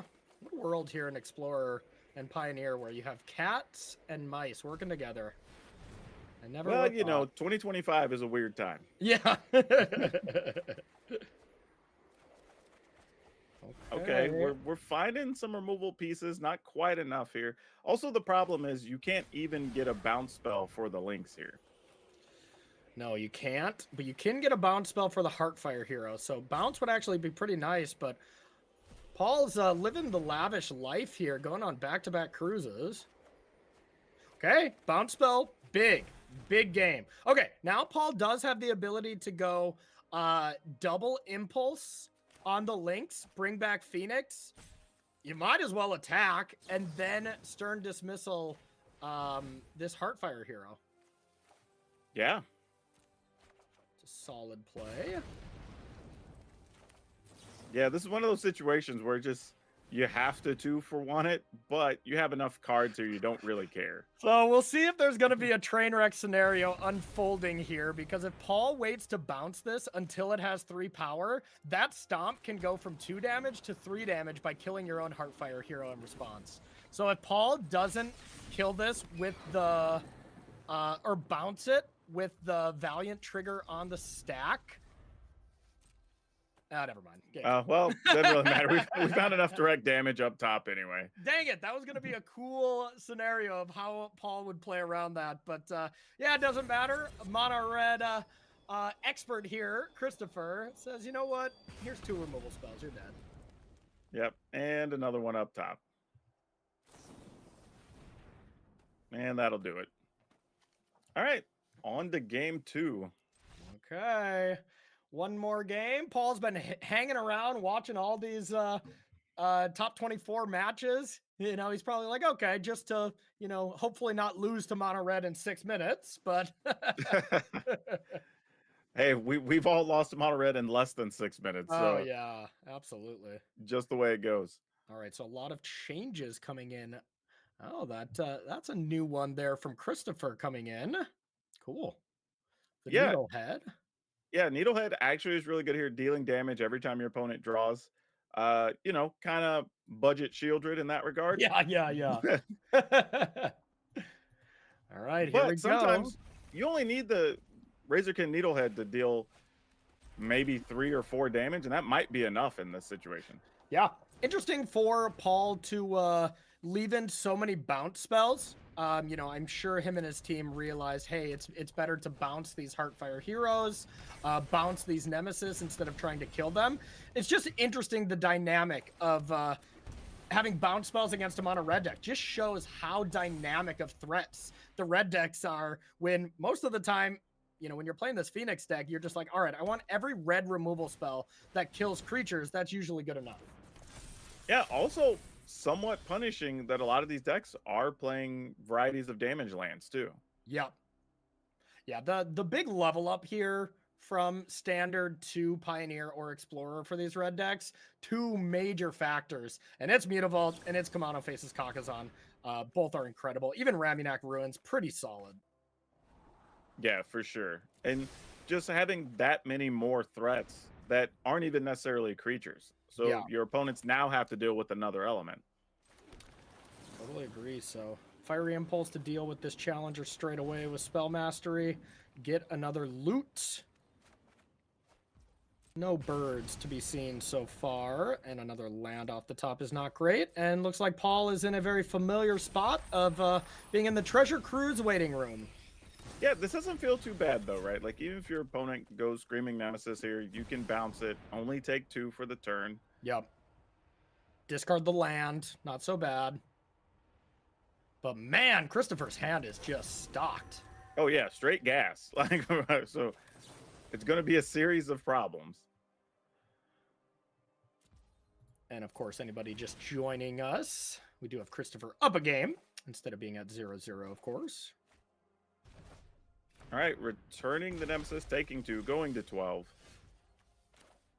Still with some removal in hand and some functionality here. Yeah, and Paul's been doing a great job of, you know, spinning his tires, but, you know, Christopher's like, yeah, no problem. You're drawing a lot of cards. You're seeing a lot of stuff. I'm going to kill you. All right, picked up another land here. Looks like a Steam Vents. All blue cards is such a tilter for Paul, and you see it in his expression. Like, this is not what he wants to be getting right now. Sure, Aether Gust is a way of interaction, but it's just another supercharged unsummon. You know, Christopher right now doesn't care if you Aether Gust one of your hasty threats to, you know, if it's bounced either to your hand or the top of the deck. Christopher has enough gas to be able to do a bunch of stuff, even with skipping a draw step. Yeah, and even to play the Aether Gust here, you would have to dedicate to taking 2 more damage from a Steam Vents. Yeah, not great at all. And all of a sudden, This Lynx is also dealing 4. There's no real counter spell for it. So if I'm Christopher, I'm going to be plenty happy being mana efficient here. Not even play the land, attack with the Kamano, see what Paul does, and then slam that kitty. Yeah, I mean, 4 damage plus the attack for 2 is half of Paul's life right now. Yeah. A fine play to go 1-drop and 3-drop as well. Defensible. I mean, really, looking at Christopher's hand, he kind of has an embarrassment of riches of even what he wants to do here. Yeah. Yeah, okay. Decides to just get 3 creatures going here. I'm not in love with this play, Daquan. You know, just for the sense that next turn we're going to have 5 mana, and Christopher had a really, really nice play of just Nemesis and Challenger. You know, I think Mono Red is all about being mana efficient in a spot like this when you have everything going for you. That I would have liked to see him jam the Lynx there. But once again, it's close. All right, we're going to go free the Fae yet again. This could also be a turn where you consider, depending on what we flip here, well, you know, melee's not terrible. Yeah. Paul's like, where are my birds? Did did I side out birds and treasure cruises? Looks like But yeah, Paul... playing Picklock Prankster isn't terrible just as a body here in this situation either. Yeah. It's not great. I'll tell you that. It is not great. It's hard to not pick the Red Cap melee. The 1 mana deal with any card. But man, Paul just also drew all the steam vents too. Yeah. Like, nothing has gone right from Paul for this entire match so far. Yeah, and that's what we were saying. You know, the punishing mana bases, when you're taking damage to cast your own spells, like you're kind of just doing Mono Red a favor. Yeah, absolutely. All right, passes it back with a couple of removal spells, and let's see what Christopher has available. You know, now with that Challenger being bounced, now you do have the ability to do the play that I was excited about for turn 5, and that is Nemesis and Challenger. So everything worked out great. All right, here we go. And you can't really deal damage to the Nemesis. You can. I wouldn't recommend it. Well, yeah, technically you can.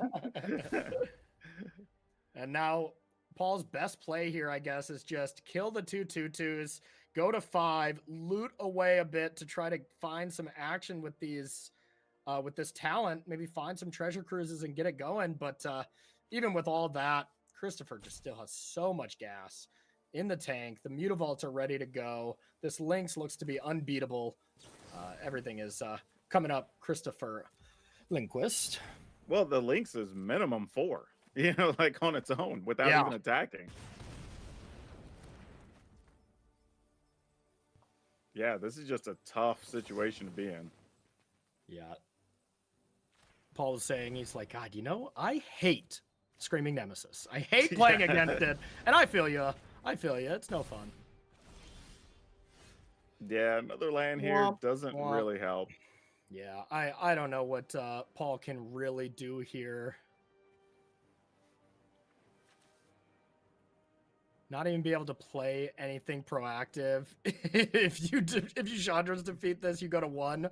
All the Mutavaults are lethal. Screaming Nemesis is lethal. Sunspine Lynx is lethal. Yeah, there's just so many top decks that are bad for you too from your opponent here. Yeah. Like genuinely close to half the deck is dangerous now. Yeah, it seems like way too much to overcome. Christopher can just pick the way to win this one. So many different options available. Probably starting off with the Screaming Nemesis, animate a Mutavault, have Burst Lightning, and then if all that dust settles and somehow Paul could ever beat that, then you got the Lynx ready to go. But I don't think there is a single out. You can block the Nemesis. Chandra's defeat the Mutavault. Sack a land. Draw into the Flood Maw. Yeah, I was going to say, like, you know, it has to be really a series of here. exact events here. To just not die in this combat. Then the Burst Lightning is still going to win. So all of the things that are happening, Paul Cheon's amazing run is going to come to an end here. But you know, getting to the top 16, you got to be feeling really good about it no matter what here from both these players. Here is Chandra's defeat.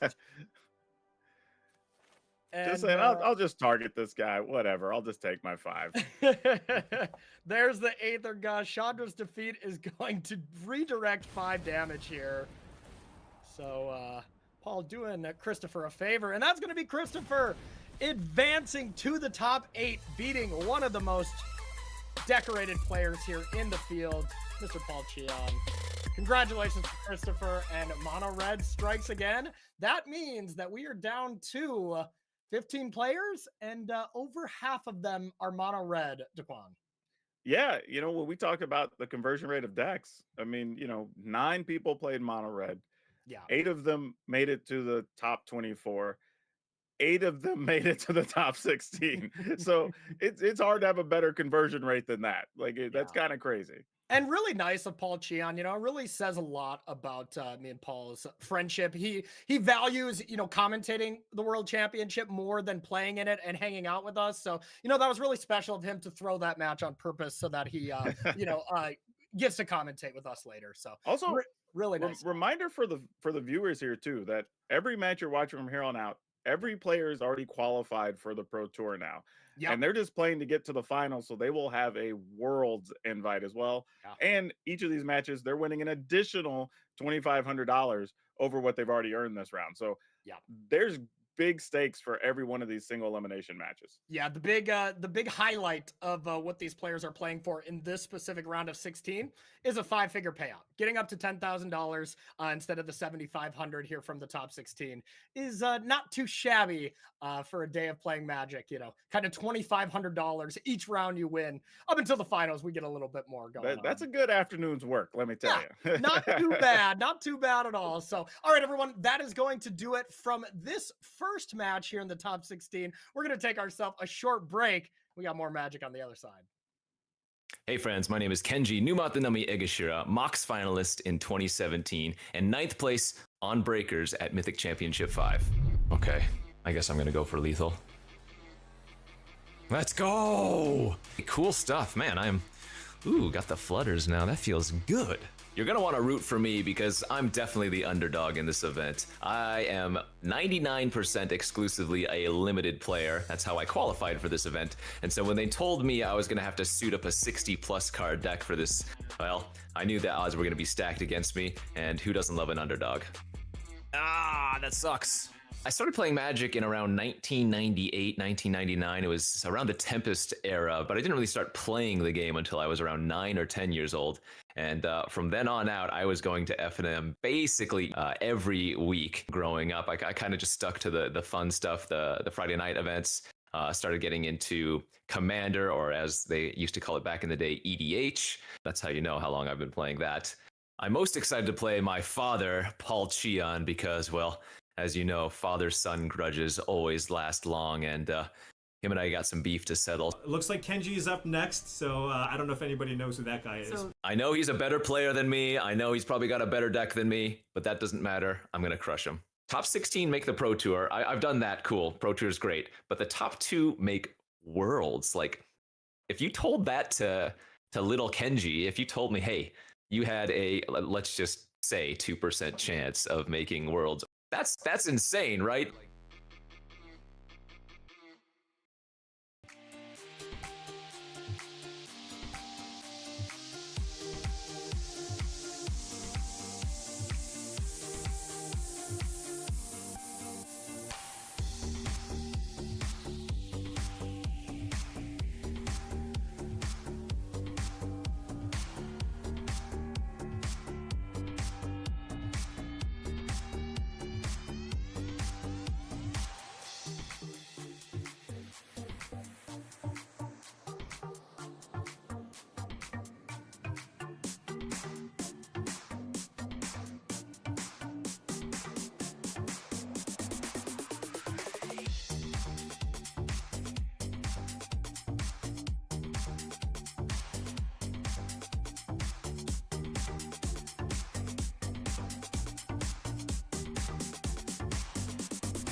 What's cracking, everybody? Hello, and welcome back to coverage of Arena Championship 8. We are in our top 16, looking to find our top 8 contestants here, and eventually our champion who'll be taking home a cool $30,000. Joining me at the news desk here, as it were, we have our lovely Hayu, Arya Kramchandani, and Dwayne is back. Now, my friends, I don't know if you've ever met Dwayne, but now is an excellent time to ask him any questions you may have for such an esteemed guest. Hayu, what do you got to ask him? Oh, well, this is actually the second time that Dwayne and I have met. I have had the pleasure of his company before. But yeah, Dwayne, I really wanted to ask you, how do you feel now that Mono Red Agate is slated to win the tournament? You know, I share the same sentiment there, Hayu. That's Oh. it's a pretty good bet that Mono Red is going to win this tournament, as my cat decides that his tail needs to make an appearance. Hello, kitty. Dwayne, do you like cats? I have to ask. Wow, Okay. Dwayne looked very stony-faced about cats. Yeah, all right, sure, fine. Arya, any questions for our co-host here as we get ready for our next feature match? I mean, if you don't like cats, how do you feel about Sunspine Lynx? Are lynxes okay?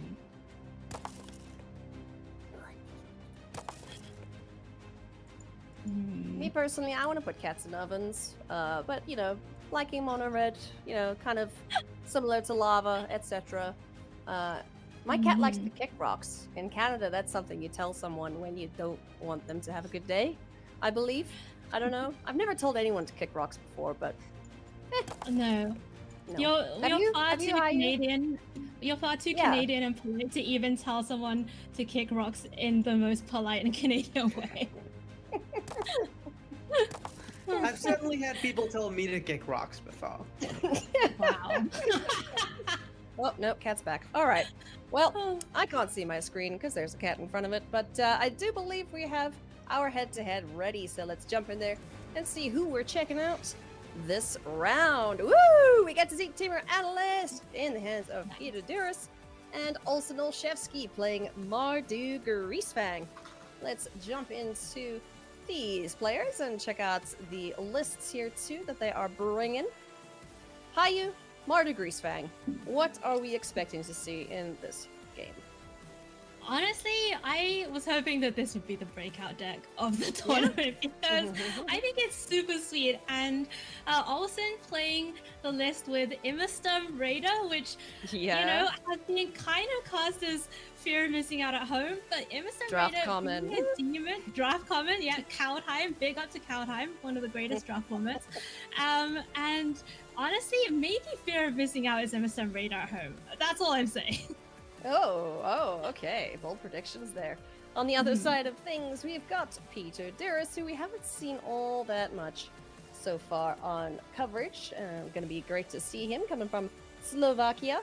And this deck is quite complicated.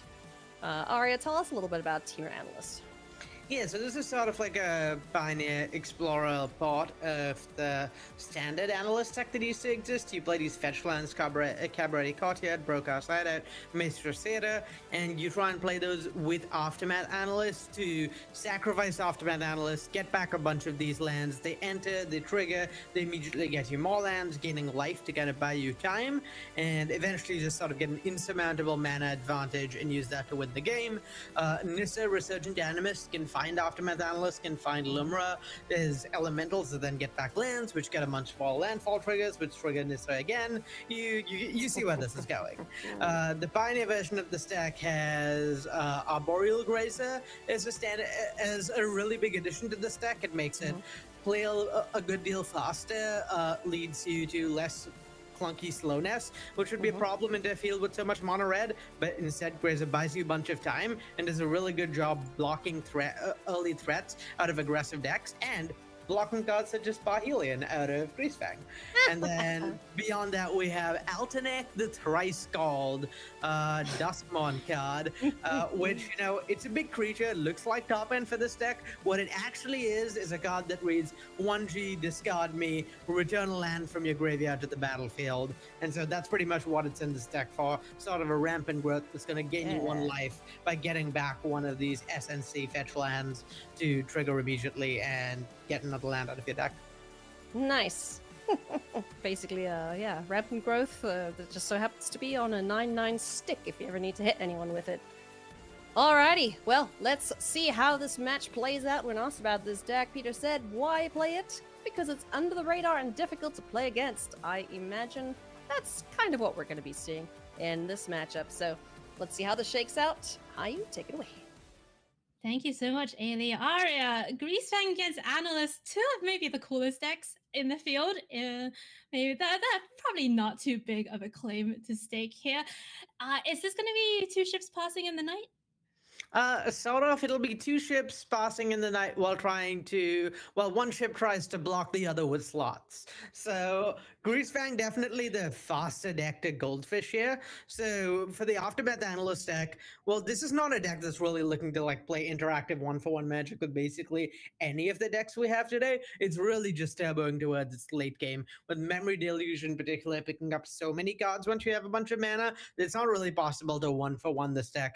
Instead, this deck really wants to just go over the top of decks like Greasefang and buy as much time as possible. And from the Greasefang side, you'll probably want to try and kill your opponent quickly. There's going to be attempts to maybe take away the payoffs of the enablers, depending on what Peter's draw looks like. It's classic ramp deck where there's some combination of payoffs, some combination of enablers. If you have one without the other, your deck doesn't do very much. So the Greasefang deck looking to apply pressure and maybe disrupt Peter enough to get the win before Peter can really get to his really powerful late game. All right, well, let's go down to the action. Peter finished 6th yesterday in the Swiss, so qualified straight into this round. And so, you know, obviously very kind of experienced, very comfortable with this deck.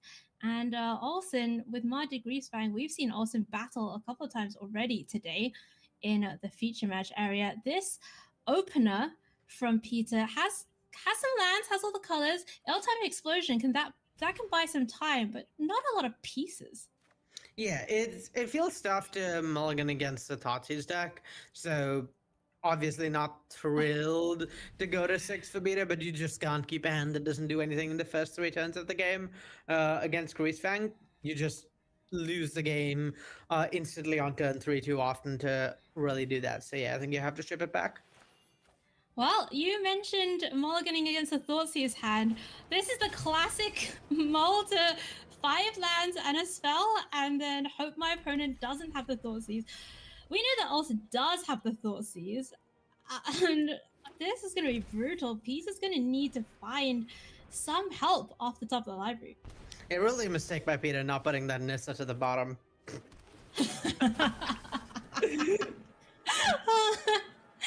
It's happened before, maybe not with this deck, but we've in Magic's history seen some pretty successful all landers, usually, you know, with that hard control strategy. Peter here finds another land, Memory Deluge, so that is a nice one to be able to refill the hand a bit later. And also not really getting out on board just yet, does have the Fable to follow up. Yeah, we talked a little bit about how these Yorion decks have a long game advantage against many like Thoughtseize decks. Now we're definitely going to see that bear out a little bit here, but honestly, it's a lot less relevant here than it is in many other matchups, just because this deck's late game is so good anyway that even without Yorion, you're just like winning any game that goes long enough. You just really need to not die early, and you're pretty much good with this deck. Okay, well, speaking of not dying early, World Soul's Rage, there are 4 copies of this in the deck. An inefficient removal spell, is going to cost you 4 to deal 2 damage, but Peter could use it here to maybe kind of slow down this Goblin Shaman and get some more lands onto the battlefield. Yeah, it It's an interesting spot. I think the only reason not to use the World Souls Rage is if you want to try and find some sort of interaction for the Greasefang deck to ideally not get comboed out. But yeah, either way, Peter's probably going to be looking to use it in the next turn cycle or two. Right. I mean, it's tough though, right? Because if they have the Greasefang, like, what do oh my goodness, is that tune-up the one of tune-up for Olsen? Just puts two giant vehicles in the graveyard, gets in with the Goblin Shaman, and tune-up Aria, I think, makes the vehicle into a creature when you reanimate it. Yeah, tune-up is a pretty tough one here. I think at this point, Peter's just got to buy time. Peter's just going to try and survive for a few more turns. I think Deluge does a pretty good job preparing for that, trying to maybe find an ill-timed explosion. Okay. To maybe, yeah, I remember working on tune-up in development, and the fact that it turned the vehicle into a creature was hotly contested as to whether that was an upside or a downside on the card. Well, I mean, hopefully you were on the side of the argument that I think you're on. But here's Parhelion. It doesn't get to attack yet, right? So it's not like the Greasefang combo. Peter finds Cathartic Pyre. That will do 3 damage to something. Doesn't do 5, which is what you would need. Oh, Ari, I'm just thinking, like, I don't know. Maybe I mean, obviously I haven't played this deck very much, but that World Souls Rage last turn, untapping with 6 mana would be quite something. Yeah, though I do kind of like digging to an answer for if your opponent puts Greasefang into play. So I definitely understand where Peter came from. And Peter's bomb might look bad here. We're looking at 13, 17 damage or something like that, but it's not lethal. There's a Nissa in hand, and next turn, Peter can really pop off. That's true. Right, because Peter, I mean, that's the other part of this deck, right? Is that all of these Streets of New Capenna, quote-unquote, fetch lands, like, they have this incidental life gain about them that is just, like, it really can, it does add up, especially when you're bringing, like, multiple of them back from the graveyard at any given time. You're gonna get maybe, you know, somewhere between 10 and 15 extra life sometimes just from these lands in a game. Yeah, there's going to be a bunch of extra life, and with Spelunking plus Nissa, I think this World Souls Rage next turn is going to be a ritual. Okay, all right, let's see what happens here. Olsen's going to cycle away the Brood Wagon, finds Unholy Annex, doesn't find Greasefang. And Olsen knows, right? Like, this deck is a known quantity from its time in Standard, so it's, you know, that even though it doesn't look that bad right now, maybe you're even on the front foot, if you don't get your opponent dead, things can turn around very quickly. Yeah, so next turn we're looking at Nissa getting a trigger to try and find something, try and find an elemental of some sort. And I think if there's like a Lumra or an Aftermath analyst, the game is, like, Peter is really far ahead, which is insane to say. Okay. In this position, but like, he gets to get most of the lands out of his deck with this World Souls Rage. Okay, all right, let's see what happens here. I mean, he's thinking about the Cathartic Pyre, dealing with the Goblin Shaman. So I think the question there for Peter was whether he actually kind of wants to rummage with the Cathartic Pyre, try and find an ill-timed explosion to wipe the board, or an Analyst or Limra to really like get a massive mana advantage. And I like the decision to deny the Greasefang deck mana. I think if it was just the extra 2 damage, that wouldn't have been a big deal. But yeah, making sure the Greasefang deck isn't also just getting more mana to interact with your board is pretty nice. All right, here comes Unholy Annex for Olsen. Could use the treasure to fire up Mutavault Drain for 2. That would put Peter at 6. Yeah, notably this means Fatal Push is not a live draw anymore. Right, okay. Okay, here's Nissa. So Scabrady Courtier. Nissa is mana neutral at this point. Or like pretty close to. We're going to start we're going to be back up to 6 mana after Courtier. Okay, Arya, just talk us through this, yeah? Okay, so we have 6 mana after Courtyard. World Soul Trade is going to put 4 lands into play, each of which is effectively going to generate 3 mana. So we're going to have 12 mana after this World Soul Trade. Or more mana because Alumra. Oh, there is the Lumra! Oh my goodness. That is a 7/7, but most important. Okay, that was 4 non-lands, so that was not the mill speed I wanted to see. But as you said, each of these lands is another Nissa trigger, and Nissa has that Lotus Cobra-like effect. Arya. Yeah, this is insane.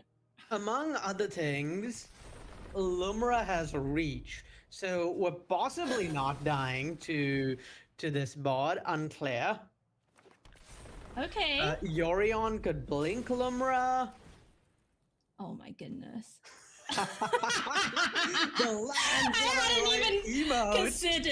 I hadn't even considered that Yorion could blink Lumra.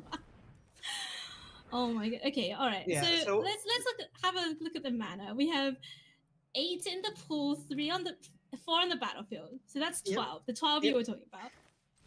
I think this World Soul Trade probably just gonna kill this Parhelion the old-fashioned way. As you can tell, animating it clearly a downside here on Tune Up. Sure. And yeah, oh my goodness. And there's enough mana. I mean, there's gonna be more mana anyway because of the all of the lands coming into play. Now, is Peter gonna That lands on my right emote again. Perfect emoting. An emote game from Olsen is A+, impeccable. Peter, the land game, impeccable. Nissa, the Lotus Cobra game, impeccable. This is just so sweet. We're gonna see all the lands come out, but it doesn't matter, right? All right, even if there's no more lands left in the deck, you can still get those those courtyards and what have you back, just for the Nissa effect. At the very least, there can be a bunch of lands found and mana gained. I'm kind of curious to see what memory deluge will find here. Okay, well, memory deluge finds virtue, strength, ill-timed explosion. Do you even want to explosion anymore? It's not clear that even matters. The question here is there lethal? Okay, is there lethal? So, virtue of strength getting put into play is so much mana. Like, it's triple, right? At this point, regardless of whether it's lethal or not, this game looks pretty over, which is wild to say after a Parhelion attack last turn. But Virtue is adding a bunch of mana here. There's almost certainly going to be lethal next turn. Analyst could be brought back. I think Nissa could be brought back. Analyst, it makes sense as a call. Oh, this is really super lethal though, right? Not quite this turn. There's not actually a way to kill yet. Just a lot you of still mana. need to find another World Soul's Rage or something. Right, but you can use the Shigeki. Yeah, there's just not enough mana to like deal 18 damage to Olsen here. Olsen stepping away from the table. Yeah, it's Olsen's F6. The Yorion's hitting the battlefield. Lumra's getting Blink. Spelunking's may as well blink Nissa as well. There's still enough mana to maybe cast Analyst, but no need to kind of expose that to a removal spell. Yeah, sure. Whatever remaining lands are in the deck are gonna be found now. And then there's gonna be another elemental found because this is technically a new Nissa. Right. Okay, put a memory day. Oh my goodness. Milling a memory deluge is, well, I mean, the game was over anyway. It doesn't really matter, but now it's like really, really, really over. Is Olsen doing a Rubik's Cube? To be fair, that is also what's happening in Arya's head, as she's taking us through this steps. I just want to give a shout out to Olsen doing the Rubik's Cube with the 4x4. Like, that's next level. 3x3 is already pretty tough. 4x4, like, nice. back over to Peter, who I guess is cubing his mana with Virtue of Strength. Is that something that's a valid thing to say? Not really. Unfortunately, it's only quadratic and not exponential. Oh my goodness. Well, technically it's linear because it's only being tripled right now. Okay, alright. Shigeki's gonna go get some stuff back. Walsall's Rage is certainly lethal next turn. And Mr. Radar, I don't know if you're missing out either at home or abroad. Yeah. Would do anything? There is the fear of missing out combo if there was like somehow delirium here with Kiki Jiki, but the problem is that Lumra is so big it could just block fear of missing out every single combat. So taking like 4 combats here doesn't actually do anything for Olsen. Thundering Broodwagon, that does not kill Lumra. It also doesn't kill Virtue. It would kill Nissa. It also doesn't get into play, unfortunately, without a Grease Fang. Okay, that's details. All right. Also, looking for the Grease Fang doesn't get it. There's just really not a lot that Olsen can do. Yorion can even jump in front of one of the 4/4s. Yeah, I think like one time. I think what needed to happen is like maybe there had to be a Parhelion, a Grease Fang found, and an extra combat taken with fear of missing out, and then you get back Parhelion twice, and that might be able to get there. It's like a very like it's possible there's like some set of options that made technical lethal. I don't think it was possible with the way things turned out. It might have been possible if there'd been extra mana available. So really what I'm saying is genius move last turn on Peter's part, recognizing not to give them give the extra mana with with the Goblin Shaman to Olsen, in that it might have enabled possible lethal here. Whereas with the amount of mana Olsen had, I think there was nothing in his deck that would have gotten him there. Yeah, this is like desperation, fear of missing out going on here for Olsen. I mean, you know, credit to him, he is facing his fears, but you know what they say, Arya, Magic players would rather take multiple combat steps than go to therapy. And I don't know if that's working out this time. Yeah, you gotta do it, right? In Olsen's spot, you gotta like think, okay, maybe there's something I missed. There's some out somewhere in my deck that I need to find. So I should take the line. I should like make all these attacks, and maybe I draw something that I forgot I put into my deck that magically saves me here. But alas, Right. nothing of the sort. Is Path to Exile legal in this format? just checking. Path to Exile is in fact not legal in this format, nor I think would it be enough. Yeah, that's fair. That's fair. All right. I mean, Peter's got to line up the blocks, but also Peter's at 23. Some secret death touch would have been sick. All right. That's it. That's all the mana from Olsen this time. May as well get that final combat step in. And yeah, we're gonna see the obvious blocks. Peter doesn't take any damage. That Lumra has soaked up 10. It's still pretty healthy. Could still memory deluge from hand. Yeah, in end step. I have to imagine that at this point for Peter, you just want to get the game over as quickly as possible to preserve your clock while comboing in future games. All right, and Peter even went for the +5 multiple times click efficiency, so has definitely a gamer, definitely played these lands before, and we are going to sideboard. Arya, is there anything that Grease Fang can do? Unlicensed Hearse, definitely helpful. Just picking away at the graveyard is nice. Go Blank, also pretty good. Just having more ways to hit the graveyard, prevent this recursion engine, and then like one-for-one interaction. So that's what the duresses are for, and interaction for Peter's own graveyard hate. Really, you just want to be disruptive and go under. That's what the Grease Fang deck wants to do. The problem is that we saw that game. The Grease Fang deck is a combo deck. The combo doesn't always kill you. The combo deals Hmm. 14 damage and makes 2 4/4s. Oh, well, 13 Right. damage and makes 2 4/4 flyers. But against most Pioneer decks, that's game. Against this deck, extremely not game. Not game. Wow, I would love to see. We need to get like a Venn diagram of what game is, what's game and what's not game. There's someone. We'll get the graphics team on that. Let's go down to the action. Game 2. Olsen has to win this one to keep the dream of the World Championships alive. Peter with a pretty nice one as well. Unlicensed has Ill-Timed Explosion and Nissa, although Thoughtseizes has something to say about that, and Hearst is going away immediately.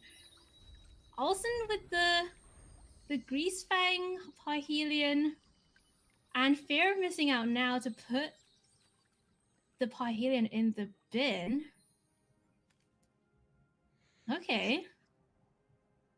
That seems like a turn 3 Greasefang if Olsen can find another land.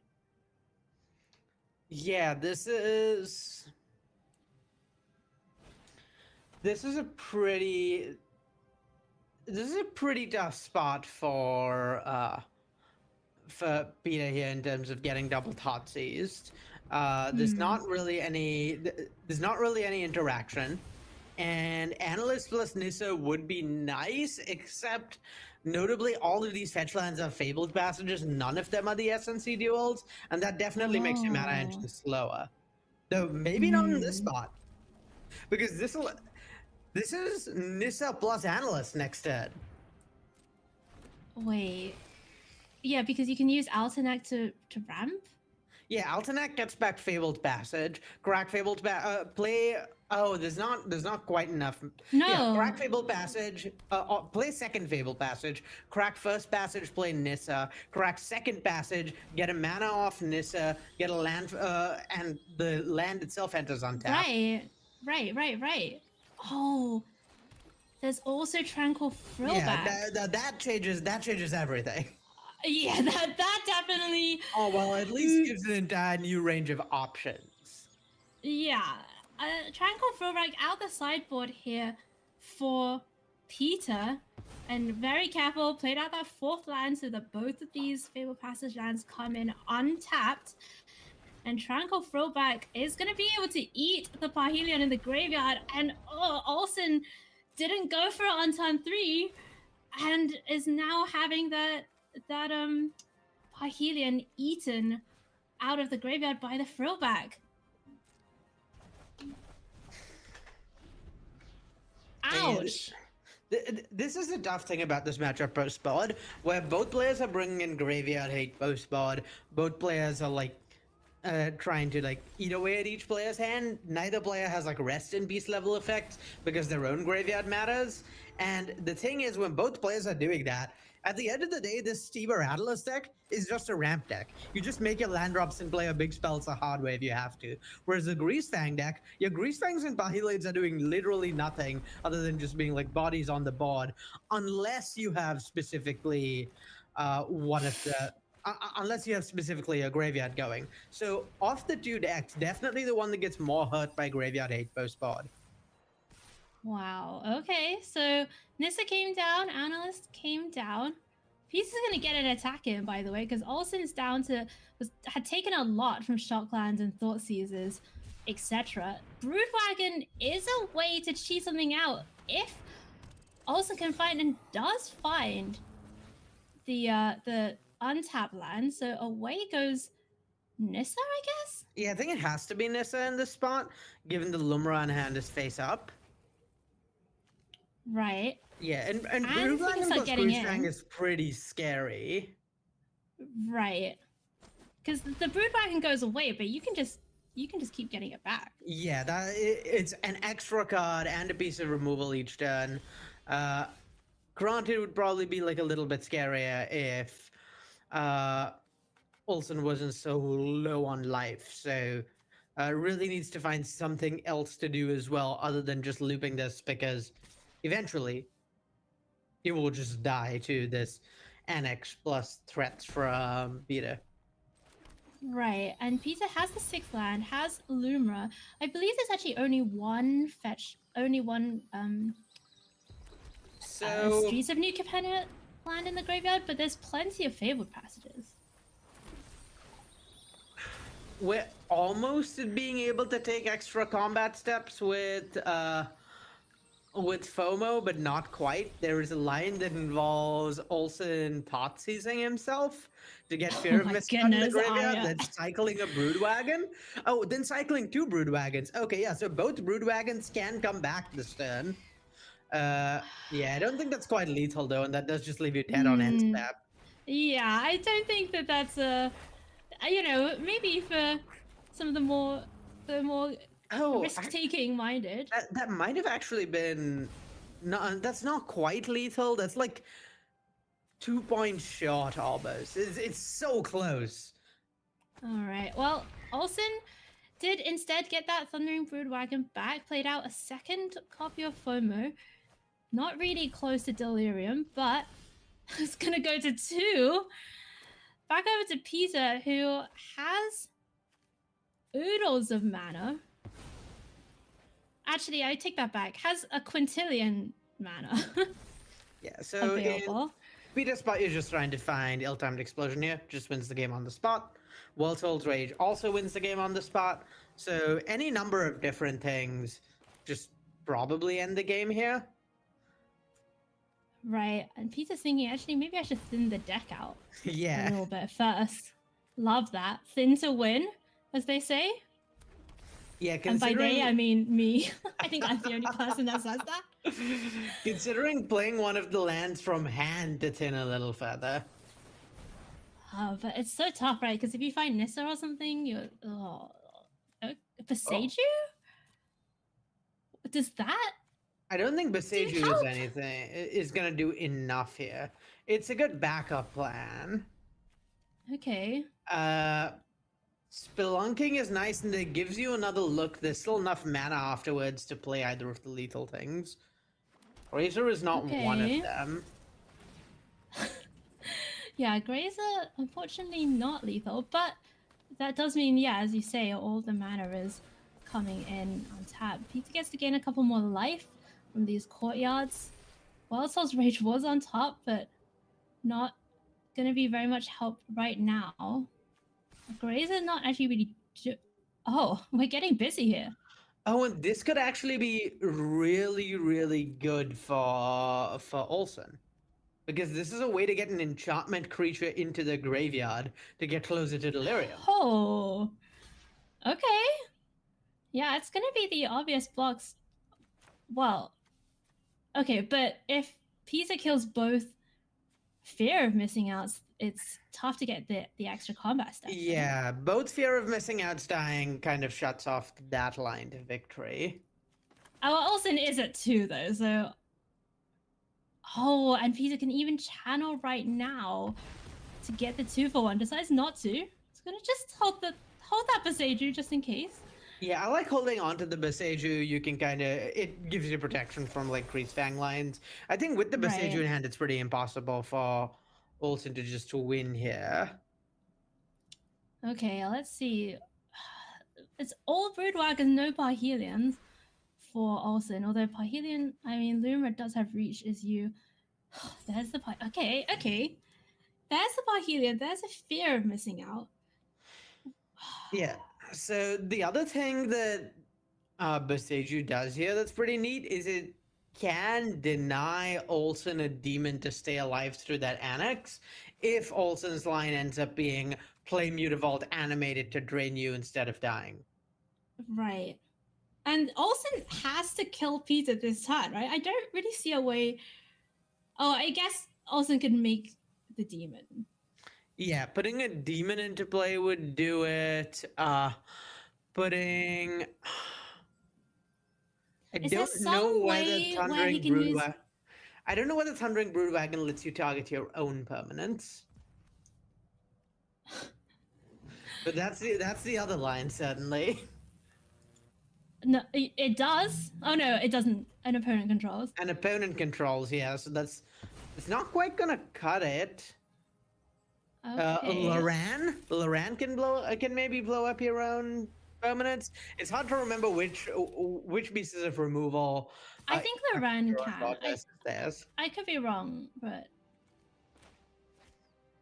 yeah, Peter's thinking, okay, maybe I should just Besage this Broodwagon.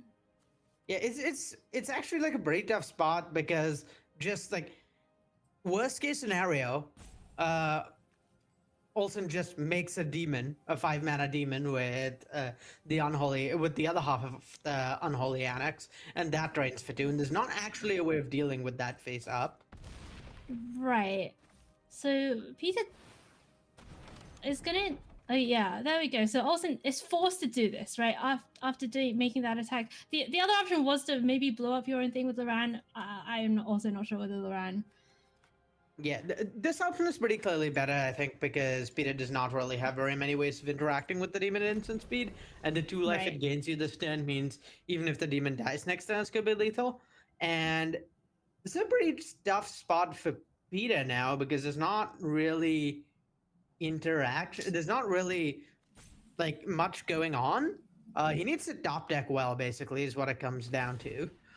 It is nice that the Yorion blinks the Lumra. Right. I was thinking, is there like a Yorion Lumra line? But probably does need like a memory deluge or something, right? Something to refill. That's not it. Yeah, Yorion blinking the Lumra buys some time at least. There's a bunch of Gainlands in the graveyard. And there's still this Well, Beseiju. Yorion. Yeah, sorry. Carry on. There's also this Beseiju to like protect against a Parhelion or something of the sort. So I don't think we're gonna see Peter die quite yet, but not a great spot to be in. Honestly, these matchups, like the way that, and you know, we talked about 2 ships passing in the night. That does sometimes happen.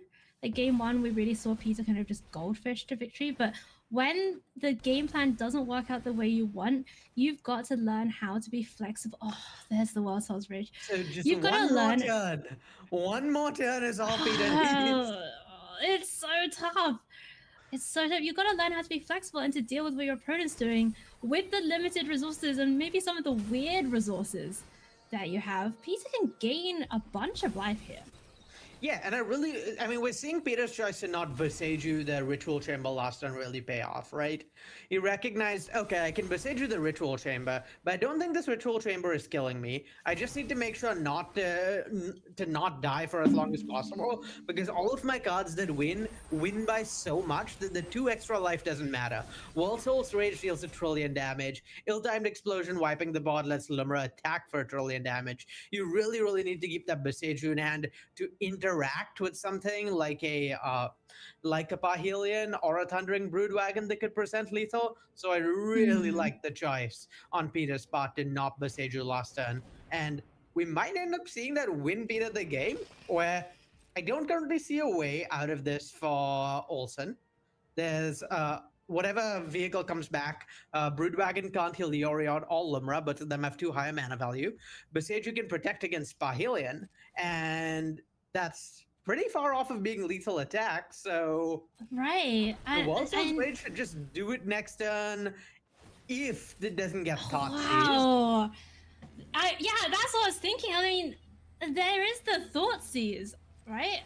Okay, and this is nice also, using Beseiju now, kind of before the Parhelion even becomes a creature. That Peter was so patient with that Beseiju.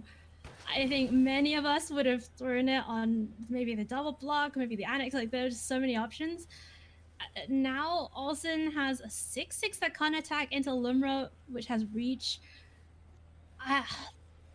This game, if somehow came down to the wire, even though it was a really weird wire that it came down to. Yeah, there's the Thought Seize. Oh my goodness, Olsen's going for it. What an insane play. That is so sick. Going for the Thought Seize. Peter needs something here. 3 blockers. It's really wild just how exactly everything is lined up. But this is no way Peter would have gone for a Thoughtseize with one top deck card in hand if it meant not playing a 3-drop. But the Boseiju providing one extra mana really mattering. Oh my goodness. There's no lands in the deck. Right? Yeah. There are no lands for Fabled Passage to get? I believe we're out of basics. And honestly, even with getting something here, Fable plus Fear of Missing Out is not beatable in this spot. Oh my goodness, yeah, there we go. Olsen Olszewski, I don't know how he did it, but that was intense. Wow. Welcome back to the booth, everyone. Games are 1 game apiece, I believe, currently between our two players vying for the spot in the top 8. We are in the top 16 of the Arena Championships. And Aria, those are 2 fascinating games between Team Analyst and the Mardu Greasefang deck. And this might be a matchup, Aria, that neither of them really expected to play coming into today. Yeah, it's a really interesting matchup. A lot of, I mean, we saw both players kind of navigate that masterfully. The lines available were incredibly complicated, and I mean, we're still not through it. There's still a game 3 to go. Yeah, it's a really interesting matchup when neither deck really has a combo that's going to always output a kill, and both decks are kind of go big combo decks. So sometimes your opponent kind of does their thing, and you don't get to take advantage of it. We saw the Greasefang deck put a Parhelion into play. Game 1 wasn't quite enough despite attacking with it. And on the other hand, we saw exactly the thing we were talking about beforehand, where the Analyst deck kind of functioned as a ramp deck, drew all ramp, no payoffs, or at least no payoffs in a good time, had the few payoffs that were there, Thoughtseize, and then lost because Peter wasn't able to convert all that mana into an actual win. Yeah, this has been crazy. There's some crazy stuff happening here at AC8. And there's more to come as these players try to get into the top 8 here. Game 3. And we're looking at some openers. Looks like Peter's happy with Nissa Lumra.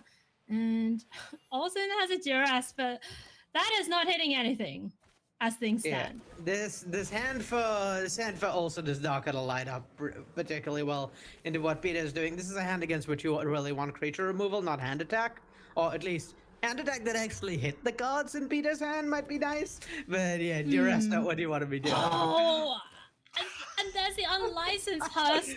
That is brutal. Olsen's face.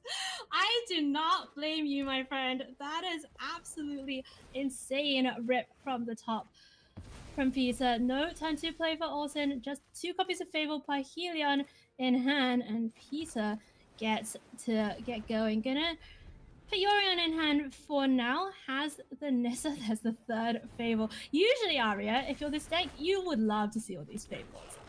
Yeah, it's just, this is a matchup in which you're not playing the mid-range game that Fable enables really well. You're really trying to combo.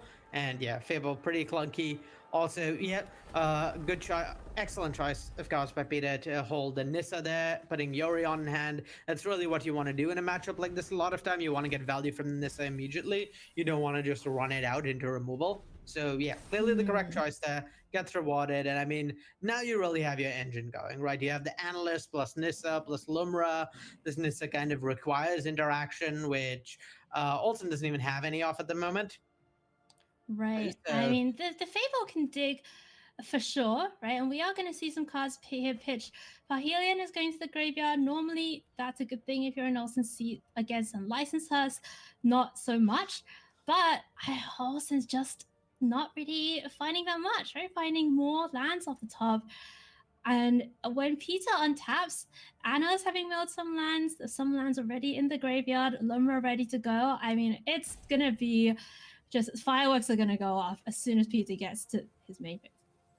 Yeah, things are looking pretty bad for Olsen right now. There really needed to be a removal spell right now. There is technically Thundering Broodwagon as a removal spell next turn if we get that far, but the Goblin Shamans can attack to provide treasures that'll let the green card actually be castable here, which I love. But Okay. yes, it's going to be too little too late. We're going to get either Analyst or Lumra coming down with a Nissa in play. I just don't really think it's possible for the Greasefang deck to easily come back from that. You really need to have Greasefang loops going. But then again, to get Greasefang loops going, you need to get rid of that unlicensed hearse. And by the time you're through that hearse and landed a Greasefang and got another vehicle in the graveyard, you're probably in a lot of trouble against this deck already. All right, well, here we go. Lumra. Milling some more cards in the graveyard. I'll just look at all those triggers on the stack. The Rubik's Cube is back. And honestly, I know things aren't looking good for Olsen, but I really would love to see Olsen solve that cube. And here come the courtyards, the overlooks. The Nis is going to make 1,000,000 mana. We could see Yorion come down, blink that Lumra. We saw that happen in the previous game. We could see Analyst sacrifice itself to bring all those lands back from the graveyard. Once again, that splendid reclamation type effect from the Aftermath Analyst. may as well start out with Yorion.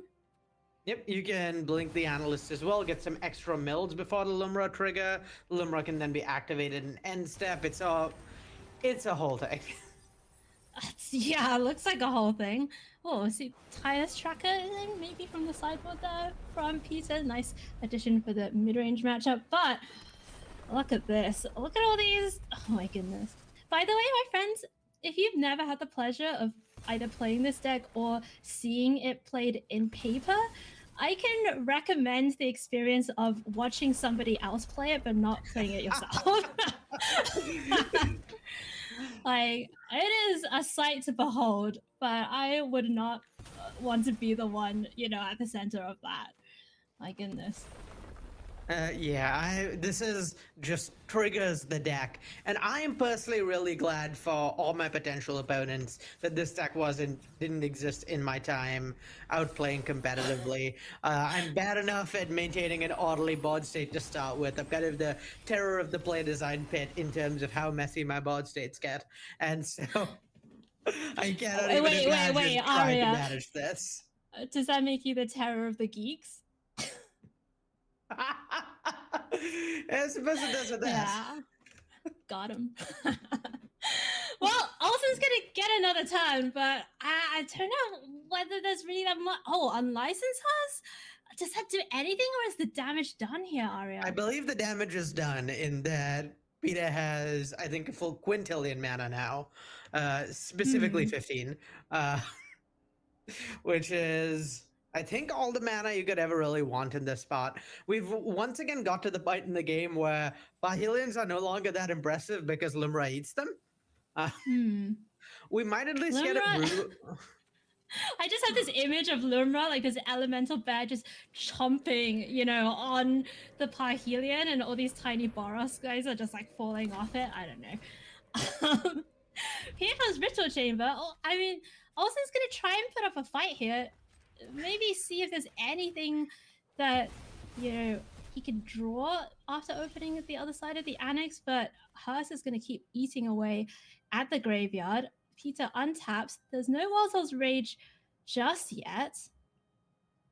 And that Shigeki is in the graveyard, right? The one of Shigeki. So that's not a way to get a Wild Soul's Rage out of the graveyard. Yeah, I think this Nissa is probably digging for an Analyst, or Lumra, which will in turn dig for a Memory Deluge in the graveyard. Okay. I'll keep one of these. We'll keep the one that can attack. No Memory Deluge just yet. Never lucky, really, for Peter. I don't think Olsen's that close with the cube. I'm not gonna lie. I don't know that he's pretty close. Like, he's closer than he looks, but I don't know who's gonna get there. I would not be surprised if he finished the cube before this turn ended. I will just say that Peter has 4 minutes on his clock, so yeah, we talked about does have to do preserving. it. We talked about preserving clock in like game 1, and I mean this is why, right? There's so many triggers with this deck you need to resolve. Right. And you do need to actually kill your opponent at some point. Yeah, I think the cube that Peter's doing is a little bit more complicated than the Cogworkers puzzle. No shade on the Kaladesh artificers, you know? They did a good job, but that thing, I can just sacrifice it. Olsen's getting another turn. Was that not a memory deluge? I could swear I saw There was a memory no deluge. memory deluge meld. There's no ill-timed explosion, no world salt rage. So there's no way for Peter to even kill Olsen remotely soon. And so here's the wild part. I think Olsen might not have the kill next turn, but we'll have the kill at a few turns, certainly at this rate, by making a bunch of copies of Reflection of Kiki-Jiki and End Step, as is the deck's want, and then using those copies to make copies of the 6/6 demon. Oh, wait. Okay, let's break that down. All right, Reflection of Kiki-Jiki. You know, we've seen it happen before. It happened a few games ago on the stream. You can copy each other. Now that Olsen has 2 of them, there's 6 mana available for Olsen to do that. And then when Olsen untaps, can use each of them to make copies of the 6/6. There are blockers in the air, but not that. Is Altenac just being played here? Yep. I mean, Oh my goodness. I think Peter sees the danger, by the way. This is incredible. Yeah, is there not a way to gain some more life? So this is not going to be lethal, certainly. This is only going to be, I think, what, like 30-ish damage coming in after blocks? Yeah, it's going to be 30 damage after blocks if everything was attacked with, which is probably not going to happen. But, you know, it's a few damage. It adds up. Yeah, gotta chip away at Peter's life total. Oh my god. Okay, so let's count, right? There's 7 reflections. There's 6 mana, so that's the choke point here. You have to make, you can only make as many as mana allows. So there'll be 6 demons, 2 blockers. So only 4 demons come across. Yeah, and I mean, you can't actually spend the whole turn making copies and attacking. You need to keep 2 of the some mana available for the actual reflections to represent making chump blockers on Peter's turn. Oh, okay. So this is actually going to be like a really slow nickel and diming of like make a bunch of tokens every other turn to like getting 6 or 12 points every turn or 2 until all of a sudden there's lethal. I don't know if nickels and dimes are the correct value of currency to use with this analogy. You know, the correct denomination. You never nickel someone for 6 damage? That's only 1 off a nickel. Nickel's 5. If I had a nickel, okay. Yeah, that reflection probably doesn't want to get busy. It's gonna be 4 of them. Peter's not going to sacrifice the Yorion just yet. In the face of a measly 18. Of course, he is at 25. Yeah, I think... May as well. What Peter really needs here is... What Peter really needs here is either an ill-timed explosion or a World Souls Rage. I think we're back to the point where World Souls Rage is lethal. With the Nissa, with like a basic land drop from hand and Nissa mana generation. It's close, unfortunately, because you do need to do the full 18 to face.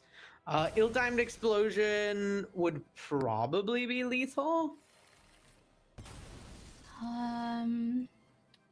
Yeah. Explosion seems lethal. Well, but don't you have to discard? Not deterministically lethal because you can make copies of the right. 6/6. So you need to discard a 6 toughness thing to guarantee to get a 6 mana value thing to guarantee lethal. Can you not discard both Nissas? It doesn't add up that way? It does not add up. It deals damage equal to the greatest mana value if a god discarded this way, not the total mana value. Okay. as an analyst, that digs a bit more. Yep. For I could take a bit more for memory damage. This is tough. This is actually, it is not deterministically lethal here for Peter. Nope. Yeah, and ill-timed a World Soul's Rage is. I think a World Soul's Rage would be lethal here with the Analyst draw because the Analyst is a ritual.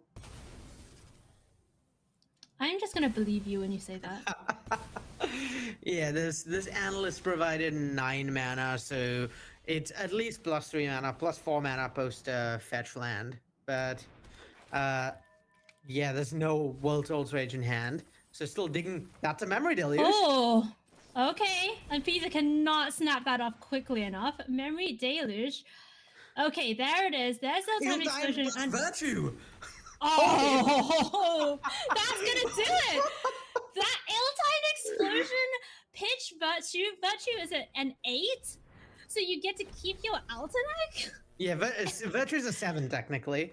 Oh, it's a 7. Yeah, it's adventures not don't the add. plus. Okay, No, okay. but yeah, 7. Not That's still pretty sick. 7 less Still than pretty- 9, more than 6. That's true. Oh my goodness, and that is exactly lethal for Peter Duras Ultima Analyst, taking that one down 2-1 against Olsen Olzeski. Honestly, that was insane. And first, congratulations to Peter for making the top 8. Huge achievement, sick deck, etc., etc. But also, Olsen really fought, right? Was definitely in that match. It was not as lopsided as it might have appeared, Arya. Yeah, that was a hell of a game. I mean, a real testament to the strength of the Fable of the Mirror Breaker. I mean, we saw I was bad at Standard. That god was almost able to keep up with a squintillion mana and putting a 16/16 into play. Heads up, Fable was winning that on board. There needed to be a draw of some sort for these massive 6+ mana creatures to even keep up with the back of Fable. But I mean, this is why Analyst is such a powerful deck, right? You just get so many looks. Memory Deluge is uniquely good in the deck because all your ramp cards also mill you, and really strong deck. Extremely well played by both players. Some of the tightest matches I've ever seen. And yeah, I mean, rewarded. I'm looking forward to seeing more of that Analyst deck later. Really just excellent metagame call. I mean, it's not that far off of the Standard deck, right? If you look at it, but it's really well positioned into what's being played at this event. The Rakdos midrange decks are horrendous into a deck that goes this far over the top, and then the other decks are mostly gunning for Rakdos, gunning for mono red. The extra life gain off the lands helps. Boreal Grazer really does a lot to make the deck a lot faster than the Standard deck. So really well positioned, really good choice, and fantastically piloted. Yeah, really well piloted by Peter. And, like you were saying, Arboreal Grazer, we've seen these Analyst decks in Standard struggle a little bit in their aggro matchup, but just having that 0-3 body in the early turns and getting that life gain going can be so powerful. We saw how much life Peter gained. Oh, and Arya? I just realized Sunspine Links doesn't do shit. Does nothing, absolutely nothing against all of these basics. So that's hilarious also. Anyway, let's go to a break. When we come back, we'll have Corey, we'll have Daquan, we will have the top 8 at Arena Championship 8. 斉藤真也です。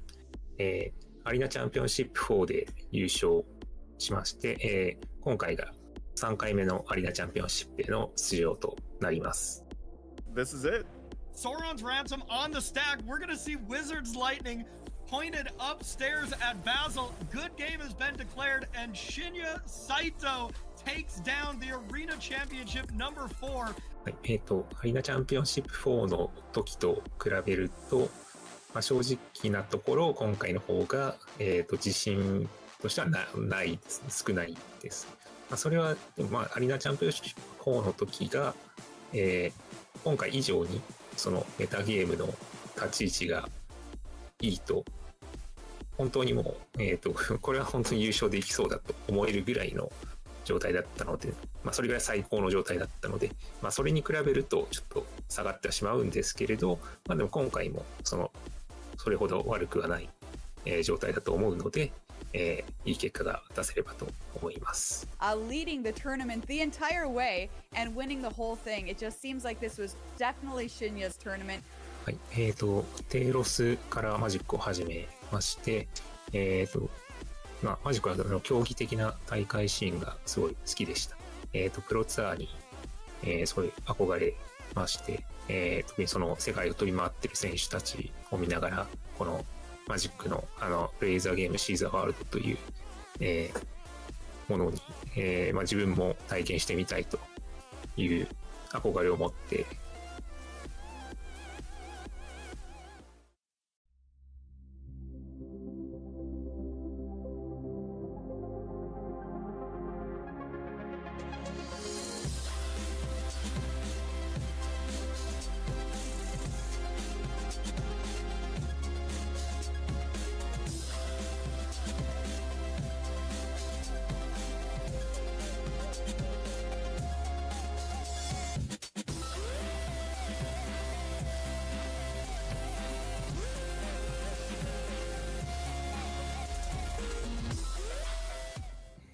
What's cracking, everybody? Hello and welcome back to coverage of Arena Championship 8.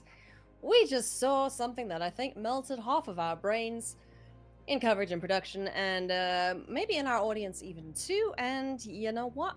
I think we might be seeing a little more of it in this next quarterfinals. Welcome back to Daquan Watson and Corey Baumeister as well. They'll be joining us for this next matchup that we're going to be checking out. And good sirs, let's take a look at the bracket, how things stand at the moment, and tell me a little bit about what we can expect as we get into these quarterfinals.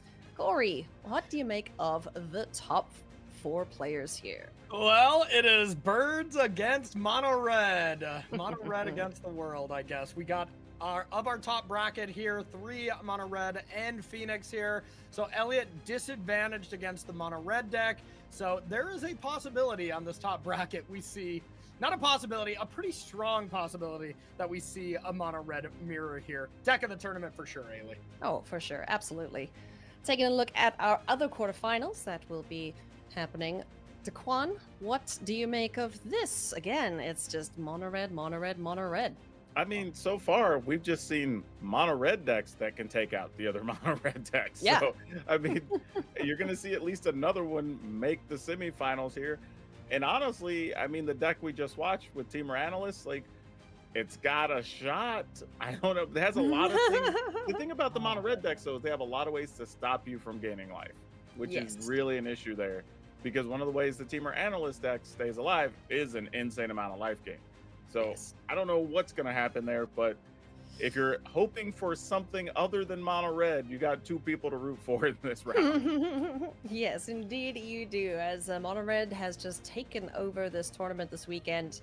Certainly the deck of the tournaments here. Yeah. And we're going to ask our lovely guest co-host here, Dwayne, about what he thinks of how things have shaken out thus far in our top 8 players. With our top 8 players, I should say.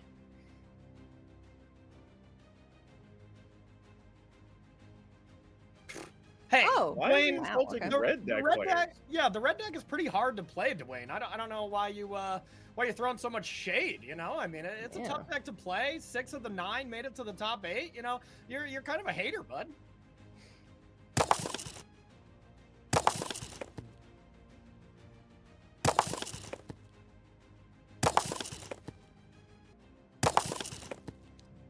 Are you saying that these players should be playing like, you know, green black or something?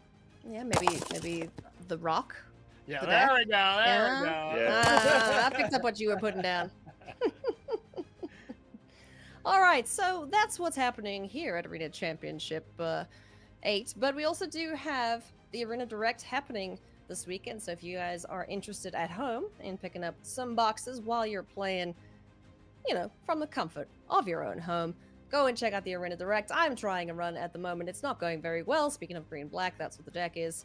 And Corey, how many boxes are you up to at the moment? You know, I have played 7 of them so far now, and I won 3, and then the other 4, I just didn't even like get to the gems. So I'm 3 of 7, so I got 6 boxes. So you're all or nothing on this run. I really am. My lot, decks yeah. are either insanely awesome or I'm getting unlucky. That's the only 2 things so far. Yeah. Yeah, that kind of feels like it. I'm just more of the unlucky part. Dwayne, how about you? How many boxes have you got?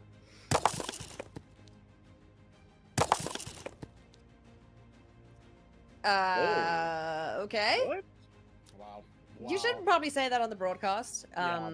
Dwayne, come yeah. on. Come on. I know not everyone speaks It's a magic show. rock here, but yeah, Dwayne, that's just something you don't say, man. I think you need to go and think about what you have said, and you should go to the arena store and take a bit of a timeout, and maybe we'll see you on the 1st of April. Yeah? Is that cool? Cool. All right. So sorry about that, everyone. Didn't mean for Dwayne to offend sensitive ears. But if you are looking for a companion with a mischievous streak, or maybe just a great mustache, Dastardly Dwayne is going to rock your world, so be sure to pick him up for a limited time this April Fool's Day. Alrighty.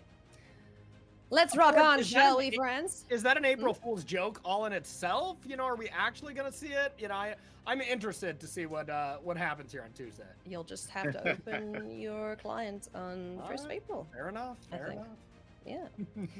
All right, let's keep rocking along here as we do our head-to-head. We have Peter Duras playing Teamer Analyst up against Stephen Lee on Mono Red Aggro. Peter Duras, the only person to register Teamer Analyst here this weekend, I believe, and certainly taking game actions and playing with triggers and everything else. I'm interested to see if Stephen Lee has a Rubik's Cube of his own, or perhaps another fidget toy to go up against this Teamer Analyst list. Corey, what do you make of this this combo deck? Yeah, so I was a big fan of this deck when it came to Standard. I played it a ton. Super fun to play. Get to do a lot of things. We saw how kind of annoying it is to play, online when you have all these triggers from the lands. But I think this is an extremely strong deck, and normally combo up against hyper aggressive decks, it's a pretty close match because, well, most of the time your hyper aggressive deck can't interact with the combo. That's not actually true with this mono red deck. Mono red deck can also just burn out the creatures, burn out the Nissa, the Aftermath Analyst, and stuff like that to interact with the combo. So I would think, even though these lands gain a good amount of life, it's still going to be a rough one here for Peter. Alrighty, well, let's see how he does against the opponent, Stephen Lee, who says his qualification memory was beating his opponent when Bloodthirsty Conqueror and Marauding Blight Priest were on the board for more than 3 turns. That's an infinite combo for anyone who doesn't know. So, good freaking job there, Stephen. Playing Mono Red Aggro. Let's take a look at the list here, Daquan. Any noticeable differences here, or pretty stock standard what you'd expect to see? No, this is a lot of what we've been seeing, and like we were talking about there a little while ago, is if you can also stop the Analyst deck from gaining life, you're going to have plenty of time to do whatever it is you need to do. But there are a fair amount of burn spells here, and the Analyst deck does need time to get set up. The one benefit is they do have something like Ill-Time Explosion, which can help. But if you don't hit that, it could be looking pretty grim for them. Well, let's see if we're going to see triggers aplenty or just a lot of burn spells to face in this matchup. Corey, Daquan, take it away. All right, thank you so much, Ailey. All right, quarterfinals action here. Gonna see who's heading to the top 4, and then the sweat really begins playing for those world championship slots. But we're not gonna get too far ahead of ourselves here. Let's get right into this game. As if you're about to, go get a beverage or something like that, I wouldn't, because this could be a very, very quick game, especially with Steven winning the die roll. Dude, I got to give credit where it's due, too. And those player photos, those are 2 good heads of hair. Let me just tell you. Yeah, absolutely. But yeah, this is the type of draw here you want from Steven. A little bit land heavy, though, but still a pretty solid draw to get started with here. Yeah, you can't complain when you got Hero into Pump It, into Nemesis, and then the Lynx. So the Lynx is really awkward and interesting to me because, well, there's like, 1,000 basics in the deck here for Peter, and all the non-basics do not count because they don't stay in play. So of course, it's not going to deal a lot of damage when it comes down, but preventing those lands from gaining life is still a big deal. Yeah, Peter has a little bit of a rough start here. Look like mulligan to 5, so already a little bit on the back foot here, which you're going to be facing down a fair amount of aggression. The benefit for Peter here, though, is that this isn't really one of the faster draws that Steven could have had. Yeah, definitely not. Not having a 2-drop to get this curve going is a big deal. But I got to say, Peter's just my hero so far. Definitely the person I'm going for now through the rest of the tournament. I mean, this deck is sweet, and looks like Peter must just be having the best time ever playing it. Hey, you've only got 2 people to root for if you're not in the mono red camp. So That's and he's fair. one That's of them. fair. All Yeah, right, did get you your- expect mono red to be this dominant? I mean, 9 players total, 8 of them made day 2, 6 made it to the top 8. Like, that is incredible number. That's the numbers we saw at the previous regional championships with Teamer Breach, and that's kind of telling of how powerful that deck is, you know? I think if somebody would ask me just, sight unseen to pick decks I thought would have been threatening this weekend, Yeah. I don't know if I would have picked it. But after seeing the field and what everybody else registered, especially when we're talking about like the Rakdos Demons and all that, mono red actually is a pretty good game against the majority of the decks that got registered. Yeah, So, check it out. it might have been the right one for the weekend. Yeah, fair enough. So now Steven has a interesting play here. You can kind of attack with everything. We'll see if this analyst goes to block. And then you can just jam this Lynx if this analyst doesn't block. Because, well, if you don't, Peter can do a nice little play next turn where he can block with the Aftermath Analyst on the Nemesis and then sack it before damage, gain 5 life from the graveyard from those lands. And that really seems like a way that Peter can win in this matchup. So I think Steven's going to be trying to do anything to prevent that line of play. Yeah, this is one where it feels somewhat dangerous to not block, but it might also just be the right play and not block. You don't. Yep. It's the play you need to make, but not the play you want to make. Ooh, doesn't go for the Lynx. Okay. Interesting. Now, Peter does get a free block on the Heartfire Hero. Yeah. The Meter Vault's not doing anything. Gonna take 6 down to 9. And if I'm Peter, I'm feeling great about just going next turn. Forest, your turn. Yeah, so you get to block. You would gain 5, go to 14. Well, I guess we could play Lynx pre-combat. Yeah, we'll want to see Steven play that pre-combat. That forces the action to sacrifice it right now because you still gain more life than if you block and sack and don't have the life gain triggers. So, not bad. There's also a real situation here with the Nemesis out that, kind of like we were mentioning in the pregame, that ill-time explosion almost becomes unplayable. yeah. You want to discard a Lumra there? Yeah, I mean, like, what are your options? You have Expel, so each of those are only 2, and your only other thing you can discard is Lumra, but then you just die. Yeah. If we cast that ill-time explosion pitching Lumra, Peter would just casually take 10. No big deal. Yeah. All right, so it looks like we are going to go ahead and pop the Analyst in response to the Sunspine Lynx. Go ahead and get the life before that gets turned off.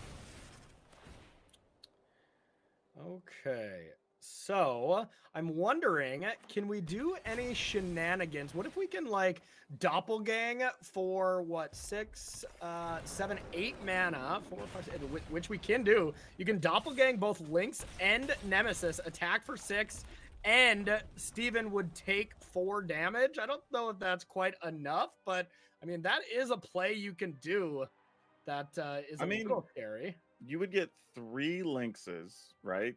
Because you can 2. make...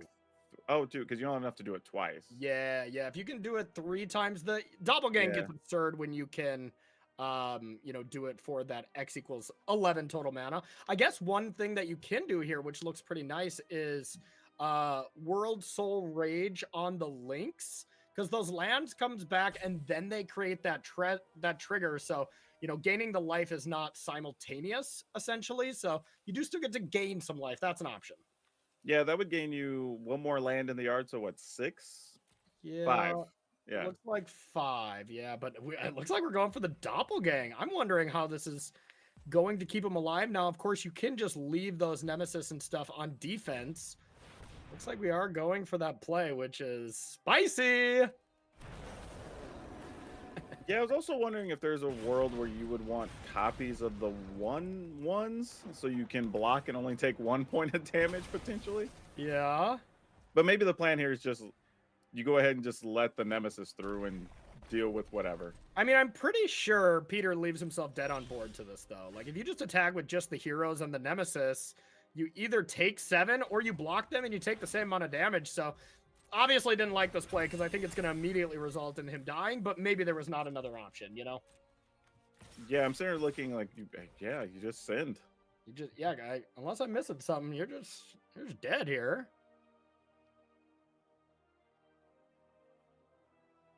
But it was cool.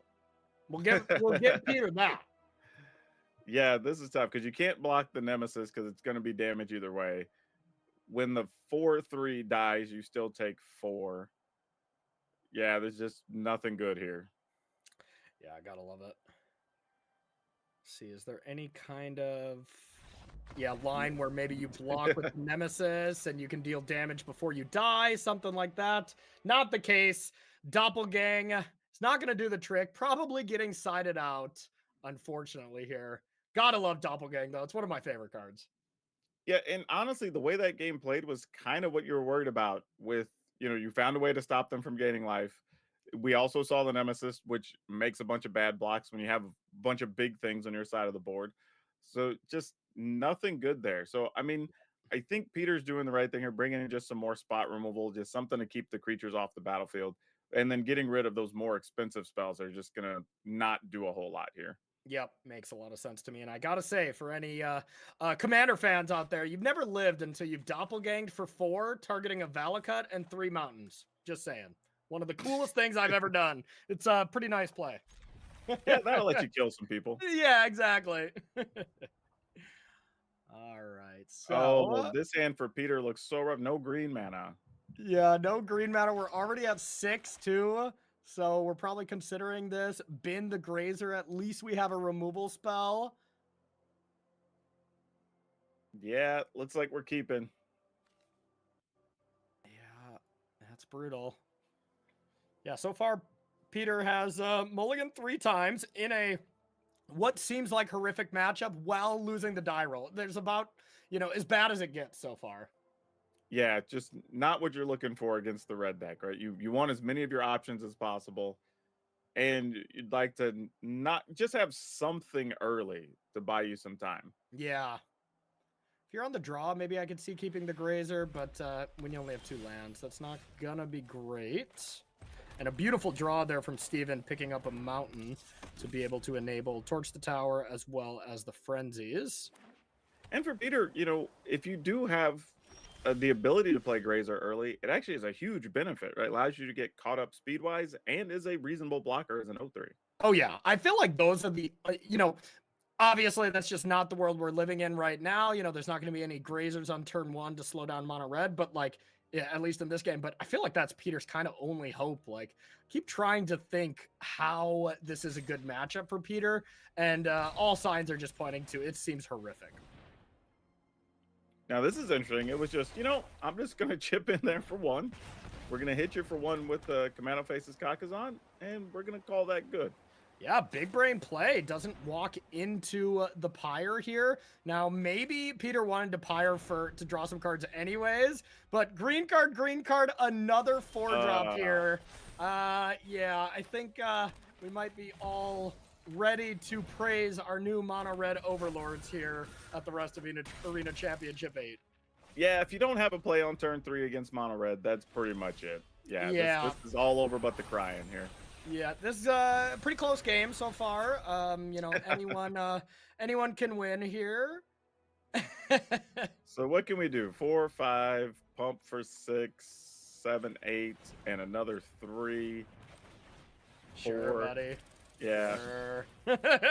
Whatever kind of math you want to do here, it doesn't matter. There's not a sweeper or anything for Peter next turn. So as amazing and awesome as that last match was that we saw, this very much balanced it out here. And that is Stephen Lee advancing to the top 4 here of the Arena Championship 8, where next round, Steven will be playing for a World Championship invite. Exciting stuff, Daquan. Well, we're down to one person to withstand the barrage of mono red decks. We'll see how this goes. But hey, if you're watching and hanging out with us today, the games are at least going to be quick, you know, so you can watch the whole tournament and still have time for dinner. We really gotta. We need Frank Karsten here. Maybe if he's listening, or if someone on production can get a hold of him, run the numbers on what the win rate of this mono red deck is at the end of the tournament. I'm sure it's going to be disgusting, especially in a single elimination event. All the mono red players that are making it to the finals, they're undefeated. You know, so I want to see the numbers that are non-mirrors, because of course they're going to start eliminating each other. But yeah, impressive stuff. Any last words here, Daquan, before we get into our next top 8 match? No, just credit for bringing Teamer Analyst, right? The one player and made it all the way to the top 8. So, you know, credit where it's due. I mean, that's a hard loss, but, you know, really got to salute just the chutzpah, as they say, to go ahead and actually just play it in the first place and then do as well as he did with it. Yeah, absolutely. And it does seem like Teamer Analyst seems like really well positioned in the metagame outside of red. Like, I'm thinking about it, like against Rakdos and against Phoenix, actually seems pretty strong. Those decks don't interact with this Analyst deck in that kind of way. So yeah, if mono red didn't exist, maybe this was the perfect deck to bring to this tournament. But that's going to do it here from our first round. We're going to take a little break, very short break though, and then we'll be right back with our next round.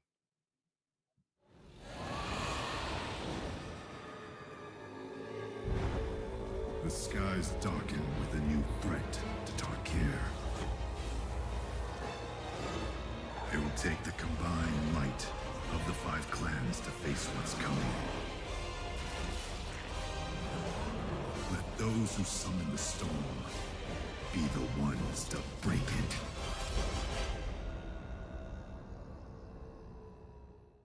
All right, everybody, welcome back to the World of Red here at Arena Championship 8. We're going to be diving into our next top 8 match, and you guessed it, we can't dodge the mono red mirrors all the time. We are going to be getting it going here.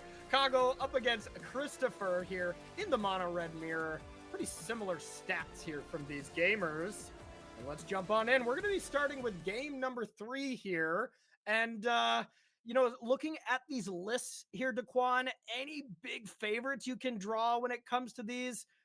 Seems like they're very, very close. Yeah, there's a couple of cards difference, you know, but I don't know if either one of those differences swing this one way or the other. This is going to be really, I mean, it's close to a mirror. It's like a 72 card, yeah, like I think 70 card. So very similar. So yeah, we're just going to be seeing kind of who can get there from here. All right, let's see who can win the mono red mirror here. Game number 3 for thousands and thousands of dollars. And here it is, putting a wrench into the plans here. It's the wrench goblin here, ready to deal 2 damage. Man, Commando Faces Kagazan really is a good addition for these mice packages, truthfully. Yeah. Really, really strong here. All right, now Christopher does have some burn spells here, but it's going to come down to what does he play here, because something could come in with a counter on it. Brutal. And yeah, any of the 2 toughness creatures is going to put all of these removal spells out of reach. So Christopher has no efficient play. Even the Reckless Rage, you know, here looks terrible. So, I mean, I wouldn't be too shocked to just see this stomp go to the face and be really sad about it, or nothing. Yeah, all right. We found a Monstrous Rage. I don't know if that does anything here. But yeah. So here's the best thing that I'm going to see. I don't think we saw from Kago up top any Reckless Rages, and that's the big advantage in this mono red mirror. Being able to Reckless Rage 2 damage to your nemesis and kill a creature, and then use that 2 damage to kill something else for 1 mana is huge game. Yeah, such a nice little trick, and it's hard to play around that too. Yeah, because you don't want to kill these nemesis in the red mirror. That's like your worst nightmare. And it kind of comes down to, like, you know, when you see the Rakdos mirrors, it's really the Fable advantage. The mono red mirrors, Screaming Nemesis advantage is a real thing. If you can draw multiple of those, it ends up being really, really tough to come back from. Yeah, and both sides have the ability to do a ton of damage in a single turn. So there is a lot of, like, how much are you leaving to block? You know, in this case, are you sitting back on Nemesis? Are you being aggressive with them? Yeah, and here's the rough spot here for Christopher. Like, this block looks juicy here of putting the Goblin in front of the 2/2 to at least deal with it. But Christopher's next turn is already the Reckless Rage, kill the mouse, use that 2 damage to kill the flip side of Kamano Face's Kakazan. So you almost lose some value by blocking, but at the same time, what, you're taking 9? That doesn't feel good. Yeah, that's just almost too much to want to let through. But I mean, you still have 10 life. I mean, it's kind of 10 doesn't mean a whole lot in this matchup, but you know, maybe you're just trying to save every life point here. And I'm counting 12 right now for Christopher that he could deal if he were to top deck a land, but just not enough here to be able to close it out. Maybe with another Monstrous Rage, it would have been close, but now at least you have the Monstrous Rage play. But once again, you don't want to be aiming any red removal at your opponent's Nemesis. Yeah, that Screaming Nemesis is just so good in a world where you're playing against so many decks that have damage based removal. Yeah. So we'll see. This 2 damage is assuredly going upstairs, and big game, no gaining life here from Yeah, from the not opponent. sure that's gonna really play a part here, but hey, you're right. It is a thing. Yeah, not a thing at all. but it is an emblem that we have. Now this is pretty big because we can sacrifice the emblem if we needed to get rid of something as well. So that at least opens up some other option here. And it may be important if there's a situation where, say, Kengo decides he wants to rage the Nemesis. You'd rather just take 3. So it does leave that as an option. So we'll see what happens here. Yeah, just so much gas here that it's going to be tough to come back from here from Christopher.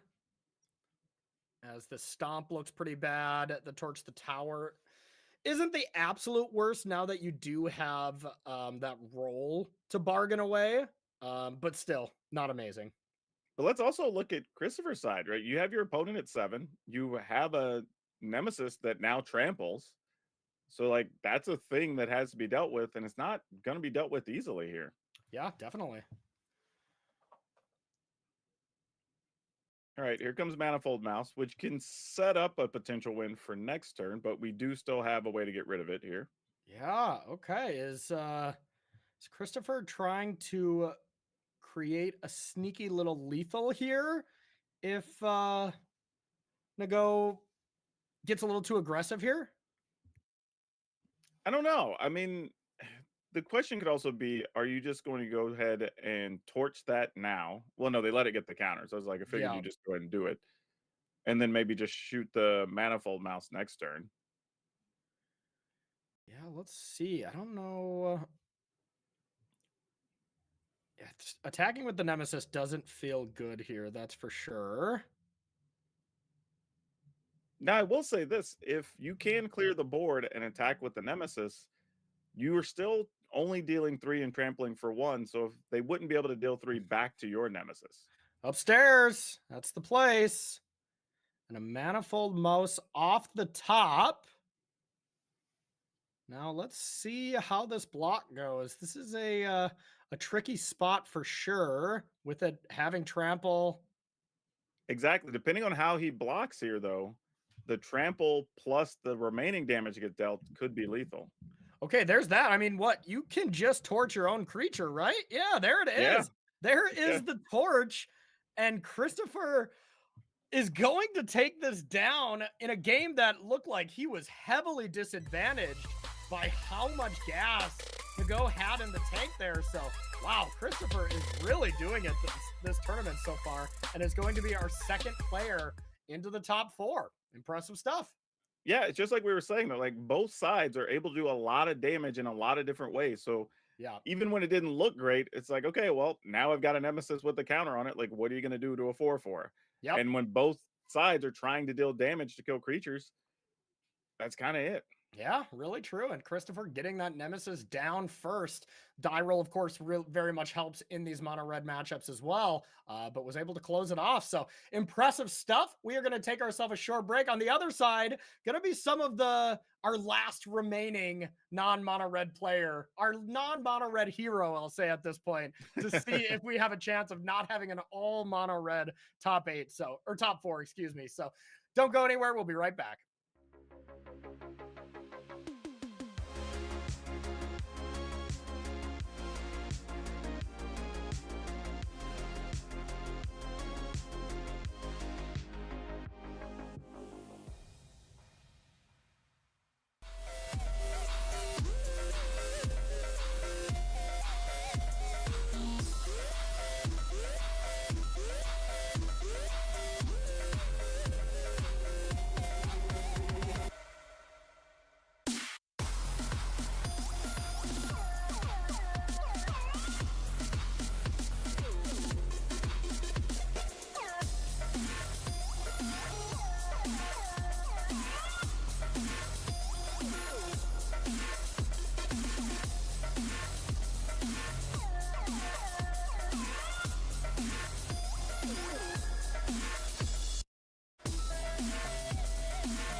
What's cracking, everyone? Hello and welcome back to coverage of Arena Championship 8. We are getting so close to crowning our champion and getting those 2 World Championship slots decided.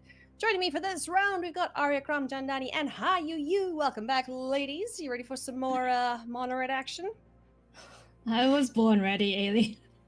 I'm glad you were, because I am not. There have been so many lightning bolts and fireballs and just red stuff all over the place here. I think red's gonna win this tournament. I think Maybe.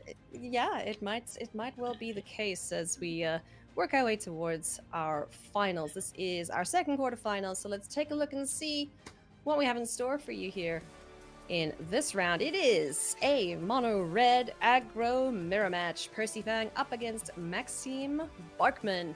Percy Fang, in your previous round, ladies, survived at 2 life in 2 games to continue his streak. Do you think he'll be able to pull it off again? As we take a look at the deck list here. Hayu, tell me about Percy's list. Yeah, pretty standard mono red aggro list. Decided to go for Hired Claw in that 1-drop slot. It's playing the Bone Crusher Giants. You know, otherwise this is pretty much. I think this is maybe closest to the stock list, right? There's not a lot of very kind of out there additions. So, and it's been serving Percy well. I do want to point out that Percy's list I think has 24 lands, so maybe a few more lands than some of these other lists. Okay, yeah, I've seen a couple mono red decks just run like 20 and they hope for the best kind of thing. So let's see if the extra lands hurt or help this time around. The opponent, Maxime Barkman, playing mono red aggro, and says due to the lack of experience with the format, he decided to submit a red aggro deck in the end, and that's proved to be a pretty good choice for Maxime thus far. Let's take a look at this list. Arya, a couple of differences here between Percy's list and Maxime's. Yeah, there's both fewer lands and more utility lands total. So it's 22 lands instead of the 24 we see from Percy's list. And in those slots, we have 2 lightning strikes. Just a little more interaction. Yeah, it's pretty similar. I think 24 lands closer to the stock, but in the mirror, fewer lands probably slightly favors Maxim. Just you get flooded less. More utility lands is nice. The Den of the Bugbears provide a little more late game strength, but yeah, higher risk of not being able to hit your land drops.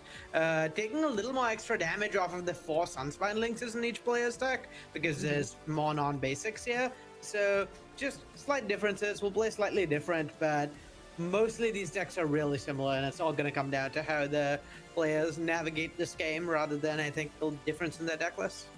Yeah, I think so too. And you talk about the long game. I don't know if we're going to get to that point.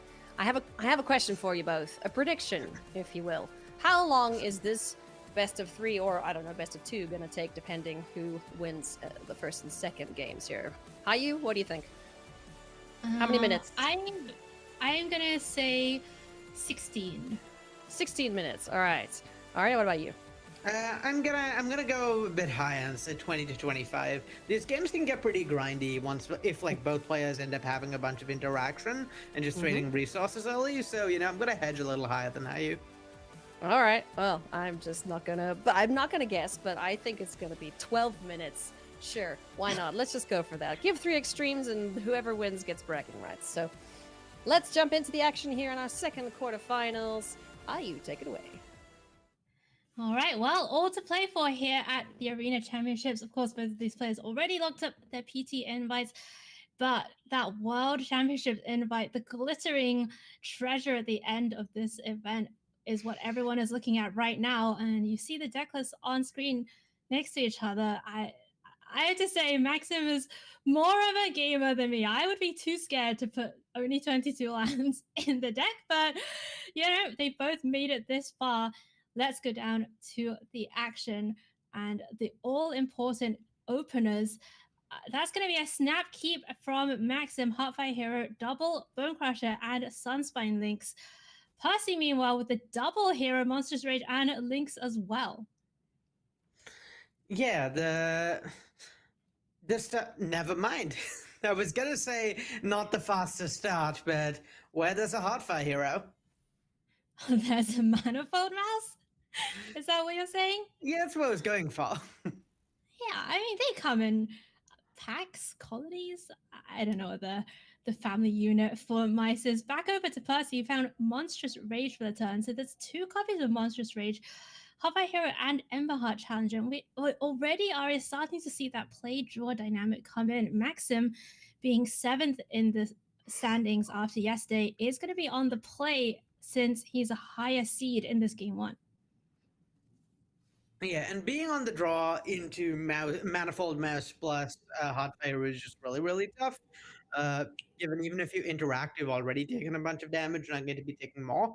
And yeah, I mean, Maxim's hand actually looked like it was going to shape up for this more interactive mid-rangey game where Bone Crusher Giant really plays into that version of the deck's game plan, really incentivizes you to play a long game by being a 2-for-1. But yeah, that said, sometimes you just get to attack with the 4/4 double strike on turn 2, and that has a habit of scripting a game plan. Yeah, how about a 3/3 trample on turn 3, not giving Percy the chump block value. And here's Stomp as well. We're going to see that take out Emberheart Challenger before Percy can untap with a potential Monstrous Rage, which we know he has 2 copies of. Burst Lightning, the find for Percy.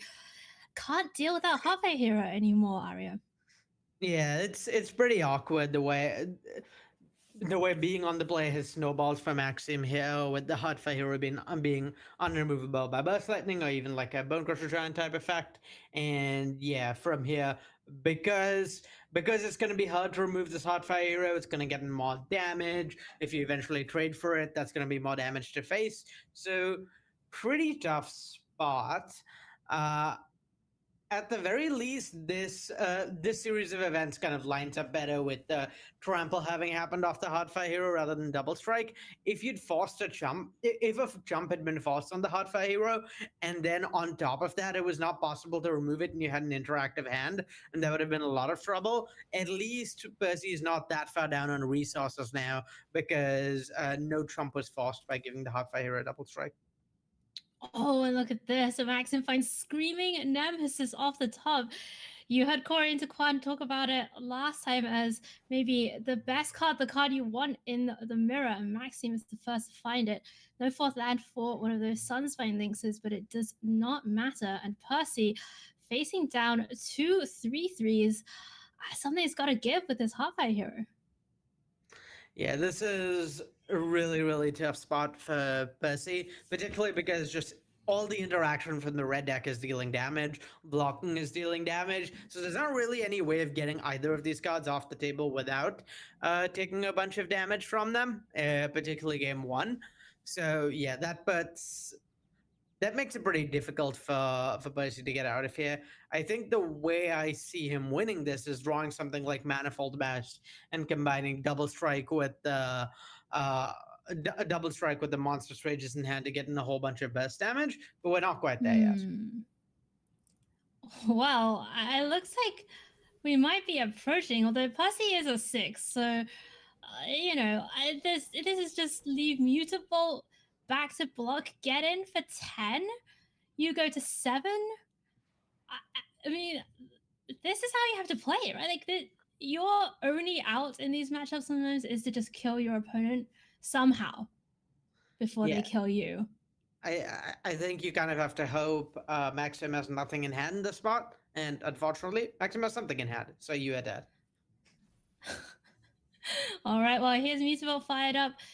Bone Crusher Giant is going to take it out before it can jump in front, and that is going to do it. Exactly 6 damage. Game 1 goes to Maxim Bachman, who was on the play in that first game. We're going to look at the sideboards. You know, Arya, there's some of these more removal spells, different removal spells kind of coming in and out. I'm interested to see these 2 copies of Chandra Dress to Kill come in for Maxim. Yeah, that's very much playing towards the post mod, even more so than sometimes game 1. This matchup is going to get pretty grindy and controlling. You're really trying to you're really trying to like play something of a longer game, and Chandra plays to that. You just want to trade your interaction and creatures back and forth. And so if both players are kind of just left sitting there with nothing to do, then yeah, Chandra's pretty nice to have. And we're seeing a little bit of how it's about the game going along with Percy's strategy as well, with one land coming out, recognizing, oh, I can just like trade cheap spells for cheap spells. I really don't want to I'm taking out all my 4-drops anyway, so I don't need that 24th land. That's very interesting. And Maxim also taking out all the monstrous rages. Maybe a little nod to, the removal suite here. So I'm excited to see how this comes out. Both players with extremely interaction heavy hands. Not that many threats. Percy with Kumano down. But look at Maxim's hand. There's 4 removal spells and an Emberheart Challenger. Yeah, and the question I think with hands like this is, or with matchups like this post board, is whether you can kind of get your opponent entirely out of threats to make something like Monster Switch a dead card. Oh my goodness, Percy! Maxim passed the turn to try and take care of Percy's 3-drop, but Percy plays Bone Crusher Giant with the counter, and none of these spells can deal with it by itself. So Maxim has to spend 2 spells potentially to take care of the Bone Crusher Giant, and that Bone Crusher Giant has a different line of text on it, Arya, which shocks your opponent if they target it. Yeah, this is a pretty tough spot for Percy, but I don't really think there's any two ways about it. You just have to get this Bone Crusher off the table. You can't afford to waste it on not spending mana, so yeah. I have to spend double removal spell on it, and I've got to imagine feel pretty miserable about that. Well, Maxim's probably feeling a little bit better about having drawn Manifold Mouse, able to kick it next turn if he so chooses. Emberheart Challenger down this time, though, and Percy has to untap Maxim at 15. Emberheart Challenger the draw as well. So there's plenty of action here in Percy's future. And yeah, the team is coming across down to just 11 for Maxim. Yeah, and no Torch the Tower there. Testament to respect from Percy for what's going on, recognizing that, okay, I could dodge the tower with this Emberheart Challenger, but if Maxim is playing quickly, is clever with his stops, and maybe he has an instant or sorcery here, so I can't really afford to do damage. And if you're going to be killing it with a red cap melee, then there's really no reason not to wait. Right. Oh, and Maxim's thinking about how to get all these creatures down. Here's Emberheart Challenger. Goes to combat, decides not to commit the Manifold Mouse. Maybe being a little bit sneaky here, representing something like a Monstrous Rage, which isn't even in the deck anymore. But Percy, it seems like just only really cares about getting Maxim dead and is ignoring the creatures. Yeah, pretty respectful play from Percy. I think it makes sense. You're just taking too much damage. You're falling too far behind if you don't. And this is going to be brutal because there are the spells in hand to double trigger prowess. Oh, of course. Percy has to play around the potential for that. And then the double prowess on the challenger means that a braid doesn't actually kill it. Maxim goes down to 4, left with just a braid Manifold Mouse in hand. Rockface Village does mean that Maxim can do both if he plays the Rockface Village first. Oh no, he can't do both because he's kept the Abrade. Okay. Yeah, this game is looking pretty over. I mean, Percy being really rewarded for that respectful play, not only like not getting got if Maxim had something, but also kind of making it seem like he didn't have anything. I think in Maxim's seat, you're thinking, oh, my opponent like played no interaction spells for an entire turn cycle, so I'm almost certainly safe to jam this here. I don't have to worry about a piece of interaction and response. And then it turns out there is actually another removal spell in hand, and there's 2 removal spells in hand, and that absolutely ends the game on the spot. Yeah, this was navigated beautifully by Percy, really thinking about what he's representing. And now with Maxim at 4, it's just trivial to kick that Burst Lightning. We are going to a game 3 here between these 2 competitors on mono red aggro, and these mirrors have been pretty interesting, Arya. You know, obviously play draw a big part of it, but the decision making has such high stakes. Like when you have so few decisions, every decision you make matters so much. Yeah, it really gets into the micro. It's one of these things where the way this matchup plays out is actually somewhat similarly to how it plays out in standard, where getting value does matter a lot, and that's a lot of what the mirror is post mod. But since the deck is so fast and snowbally, even the smallest misstep, leading to you falling like a little bit behind on board, can snowball really quickly and just end the game, leading to these really quick games of a matchup that can theoretically be pretty grindy. It's all about positioning yourself to be able to grind and then forcing your opponent to make that little slip so that you can apply a bunch of pressure and end the game quickly. All right, very interesting stuff. Let's go down to the decider here. Let's see whether Percy can break serve and win on the draw, or whether it's going to be Maxim on the play. Keeping this one, Mountain Mutavault, Bone Crusher, double Nemesis. A bit of a slower hand, although it has a couple of Red Cap melees. Meanwhile, Percy, this one lander, it's tempting. Yeah, the strength of Screaming Nemesis is, I think, the main thing making Percy think that. Just Nemesis is the best card in this matchup in many ways, by quite a lot. But yeah, I just don't think you can afford to keep a one-lander. So I like the discipline shipping it back. Right, and this one is looking a lot better for Percy. We're going to have Maxim lead out. No one drop. It does have the Red Cap melee ready, but the Red Cap melee does not deal with Kumano faces Kakazan on turn 1. Yeah, it is pretty nice that there's just like a slew of answers to this Ember Heart Challenger here. Though a little awkward that the Stomp can't answer it, so you're not getting a clean 2-for-1. Something I assume Percy is grateful for. Right, Maxim would love to have gotten that 2-for-1, but very happy also to use an Abrade. Just use up all the mana, keep the 1 mana spells for maybe a later turn. And here's one of those copies of Lightning Strike. No third land for Maxim. Percy, meanwhile, has lands 3, 4, and 5 locked and loaded, ready to go. And here's Screaming Nemesis. Yeah, missing land drop is pretty brutal because it means if you answer the Nemesis, you're taking a bunch of damage. You're also taking damage off this Etchings of Kamano. So you're definitely falling behind if Percy finds more spells to kind of keep the gas coming. All right, 3 to the face, Maxim down to 14. There is the land. I can play a Screaming Nemesis, and honestly, Arya, Maxim seems like he has so much going on, but then Percy finds Manifold Mouse, though no mouse on the battlefield other than that Mutavault right now. And I really like the discipline play of the blocking Screaming Nemesis for Maxim. It's impossible to get through for this deck without dealing it damage. So I really like recognizing, okay, I have a second Nemesis in hand. I have 2 of the most efficient removal spells in either of our decks with double Red Cap melee, and this Bone Crusher Giant is going to be a 2-for-1, so I should take it slow and not attack with the Screaming Nemesis because I have no reason to attack. Really like that discipline play. All right, well, Percy does get to chip in for another 2 damage. Meanwhile, Maxim finds no land, but does find a 1 drop, so that opens up some more avenues here. And honestly, Arya, is the advantage bar shifting a little bit here in favor of Maxim? Yeah, I'd say now that the third land has been hit, there's been some interaction.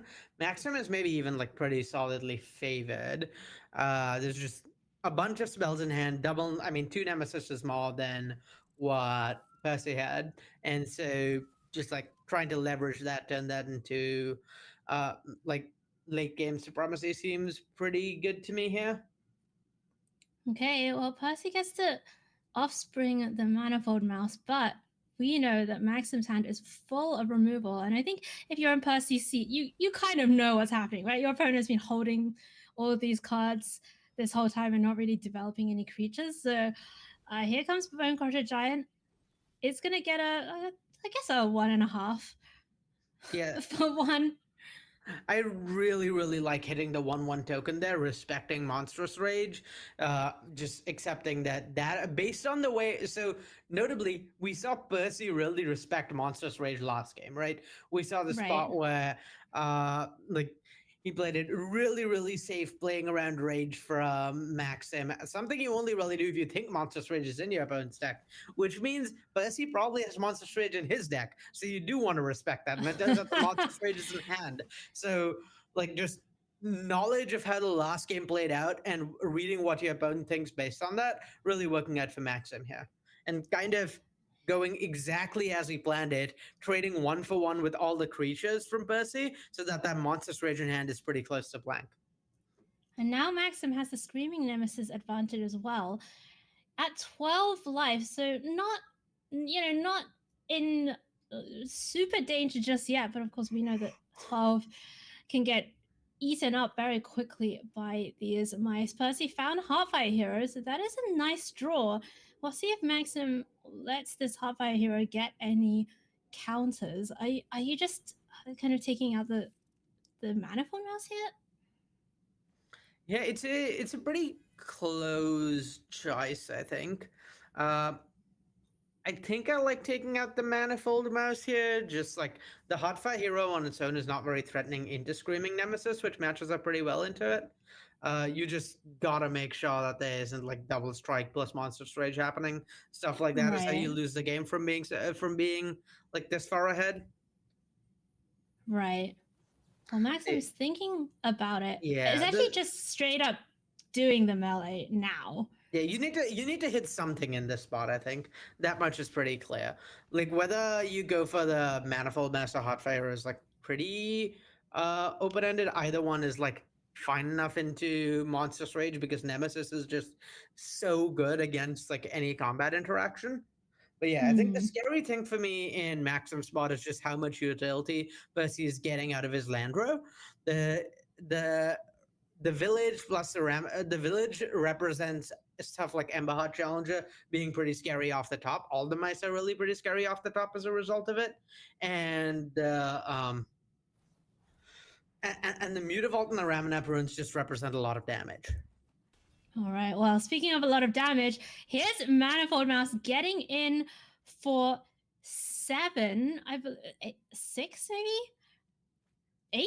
I don't know. Yeah, a lot. Maxim I down believe to that was 3. 8 points. 8, right? Because Maxim was at 11. Yeah. So 3 is not 2. Most importantly for Maxim, since there is a Ramanap Ruins on the battlefield, that Manifold Mouse does now have Trample. And Percy has a Mutavault as well, but Maxim gets to kind of add to the board here. There's Bonecrusher Giant available, there's a 1-drop available also. Yeah, and I think all of a sudden, like, this is exactly what Percy did not want to see happen, because now Percy just needs to close the game. There's no time. You have to win the game in the next 2 turns. You cannot give your opponent 2 draws to find something that deals 1 damage somewhere. Right. I'm just having a look at the deck. Maxim, by the way, is the one with the lightning strikes. So Percy doesn't have lightning strikes, has burst lightnings. And I don't know if there's a combination of draws that gets him there this turn, but we'll see. Yeah, Burst Lightning is the only thing that actually wins this turn. Kicked Burst Lightning Right. to face. But yeah, stuff like Oh. Stomp or like any other piece of interaction is getting there next turn. So you really need to, in Maxim's spot, you really need to apply enough pressure to be able to kill on this coming turn. Right. So if you're in Percy, I mean, he can just stomp face, play the giant, right? Like. Yep. Playing Giant is reasonable. Firing up Mutavault is reasonable. Just like something to make sure that you don't die here. Giant even has Hexproof here, basically. Right. Because, Because of that ability. Yeah. Okay, so can't target the giant for Maxim. Can, of course, trade with it in combat. Heartfire Hero Part 2 for Maxim. I don't know if that there's a way for Maxim to do 12 damage this turn, Arya. No, I don't think there is. I think the way Maxim gets is like red cap meleeing his own screaming nemesis. So I really like the choice not to attack there. But yeah, it's not clear to me whether that's gonna be enough. But did that help? I mean, Percy's Yeah. at 12. Yeah, no, I don't think that's gonna get there. I think you would need to get in for like a bunch of damage somehow. Percy to make like you needed to draw another removal spell here maybe, and that plus Right. Percy making blocks that aren't great could maybe lead to something. Wow. Wow. So Percy, having lost the first game, won the second on the play, and now on the draw, it looks like it's gonna take this one down. Maxime can get him down to 9, but that is not gonna be nearly enough. And all Percy Fang has to do is to untap, activate Ramunap and sacrifice itself. And that is going to be the match. Percy Fang advancing to the semifinals, the top 4 here at Arena Championship 8, and keeping his hopes of reaching the World Championships alive. And Arya, I mean, we've been talking about it a lot today in Mono Red, the breakout deck, infinite copies in the top 8, just doing super well in the latter stages of the tournament. And finally, we're getting to see these mirrors and how they play out. And Arya, they're pretty complicated. Like, there's a lot going on. Yeah, they're really complicated and skill intensive. There's like several different axes on which the matchup can be fought, where there's the Scott advantage axis, and then there's the like, well, I need to make sure I don't fall too far behind on tempo to just die to a snowbally start, and then you also got to make sure that you kill your opponent quickly enough that they don't get to just make it a counting problem and slowly count up to 20 by nickel and diming you until they deal you the last few points with their lands, like we saw happen there. So yeah, there's just like a whole mix of factors you have to keep in mind when playing in Mirror. It's really, really tricky and skill intensive, and definitely requires like a lot of experience and understanding of the matchup. Yeah, absolutely. All right, my friends, that's going to do it from the quarterfinals here at Arena Championship 8. We're going to take a short break, and when we come back, it's going to be the semifinals. And, that is one of the key rounds in this tournament because we're going to be finding out who is going to the World Championships right after this. Hey everybody, Tan and Grace here. We're deep into day 2, but before we get to that match, let's take a look into this weekend's event.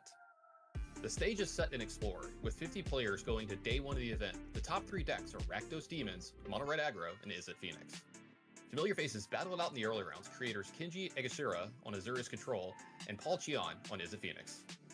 Though the new builds of Rakdos Demons with Unholy Annex and Blade of the Oni were projected for success, it was actually Izzet Phoenix that ended up performing best early on. Other decks like Mardu Greasefang and Jund Sacrifice also made an appearance, showcasing their strength in the format. At the end of day 1, games got intense, with players playing for their day 2 qualifications. With their backs against the wall sitting at 3-3, Kenji and world champion Seth Manfield still had to win to make it in. Day 2 started bright and early with our top 24 competitors dueling for one of the most important prizes on the line, an invitation to the Pro Tour Final Fantasy in Las Vegas later this year. Top 8 players received a bye for the first round, leaving 16 players to battle for the remaining 8 slots. Mono Red in the hands of Scott Miller swiftly advanced onwards, and she holdered from Mardu Greasefang rewarded Olsen Olszewski with an invite of his own. In dominating fashion, creator Elliot Dragon swings all out with 4 Arclight Phoenixes to move ahead as well. We now set our sights on the most coveted prize of the weekend, those 2 World Championship invites. The players are ready to go, but only one of them can be crowned Arena Champion. Let's find out who. It is semifinals time here, my friends. Welcome back to coverage of Arena Championship 8. I'm Ailey Loney, your host for this weekend. Thank you so much for joining us here as we work our way towards crowning a champion and making someone $30,000 richer, and also, sending 2 people to the World Championship. No biggie. Joining me for this round, we have Daquan Watson and Corey Baumeister. Guys, are you ready for some mono red? Are you mono ready? There we go. That's where I should Mono go. ready. There you go. Ready to go. There you go. Got there. Oh boy, this is gonna be either fast and furious or, evenly keeled, as we saw with the last one being 25 minutes. So Arya did win that one. Impressive. Very smart. Good call, Arya. Yeah. My 12 minutes wasn't there, but hey, it's fine. It's fine. It's fine. All right, let's not waste any time here, my dudes. Let's jump into our bracket, take a look and see how things have shook out thus far. Take a look here. Our quarterfinals. All of the mono red players being victorious here. Binu, Christopher Lindquist, Percy Fang, Stephen Lee. Those are the players that we are going to be checking out. So this is pretty damn cool. Also, a little fun fact, Binu and Stephen tested together. So how cool would it be if they both made the finals, huh? Yeah, I think they're probably feeling pretty good about their tournament no matter what, locking up a ton of money as well as getting this close. But now this is the most important match here of all four of these players, almost assuredly career. You know, maybe not Binu. Sure. We've seen Binu around a long time, maybe has played a large match like this before as well. But, you know, playing for the World Championship invite here, Ailey, is just such high equity, such a great tournament to be a part of. Absolutely. Daquan, any final thoughts before we jump into our head-to-head for these players? Yeah, I think we're just seeing more of what we expected this weekend when the day started. Is mono red was the right choice for the weekend, right? It paired up well against other decks, and now the mono red decks get to pair off against each other to decide who's going to go to the world champs. Yeah, it's just going to be a case of who draws best and I guess burns fastest here, as we're ready for some mono red action here. Let's jump into our head-to-head. Introduce our players. Percy Fang up against Stephen Lee, both with impressive win rates, both on mono red. Percy Fang from the United States has been cutting it super close in the matches we've seen him play, and playing a pretty cool deck list. Great choice for the weekend indeed. Let's see what he is working with here. Corey, tell us a little bit about this list. Yeah, kind of stock mono red. Not a lot to say. I think the main thing I'm looking at in the board is we have 3 red cap melees. Those are going to be very, very strong in the matchup. You know, now that we are all mono red, I think it's very important to not just talk about, hey, this is what mono red does. It is all about the minor edges amongst the list. And 3 red cap melees here, can't complain too much. Are gonna see 4 red cap melees in our opponent's list though. So yeah, Percy's got the disadvantage, I guess I would say. He's got a little lizard in there too in that sideboard. That's pretty cool. All right, let's meet second player here in our semifinals, Stephen Lee. Impressive win rate as well, also on mono red, and we got to catch up with him in an interview earlier today.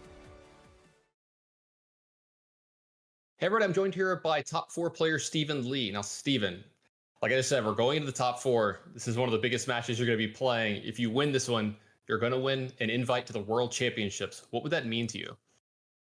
Wow, I never thought about it. Like my expectation is just try to go to the PT because it's my first PT, and wow, and now I'm one step to the world. Wow, yeah, it's just so amazing. Yeah. Well, congratulations on the PT qualification as well. Now, like I said, you're going into this top 4 match. It's going to be a mirror match for you with the mono red mice deck. I know your decks are a couple cards difference. Do you think that's going to matter? And how do you feel about this matchup? Sure. Actually, I've played against my opponent in the Swiss, yeah, and just a couple of cards difference. Like I played the first copy of the melee, and maybe that could make me have a little bit ahead in this matchup, and because I can I gotta play first, so maybe that's a little bit good against my opponent, yeah. And but it's just so close, yeah. So shall see. Yeah, Steven, I expect the matchup to be really close as well. So best of luck in this, and good luck at qualifying for Worlds. Oh, thank you.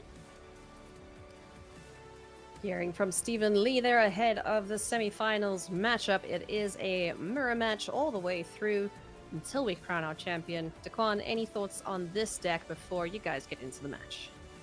Not really. I mean, they're very similar in the main deck. There's 1 or 2 lands that are different, and the only slight edge, if there is any, for Steven would be post sideboard having a couple of other removal spells that could help.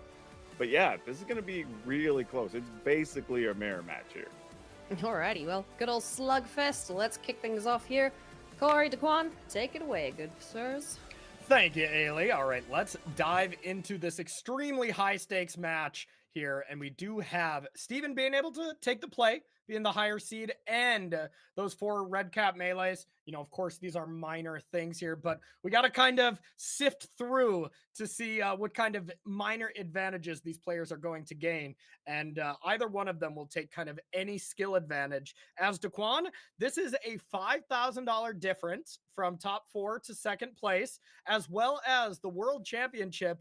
Last place last year was $4,000. So this is a match for minimum $9,000, and the equity of what you could earn at Worlds is, you know, so much higher. So this is easily a 5-figure match of Magic here.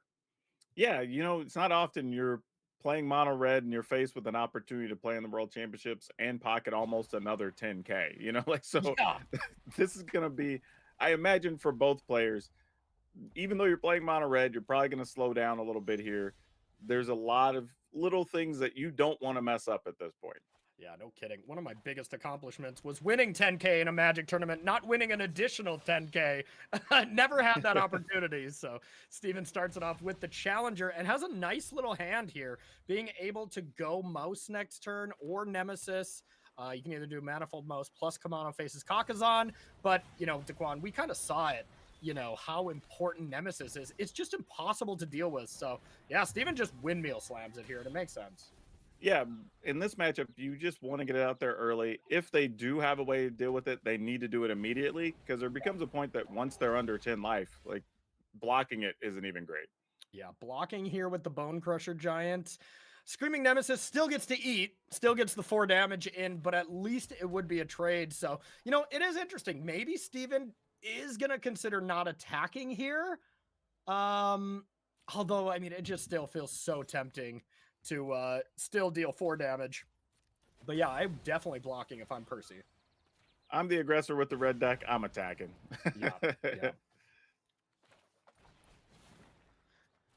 This was an interesting situation here too, because you could have held on to the mouse and maybe left removal up and played both of the Commando Fake Kakazan and then just get a really big mouse next turn. Yeah, totally reasonable as well. I like getting the double permanent, you know, kind of the different axes that you can attack these mono red mirror matches at, like Ari was talking about. Card advantage. There's no like real true card advantage, you know, in the sense of like light up the stage, drawing some extra cards type thing. But when one of your cards produces 2 things, that's the kind of card advantage that these players are playing. So I like 2 creatures here, just allows for a trickier situation here in Steven's later turns. Yeah, and I think Percy here is just debating, like, are we going for the links or not? Yeah. Yeah, links or just this Rockfail Village it and Monstrous Rage, I guess. But Percy's hand is quite bad now. Having 2 Mutavaults and just another Village, not ideal. You don't even get the second Valiant trigger here, as it already got cast. So I say just a chunk here for 6. Yeah, interesting though. Had he played the links, did find the land here on Stephen Lee's side, that would have been able to kick that burn spell here and would have been pretty good with the burst lightning. I'm counting 11 here, Daquan. 2, 4, 5, 6, 7, 8. Yeah, okay. Well. Yeah, Mutavault, Rockvale, Village it, make it 3 power, give it double Yeah. strike. That's 6, 7, 8, 9, 10, 11 with the burst lightning, because one of the mice gives double strike to themselves. So 3 with the mice, 6 with the Mutavault. That's 9. Burst lightning, 4 Exaxes. Let's see if Steven sees it.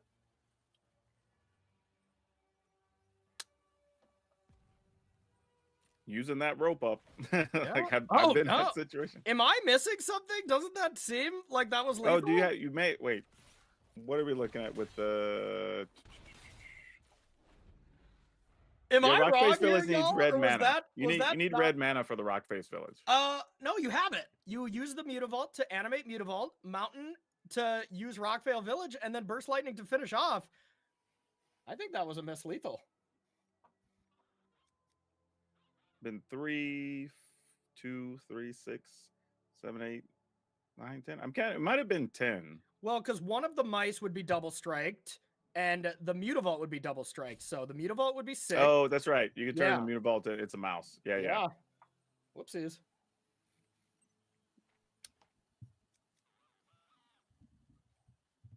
Well, someone missed lethal. It's either my math here was off, but I believe that was 11. So we'll see if it matters at all. Now, still looking quite good here from Steven. You do have this just burst lightning at end step, and probably going to be able to still clean this one up with Percy not having a good follow-up.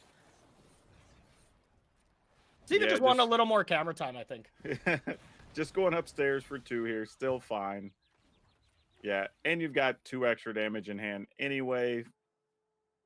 Yeah, it's pretty hard to lose from here still. Yeah, yeah. There's one Mutavault. Oh, there's another Mutavault. Couple 1 damages from the Kamano faces Kakazan.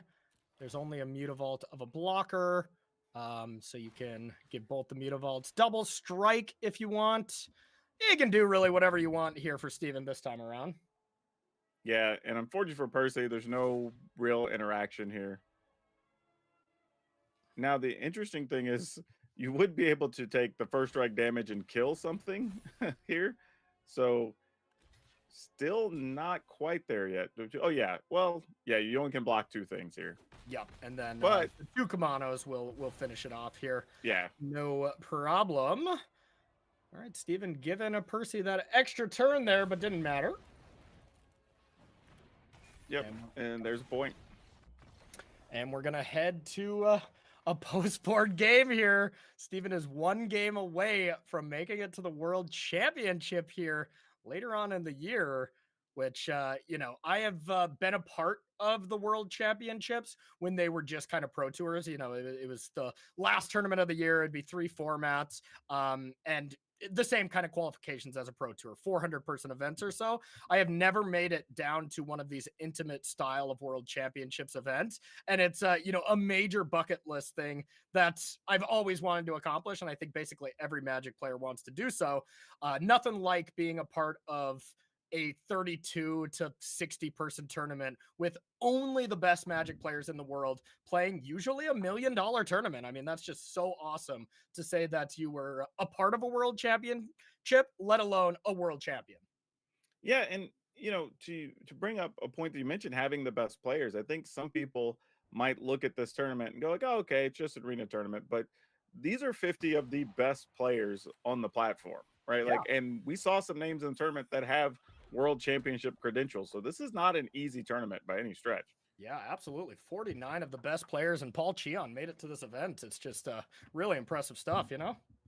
Oh, for sure.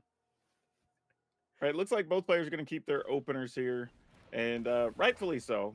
Good start here for Percy. Yeah, solid start here. Kamano gets to boost up this Heartfire hero. Kinda doesn't matter as it's still going to get destroyed if Steven wanted to go for it, but of course it was very risky if there was a monstrous rage. Yeah. Besides to deploy it now where there's a you know, a get out of jail free card where if it is there, you can at least just torch it, and then it's still a 2 for 2. Yeah, and you notice that in previous games when it was red on red as well. So there's a lot of respect for the +1/+1 from the monstrous rage. Yeah. All right. Big draw step from Steven. No land there. That was a big deal. That easily could have been the difference in this game. Being behind on the Screaming Nemesis axes is very, very brutal, especially when your opponent has 2 1-mana kill anything on your opponent's side of the battlefield. Can even get a little aggressive here, and Percy can attack for 6 and kill the challenger. Why not? Yeah, go for it. All right, this is, yeah, kind of had to be there on that turn, it feels like. But yeah, and I don't even think it was enough to, you know, and at any point this red cap melee can just deal 4 to the Nemesis. Oh, and another Nemesis. Well, if yeah. one's good, 2's even better. Yeah, I think we're going to be going to a 3rd game here, as that one was not particularly close at all, that's for sure. Yeah, the opener looked good. No extra land made that pretty quick affair there. Yeah, yeah. Okay, two rather not close games so far. Let's see if we can get a close mono red game. But I mean, it is pretty tough to have close games when it comes to this mirror. Honestly, because of Monstrous Rage, because of the snowbally effect from Manifold Mouse and the other mice package, that it things just snowball out of control so quickly. And sometimes removal spells are not enough to catch you up when you're aiming them at cards like Screaming Nemesis. Yeah, both players actually have the same sideboard ideas too. If you look at how they've sideboarded there, it's get rid of the links, get rid of the land, things that are kind of just not doing a lot to bring in more actual removal for the opposition. Yeah, makes sense. So Steven has arguably the best start. I still think Heartfire into Manifold Mouse is the best, but there's a lot of incredible starts in this deck, but breaks up that really impressive hero into Manifold Mouse. And let's see what we can do to kind of break it up again. I mean, Percy, when you're on the draw, just being able to go kill your creature, and then play a Nemesis, that's what I want to be doing if I'm on the draw. Yeah, it just feels so rough if you're on the draw because you almost can't play creatures because you need to play defensive because every creature could be 3 to 7 damage really quickly. Yeah. And looks like Steven doesn't want to, risk any of these Manifold Mouse dying to this Stomp or any other removal spell. And it looks like Steven is very much in the market of killing anything that Percy's going to play with this melee, and then just jam Manifold Mouse with Offstring, jam another one, and hope it's enough. Yeah, and I actually really like that play, right? Because if you play the Manifold Mouse, assuming you don't have Rage in hand, what happens there is you just lose it, and you're still just attacking for 1. Yeah. At least here you still got 3 damage in for the turn without really risking anything. Yeah, and the reason Percy did that was to play around Monstrous Rage. Once again, whenever you can play around Monstrous Rage, you kind of do so. It wasn't there, but if you play Monstrous Rage post-combat, at least you dodge a lot of damage. And man, if Percy ends up losing this, that's going to be the turn Percy's going to look back on and be like, why, when I had the option to play Screaming Nemesis, did I not do that, Yeah. Because that exchange was not good for Percy at all there. Now Nemesis is going to get a chance to try to hold the fort here, though. Yep. And wow, just going for the think about that kind of play and just go as wide as possible here. You have 4 mice giving each other what's probably just going to be first strike and sitting back here. Yeah, or double strike, I should say. How many Manifold Mouse triggers do you think went on the stack this weekend compared to how many triggers our Teamer Analyst player had throughout the weekend? I bet it's close. Yeah, it's probably comparable. All right, so interesting turn here from Percy. A lot to do. 5 mana available, and really the world at his fingertips. You can kind of just say, hey, I'm going to play everything. Playing the double Monstrous Rage, I guess, is not ideal, but man, when Percy's just on the defensive here with this Nemesis, we kind of finally got a game where it looks like we have a solid board stall here. Yeah, how wild is this? You've got 4 double striking creatures, and they're all just like, nah, I'm good. Yeah, it kind of seems like whoever blinks first here is kind of going to be in a little bit of trouble, but Manifold Mouse off the top here from Percy. Could have been a $10,000 top deck, as that looks incredible right now. Yeah, and being able to play the Offspring cost is huge here because it's going to get to start stacking up on that Heartfire hero. Yeah. So now what do we do with this Burst Lightning, if anything? I mean, you're going to get Rage here. You try to respond to a Rage potentially. Yeah, God, blocking against this deck is just such a nightmare if you don't have the card Screaming Nemesis, Yeah. Well, it's really just that double strike, from the Manifold Mouse just makes it so tough. Yeah, the double strike, the Monstrous Rages, there's nothing that screams, hey, I can just block against a red deck. It's like, okay, good luck. Yeah, this is like a game of chicken here. Like, who's gonna? All right, you're not doing anything. I'm not gonna do anything. So just take 4. Yeah, most of the time that expression of who blinks first Usually just means whoever tries to do the thing first ends up getting caught most of the time, and the other person can make a good block maybe, and then attack back for the win. So decides to just kill the nemesis, and I think Steven really needed a good draw there, and that of course was the worst one. Yeah, even his own Screaming Nemesis would have been good there. Like maybe another Rage. There was a bunch of other really good cards he could draw there. Yeah. So Torch the Tower as kind of the only piece of interaction, though. You know, you can sacrifice a token, so can bargain by getting rid of the mouse token to deal 3. So this isn't just over by like, you know, Mutavault, Monstrous Raging it, take 12 type thing. All right, this is a little fun aggressive attack here with some little mice with double strike. Yeah. And this is great. This is what that Nemesis did to the battlefield. That's why it was so important for Steven to get rid of it, even if it meant 4 damage is going to come to a creature or to Steven's face. Now, when you have this many mice, you know, just get them all in there. Yeah, this is... You have 2 rages, but they don't give that much more because once you have the emblem, it just replaces itself. Oh boy, we could be seeing a bit of a rough scenario here. If you go to kill that Manifold Mouse without bargain, you know, you're probably just going to snap off that rage to save it.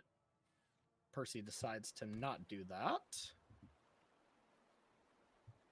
But yeah, well, I mean, this looks very much like you can animate this Mutavault, or yeah, get this Heartfire hero going. If any of these creatures go unblocked, you have +5. So that's 18 damage right now if this hero does not get blocked. If there's no blocks, Percy Fang is going to the finals. Yeah, I don't know if a block even helps here, really. Well, there's no trample, so it definitely would have Oh, helped. yeah, that's true. We don't... There's well, we're going to just have rage, which gives it trample. Yeah, but there wasn't... oh, yeah, of course, yeah. So, yeah. And there it is. That is another 7 points, and that is Percy Fang advancing to the finals here and heading to the World Championship, also locking up a solid chunk of money here. Just won a casual $10,000 in a mono red mirror. And that game, Percy was on the draw, so Percy was able to break serve there with some timely removal spells and just a good, clean curve.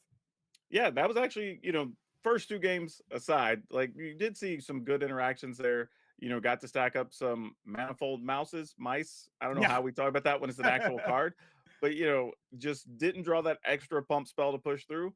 And we again got to see the power of Screaming Nemesis in the match. Like it basically held back 4 double strikers. Yeah, no kidding. Truly impressive stuff there. That's one of our finalists. Let's see who Percy is going to be playing against in the finals. I have a feeling it's going to be a red deck, but who will it be? So we're going to take ourselves a short little break, and we'll be right back with the rest of the semifinals.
Welcome back, everybody, to the semifinals here of Arena Championship 8. It is mono red all the way, baby, and we are going to jump into our second semifinal very, very soon. Joining me for that, none other than Hayuyu and Arya Kramchandani. Welcome back, ladies. I hope you didn't get too comfortable with doing something else because these matches are going extremely quickly.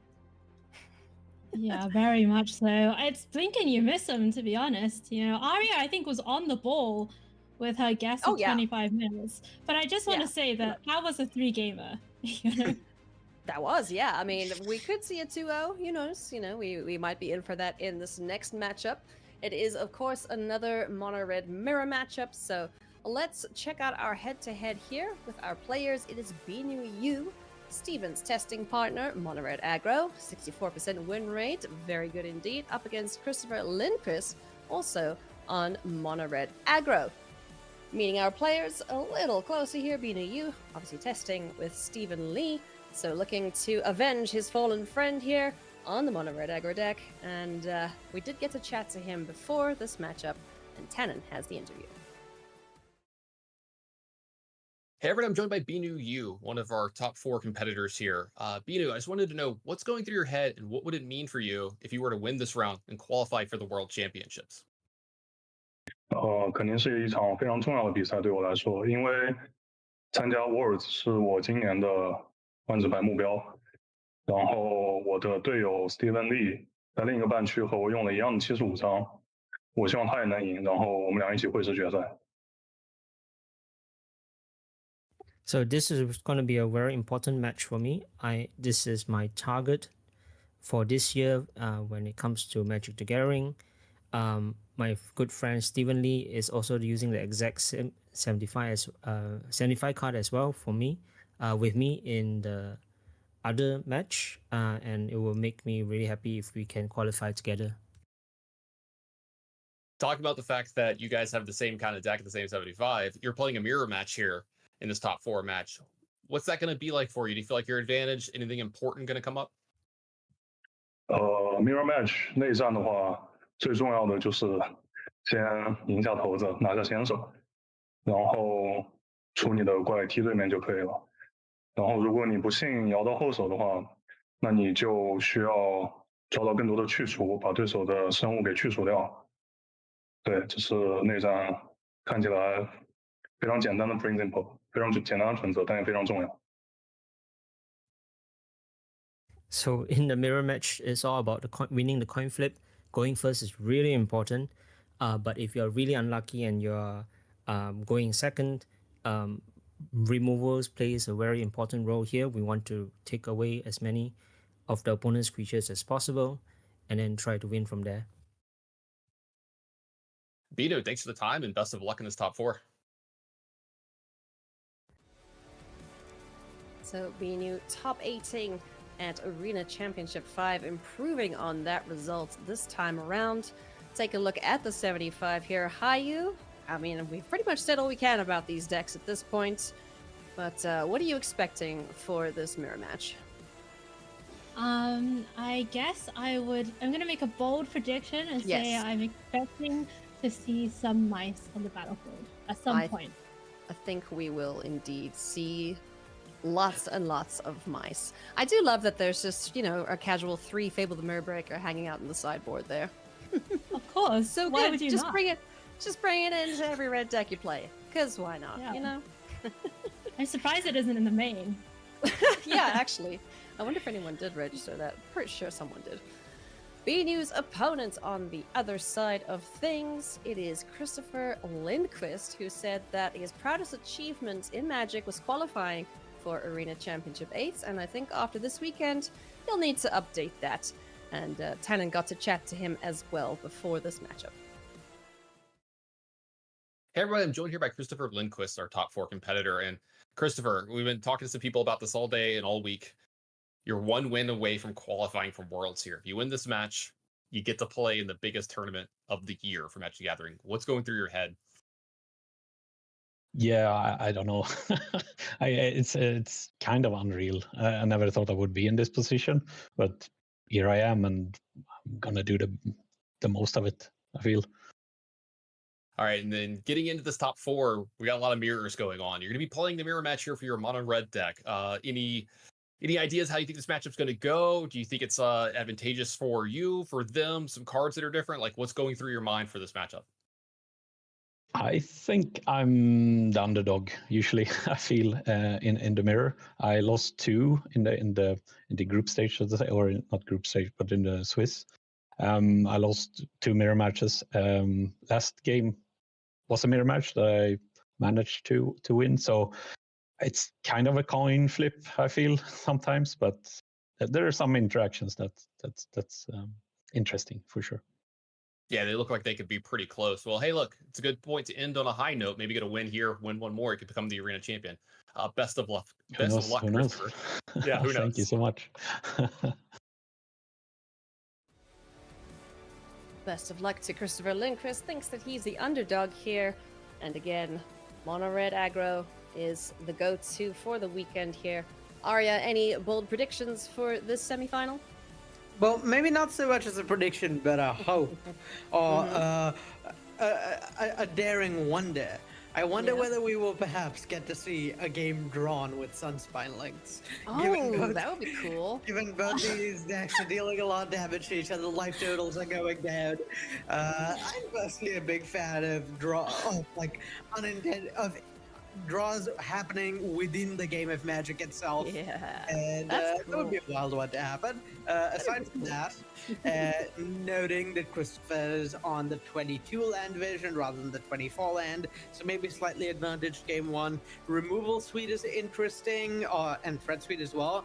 Grease Wrench Goblin, I think, slightly worse than the other one drops in this matchup. Just 1 toughness going up to 2 toughness, less than the other 1 drops that can grow another list.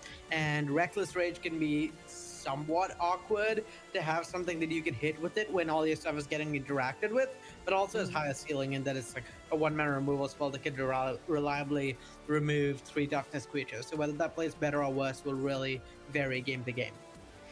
Alrighty, well, we need to find a opponent for Percy Fang waiting in the wings for our finals. Let's see who's gonna take it down here in our second semifinal. Arya, Hayu, take it away. Well, it is 7 a.m. in Beijing, where BNU is playing from. It is 12 midnight in Scotland, where Christopher is playing from. Both of these players have been battling through the night here at the Arena Championships. One of the coolest aspects of this event is that we get players from all over the world participating, 2 of them meeting here in the semifinals. Arya, 1 match to decide the World Championship slot. How are they feeling going into this? It's got to be one of the most stressful matches either of them has ever played. I mean, the stakes are sky high. Qualifying for Worlds is so difficult, and then you add a ton of prize money on top of that. It's hard not to feel like this is one of the matches that will have mattered most to either of them in their entire career. So, gotta be stressed. But I mean, you didn't get here by playing poorly. When you're stressed, you didn't get here by folding under pressure. Both these players have done really, really well in this high stakes event so far, and I would expect the same from them going forward in this match. Yeah, absolutely. You got to trust yourself and have that confidence. Let's go down to the action. It's the Mono Red Mirror again at BNU against Christopher Lundquist. I think we are going to see BNU on the plate since he was 8th seed, and you heard in his interview how importantly he values the play draw. Doesn't have the 1 drop this time, but has the Emberheart Challenger and Screaming Nemesis. Christopher Vine's Screaming Nemesis of his own, as well as a couple of Monstrous Rages in hand. And this is kind of exactly what you want to have happen to your opponent when they are on the play. Mulling much more punishing on the play in this matchup than on the draw. So ideally, you can just interact a bunch and then slam a Nemesis on 3 and hopefully outcard advantage your opponent. Just benefit from having drawn more cards, substantially more cards. We see Christopher in full control mode. I think a testament to the fact that this matchup is generally pretty short, so it's not particularly costly to bluff having something or bluff not having something, because there's no real risk of timing out. I will say that the arena triggers, etc., the stops, that is definitely a dynamic. We see it come up all the time in these high level events. We're going to see Chris actually lead out on Manifold Mouse here, and that is going to play into that burst lightning that BNU has by going back over to BNU's end, and has the Screaming Nemesis as the follow-up. So definitely board advantage for BNU at this stage, but Christopher, with so many cards in hand, will he get to deploy them all? Yeah, definitely the way the hands played out looked pretty awkward for Christopher. In our spot, it seems easy to say, oh, you should just stomp the Hotfire hero or like leave stomp up and like get value that way rather than playing out a Manifold Mouse and not offspringing it later. But Christopher, I think, had to take the line he did to play around Monstrous Rage. Monstrous Rage in response to Burst Lightning would have been absolutely brutal. And so that sort of like slowed him down a bunch, and I think was something of a punish in that way. Right. I mean, we were talking earlier about card advantage in this matchup and how difficult it is to get that. I mean, this is a weird spot where it might actually be better for Christopher that he has fewer creatures, right? When his one creature is a Screaming Nemesis, just for the trade implications. Yeah, it certainly makes attacking pretty difficult, and this is what makes Screaming Nemesis so strong in this matchup, is there's really just no way of trading well with it. You are going down resources, or you're going down life, or both, and you just have to accept that. So the two Screaming Nemesis facing off, yeah, generally leads to a bit of a stall. No fear from BNU. It's gonna, like, the attack is coming in. The creatures are getting into the red zone. Here comes the 2-for-1. And Christopher is taking a chunk of damage, though, to the face from these triggers, down to just 11. And, you know, BNU very much down on the value in this game one, but 11 is so little against this deck. Yeah, so I think if I'm being you in the spot, like the reason behind making these decisions is going, okay, so I'm extremely far behind on cards. There's no way I'm ever going to catch up on that access. My opponent has a full grip, it has a Screaming Nemesis in play. I've kind of resigned myself to being behind on cards. At that point, you might as well try and turn this game into a counting problem. You might as well try and just getting as much damage as you can, say, okay, I'm going to count to 11 before my opponent can count to 20, even if they have more cards in hand. And I really like that approach from Binu here, given the hand. There's going to be 4 points from that Burst Lightning, hopefully some points from that Emberheart Challenger. So it's just about finding the rest of the hand that makes up the difference. Maybe lets him get to 11 in some way. The stuff he already has in play doesn't. Wow, look at this. Christopher going full aggro as well, burning a Monstrous Rage just to get more damage, and BNU is at 12. Emberheart Challenger is a 3/3 thanks to the monstrous roll. Cannot be killed by just the regular Burst Lightning. Would have to be a kicked one. Meanwhile, BNU gets the Emberheart Challenger down, but this game is so up in the air right now. Yeah, unfortunately, the scanting problem that Binu has presented for himself may in fact turn out to be a problem where I just don't think he can get to 8 damage, like he can count to 8 with his hand before Christopher counts to 20, or well, 12 from here. Yeah, it's really tough. The second Emberheart Challenger being a 3/3 because of Kamano makes 6, and that's just pretty clearly going to be lethal next turn. I don't know what Binu could draw that would make for lethal next turn. Probably something like Manifold Mouse into get Monstrous Rage off the trigger on the Emberheart Challenger is like the main way I see him getting out of this. All right, let's see what happens here. Christopher is going to play out the Emberheart Challenger. You know, there are still a lot of permutations as to what decisions each of them can make, but right now it looks like 6 coming across. Monstrous Rage ready. Bone Crusher Giant Stomp ready. Christopher is going to proactively do this, knowing that there's not really a way for Binu in the main deck to deal with this challenger.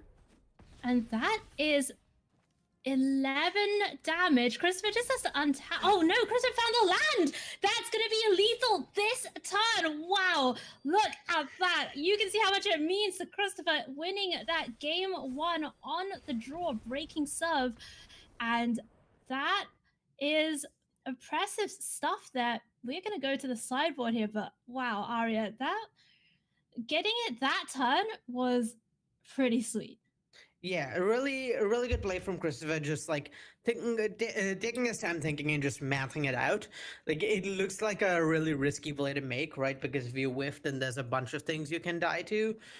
You can die to like all sorts of like monsters rage plus interact plus like piece of burn or something similar draws.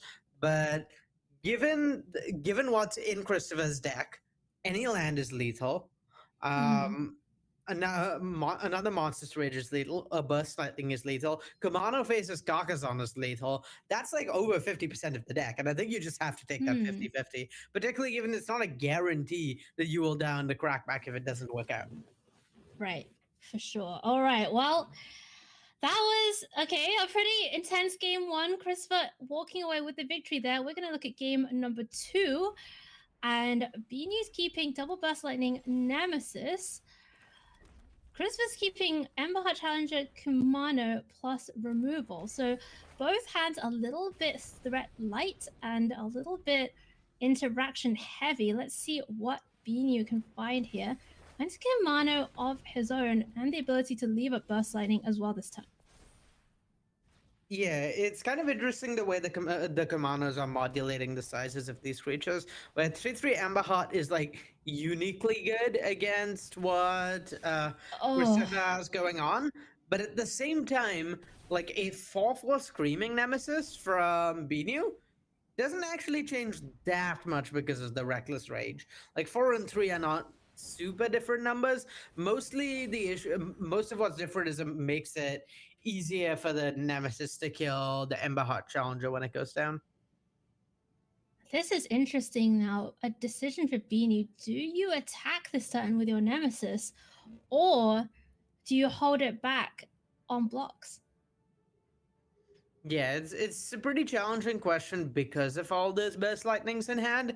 In theory, the interaction makes you like want to hold back your Nemesis. But if you think about it, if you think about the burst lightnings as, oh, I have 5 lands in hand, these are 4 damage each, then again, you're making the escape accounting problem, and you're gonna try and just get to enough damage that you just cast 2 kicked burst lightnings and win. And I think that's what Beanie is trying to do here. All right. Well, let's see here. Christopher with the 2 creatures on the battlefield, 5 damage that's representing right now. Emberheart Challenger, of course, has prowess, so it could be a lot more if depending on what Christopher decides to do. Yeah, there's 5 on board. Each of those burst lightnings represent 3, so it's 11 points. 11 not quite enough, I think, to be like confident going for it. It's not like there's any more burn in hand. In that case, I'm kind of tempted to just reckless rage your own etchings and the Screaming Nemesis. Yeah, I also like Rockfire Village on the Manifold, on the mouse. Yeah, this is nice. Advantage is really nice.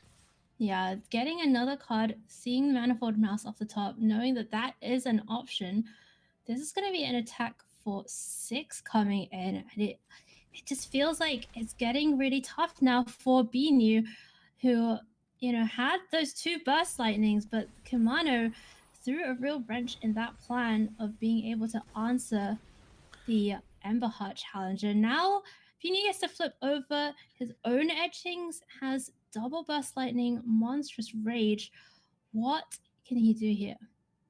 Yeah, just a little bit shy of the lethal here. I'm only seeing 13 points. If there's like a torture tower on the etchings and you respond with monstrous rage. Well, I mean, there's nothing to really do other than send, right? Like, you kind of just have to at this point. I don't think you really win by holding back against Emberheart Challenger plus Rockfist Village. Like, that's a card advantage engine that you don't have. But yeah, this is a really, really precarious life total to be going to. Like, just like any burn spells at all put you in so much danger. You kind of have to kill this Emberheart Challenger, but there's not really a good way to do it. Right. It's so tough. I mean, I guess there's some hope that Christopher tries to kill the Screaming Nemesis, or I don't know, you know, hope that your opponent is a little bit scared of what's in your hand. You know, a few Monstrous Rages could do a lot of work here. There's a lot going on. Yeah, I kind of wonder whether in Binu Seed you're kind of tempted to double burst lightning that Ember Heart Challenger and just hope there isn't a Monstrous Rage because you can't beat one. Like, the Ember Heart Right. Challenger is the most scary part of this board. It's the part that represents a lot of damage. It's scary with Manifold Mouse. It's scary with just being a large creature and pump spells. So, yeah, I think that's the thing you're most invested in clearing, but unfortunately, there's not like a good way to clear it. Spending most of your hand doing that is also pretty tough. Well, it's going to be Monstrous Rage on Screaming Nemesis to begin with. I guess hoping that this draws out some kind of removal spell from Christopher. The Reckless Rage in hand. Christopher's really thinking about it. Yeah, it's this a would be pretty 7 damage.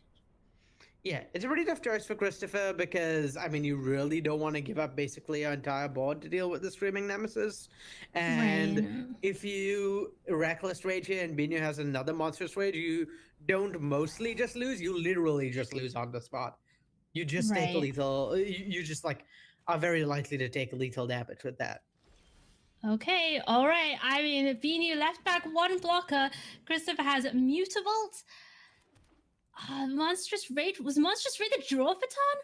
Yeah, Monstrous Rage is almost certainly Oh game my here. goodness. That's gotta be lethal, right? Yeah, with with the all- prowess triggers. Yeah, with all the prowess triggers, it's probably going to represent enough damage, though it's a little awkward that currently the hand doesn't present any way of casting a third spell.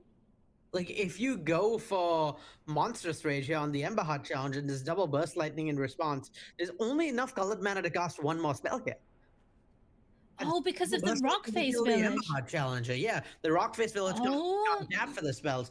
So I think Christopher needed to go for the burst lightning first for this to work out, but seems to be playing around like 3 damage to a creature rather than 4 damage.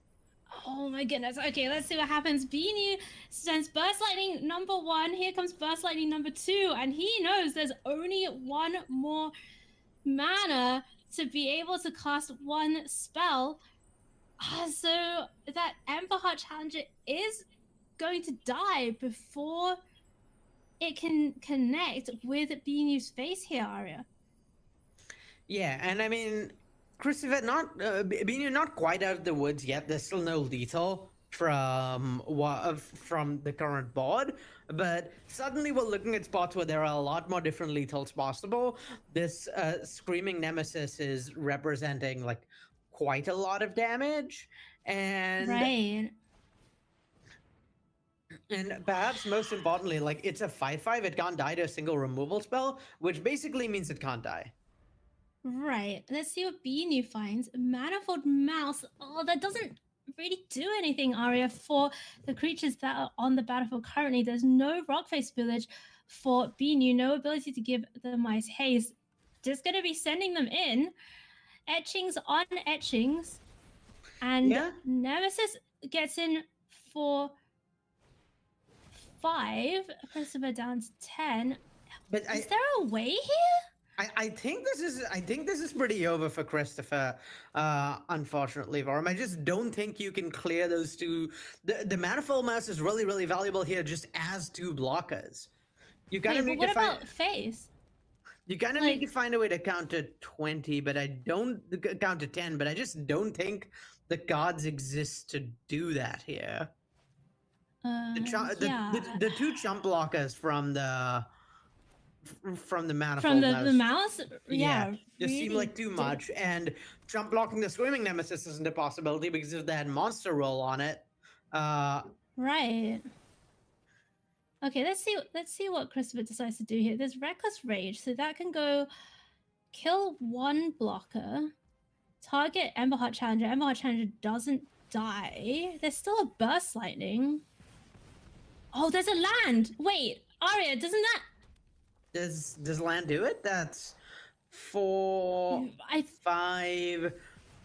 Yeah, that's yeah, exactly that's it. That land off the top from Ember Heart Challenger is gonna do it. And Christopher Lundquist, all he has to do is send these creatures, cast Burst Lightning at face before damage to get that prowess trigger, and you can see how close these matchups are. It's going to be exactsies for Christopher Lindquist, and he is going to be advancing to the semifinals, and yes, locking up that world championship slot. Wow, that is incredible stuff. We thought that his game was over and we would have to play game 3, but no, that was doing it with exactsies damage from Christopher Lindquist. Wow.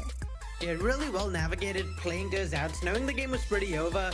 The cards in his hand could not win the game. It was not possible. The card, he needed to find exactly a basic mountain off the top. Rockface Village, Mutavault wouldn't do either because he needed 3 lands that could produce colored mana for spells. He only had 2 at the time, so he had to tap exactly correct, find the exact right hit off the top, and he did and got that. Well, I mean, that's why you do it, right? That's why you spend all those previous turns attacking, not blocking, etc. And that's the way these mono red players navigate. So great stuff there. Congratulations to Christopher Lindquist, our second finalist and our second World Championship player. I mean, what a dream come true for both of our players. Percy and Christopher coming here into the Arena Championships, qualifying from Arena, and making it all the way to the World Championships, Aria. Yeah, just really well played. Hell of a run for them, and yeah, just incredibly close matches with really centered on the play. It's been absolute blast watching these players play their matches, and really well deserved for the 2 players, Christopher and Percy, both making it to Worlds. Yeah, absolutely. And taking home a cool slice of cash as well. $20,000, the minimum for the finalists, playing for the $30,000 top prize. That is a big match of Magic coming up. We're going to go away for a break, and that is going to be it from myself and Aria, because when we come back, you're going to have Corey and Daquan with you for the grand final. So, Aria, thank you so much for joining me in the booth today. Any final thoughts on Explorer as we go to break? Yeah, I mean, the top 4, top 8 might not have looked the most diverse. I mean, a lot of mono red decks, but even the mono red mirrors have had a lot of play to them. That's what I really like about this format right now, is no matter what deck you're playing, no matter what matchup you're playing, the games are really interesting and there's a lot of play to them. There's very little true 2 ships passing in the night. Your decisions really matter every single game. That's one of my favorite things about Pioneer. It's what I love most about the format, and it's great to see that in action. Yeah, fantastic stuff. All right, my friends, thank you so much. We will go away for a break, and when we come back, the finals of Arena Championship 8.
Welcome back, everybody. It is finals time here at Arena Championship 8. We have our finalists, Percy Fang, Christopher Lundqvist, both on Mono Red Aggro, and both looking to win $30,000.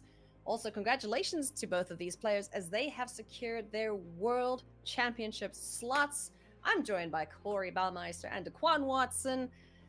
Gents, what's that gonna feel like right now? Corey, how do you think these players are feeling? What is on your head? What are you talking about? Bruh. I've been wearing this all day. This is my mountain hat. Daquan, am I losing my mind? I think my screen might need to be color corrected. I don't. Maybe. Anyways, yeah, very excited that these two players managed to get it done and qualify for the World Championship. Those were some exciting matches. There have been some excellent matchups indeed here. Daquan, any predictions for this finals as we get ready to jump into the matchup? This is a little bit of a tough one, right? Because Percy's been playing very well through these games and through the weekend. But we also just saw Christopher win 2 games with mono red on the draw in a mono red mirror. So that was crazy. I mean, both these guys have earned their spots here. So, you know, it's too tough to call for me. Would you say they're running hot? Definitely. Real hot, real hot. I'll see myself out, but let's go and have a look at the bracket first. Before I do so, here is how our day shook out. As you can see, plenty of mono red making it into the qualification rounds and working their way into the finals. It is a mono red mirror matchup between Christopher Lundqvist and Percy Fang. Let's meet our players here. Take a look at their accomplishments. Percy Fang boasting an impressive win rate of 65%. Christopher Lundqvist recently welcomed his 3rd baby into the world 2 weeks ago, so you know Tired Dad is going to be feeling all the emotions and all of the tired here as he's getting ready for potentially the biggest match of Magic that he'll be playing in his life. Let's have a look at the deck lists quickly before we jump into the matchup here. As you know, both players playing mono red. Percy Fangs, pretty much stock standard here. Corey, anything to note before we jump into the matchup? No, not really. Percy Fang is playing those 3 red cap melees. In the sideboard, I think those are going to be really, really strong in this matchup. They seem like kind of the most important thing that we have so far. But yeah, really what we've been seeing all day. Yes, indeed. We have seen that. We're going to now jump over to his opponent, Christopher Lundqvist, who has a bold prediction, and this is quite a funny one, actually. The person that loses the final will win Worlds. Well, now you've just put yourself in a bit of a pickle here, Christopher. Don't you want $30,000? I mean, World Champion is a lot more enticing, but that's a bold prediction. I'm gonna write that down and see if it comes true. Let's take a look at his deck list here. Daquan, anything to note in this list? No, this is sort of what we expect to see. You know, I mean, done well for him so far. He is probably the one that's playing a little bit of a couple of different cards main deck. Where you talk about having the Gear Wrench Goblin, you know, he has some Reckless Rages main. We'll see if those make a difference here, but honestly, both these players have played so well. I don't know which way it's going to go, but hopefully it'll be as entertaining as the last one. I sincerely hope so, and the way that these players have been playing this weekend, I think we're going to get exactly what we asked for here. So let's jump into the action. Let's see who is going to be our champion. Corey, take it away. All right, thank you, Ailey. The finals time. Gotta love it. This is going to be really exciting, and a couple things to say about Christopher's list there. You know, of course, the interesting kind of one of two ofs kind of thing, the Goblin and the Reckless Rage in the main is different, as well as there are 0 red cap melees in Christopher's sideboard. But, you know, I don't know if Christopher can even lose this match with kind of like how much swag he had at the end of that last match. Putting on the sunglasses, Daquan, right as he won. I mean, that's some boss stuff right there. Hey, dude, he's got his lifetime right. Imagine if that 3rd kid would have been this week, right? That would have just wrecked everything. So he's got everything cooking right now. Yeah, no kidding. Those kids are getting some presents after you're getting minimum $20,000 plus that $4,000 of equity at the World Championship for taking dead last. And well, these players just won a match for $10,000. They're playing another one right now for $10,000. So everyone buckle up. It's the finals of Arena Championship 8. Let's do this. Percy the higher seed. So we're getting this started, Daquan. Yeah, good opener here. We have a rock face village and a mountain and plenty of spells to go with. And being on the draw, you do want a couple of those spells to be removal just in case. Yeah, and note for that last match, Christopher had that very dramatic win there at the very end by flipping over kind of exactly what we needed with the challenger. But Christopher won both of those games on the draw. Yeah, that's without so red cap insane. melee, the go-to red card. So maybe Christopher has figured it out. Yeah, maybe. I mean, and I don't know how much either of these players have tested the mirror. Maybe that played into the card choices. Who knows? But again, we saw some crazy magic being played by both of these guys to get here. Big draw step from Percy. Do we have land 3 for Nemesis or just a mouse and pass? That is a huge deal here. You got to just think advantage bar just swung heavily favor into Christopher's side with missing a land drop, not being the first person to be able to Nemesis. And now Christopher has the ability to either just jam the Nemesis or Challenger plus Burst Lightning attack for 3. Both plays look great. Yeah, neither of these is a bad line to take, I think, here. But with your opponent just stuck on 2 land, you say, okay, let's just take away your threats, force you behind the 8 ball, and you have to find something to get a couple of spells off in a turn. Yep, totally agree. So Percy saved here by getting land number 3, being able to get that powerful creature down, and we'll see. Yeah, it easily could just be hanging back. Percy was on the play, but that's just what happens when you miss the land drop. You consider not attacking with your 3 mana 3/3 haste. Consider being the keyword. Yes. So yeah, I'm gonna consider it, and I'm still gonna attack. Yeah. But at this point, Christopher is definitely winning the race. Of course, a lot of things can happen, and Christopher's hand is quite bad after this Nemesis. But yeah, I can't imagine Christopher's holding back. Yeah, there were a couple of options there too to play the Heartfire hero, pump it, double strike attack, but just getting in there for the easy 3 here and just getting you a Nemesis that's just hard for the opponent to deal with is probably the right way to go. Yep, absolutely. Let's see what we want to do here. There's the Burst Lightning to just deal with that straight away. And I mean, Percy has a great play right now of just, going all in. Whenever you can go triple 1-drop with your 3 mana, that's of course very efficient. Can attack for 6, put Christopher down to 11, and play another creature, and play the Hired Claw. We'll see if we want to be that aggressive or hold it back. And yeah, quite the opposite, going completely defensive. Yeah, we've talked about it before, in other games, just saying how much damage these decks can do in one turn. Heck, we saw Christopher finish off a game, right, where it looked like wasn't going to be able to get through 8 or 9 damage at the end and just had the exact right card. So even one creature less to block can be huge in this matchup. Yeah.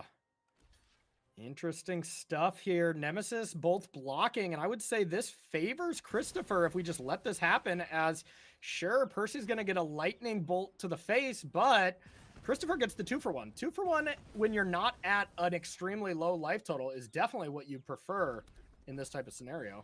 Yeah, it was interesting there because I thought that Percy might rage and just see what other removal were hanging out in Christopher's hand and try to get some extra damage at the very least, but decided to be really patient and hold the rage. Yeah, if you rage your own monster, your own Screaming Nemesis, all of a sudden your opponent gets to deal 6, which can be kind of brutal. All right, what do we got going on here? I want to know if this Grease Wrench Goblin has ever been exhausted in this deck from Christopher. I don't think we've seen him activate. I mean, I've definitely not seen it. I'm just curious if he's actually done it or if that is one of the cards where he's like, yeah, I probably should have played Swift Spear or whatever. But in my testing, the kind of more stock list that I was playing, that I was seeing at least from like challenges in Pioneer, a lot of them played Swift Spear and it always felt like the worst card. So, I mean, I like getting that one out of there. Yeah, it's kind of curious. I'd be curious to hear his logic on why that was included in the list, because again, now that you mentioned it, we haven't seen that really get activated at all. Yeah, no, not really. Yeah, this is tough too. You don't really want to take 4. Yeah, makes sense to block there, and then we're just gonna get 2 copies of Manifold Mouse here. 2 mice are better than 1 cat, it would seem. The Sunspine Lynxes, of course, we see them game 1. They're going to be the first card that you take out, as they are really, really bad. And here is a challenger. Let's see if there's any kind of blocks. The patience on Percy not monstrous raging earlier to get some extra damage in has very much paid off, because this is a much better target. And whoa, all right. Rage is on. Wow. That's another +3, so that's Yeah, 9 that's damage. sick. Now, all that being said, we'll see if Christopher can just win the game here. So double village, pumping this hero up. That's 3, that's 4. Double strike is 8, 9, 10, 11, 12, 13 damage. Yeah, I'm got it counting. anyway. This is easy lethal here from Christopher Lindquist. Yeah, I think saving to block doesn't really do much here either. You would have been facing down a bunch of double strikers that then you're left with nothing on board and a rage in hand. So it was kind of just a bad situation all the way around. All right, Christopher is raging against the mono red machine here and be able to get it done game 1. And so far in this top 8, or in this top 4, it has been all Christopher. Christopher's 3-0 and well, won all 3 of those games on the draw. Yeah, and one went away here from packing in a big bag of money. Right? Yeah. It's That's like- actually how you get paid out in the arena champs. You know, I only got 1,500 last time, so it was a much smaller bag, but they just send you a bag of money. Really, really cool stuff. Yours came in a wallet, is what you're saying? Yes. I got mine in quarters, filled it in my bathtub. Yep. All right, that is not true. Wizards does not send out a bag of money. But you like it just the same when it shows up in your bank account. Exactly. So both players taking out the kitties, and a very measured play from Christopher, taking out 1 goblin. Got to leave that other one in there just in case you need to exhaust it. I'm here for it. Yeah, but I think the difference here too is when we talked about the sideboards earlier, Christopher's version doesn't have the same sideboard options that a lot of the other mono red decks have. They had a lot more spot removal. His was kind of more of a versatility package, trying to deal with like the graveyard decks and stuff. Yeah, absolutely. And it is, you know, interesting. Torch the Tower does have some advantages over Red Cap Melee in this matchup. You know, I mean, being able to exile some things can really matter. I mean, I guess Heartfire Hero is kind of the main thing, but you know, that's a big deal. The Red Cap Melees, as awesome as they are, you know, at dealing with quote unquote any creature, 2 damage deals with most of the creatures as well. It's like, great, I can kill Screaming Nemesis now with Red Cap Melees. It's like, oh, but I don't want to kill Screaming Nemesis with my Red Cap Melee. Yeah. All right, so let's dive into game number 2 here with Percy Fang on the play with a really slow hand, but a very reactive hand, but that's already a 6. So makes a lot of sense to keep from Christopher. I think you would keep it regardless, but that's the type of hand from Percy that you really want when you're on the draw. 1 mana removal spell, 2 mana removal spell. Maybe you can break serve, but on the flip side, Christopher's hand looks amazing here. Yeah, I was just literally about to say that. Like, Percy's hand is fine if you were in Christopher's seat on the draw, right? You don't want that when you're on the play. So all Christopher is missing is land number 3, but, you know, has a little bit of time to get it. And here is going to be, you know, an immediate reason to play Red Cap Melee over Torch the Tower, as Torch would have looked terrible here and Red Cap Melee was impressive. Yeah, totally worth it. It's one of the few things you have that can deal 3 toughness plus there for 1 mana. Just get it out of the way. Yeah, and the first scream to the battlefield is Percy, and Percy has the best follow-up to Screaming Nemesis. A second Screaming Nemesis here available, but the flip side, Christopher did get land 3, which is huge. And he also has a Screaming Nemesis. So there's going to be a lot of that in this game, it looks like. A fast and furious final, it looks like. Don't go anywhere. This could be over in minutes as Christopher casually takes a drink of what I assume is just the blood of his enemies, but maybe it's coffee. I'm going to put my money on coffee, at least for now. That's fair. But yeah, 14 to 17, I mean, this could change literally in the blink of an eye if you're not careful here. Yeah, and now what do? Do you get in there for 6 and try to race here?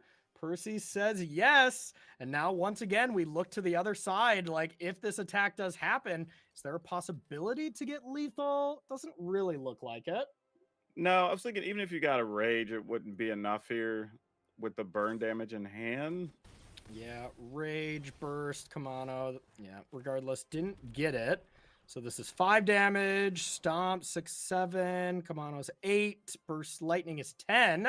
So Christopher has to do one of these measured plays of, hey, how much can I commit versus how much should I leave back to not die on the crackback? Because Percy did not play a land, so Christopher knows for sure there's 3 spells in hand. Yep.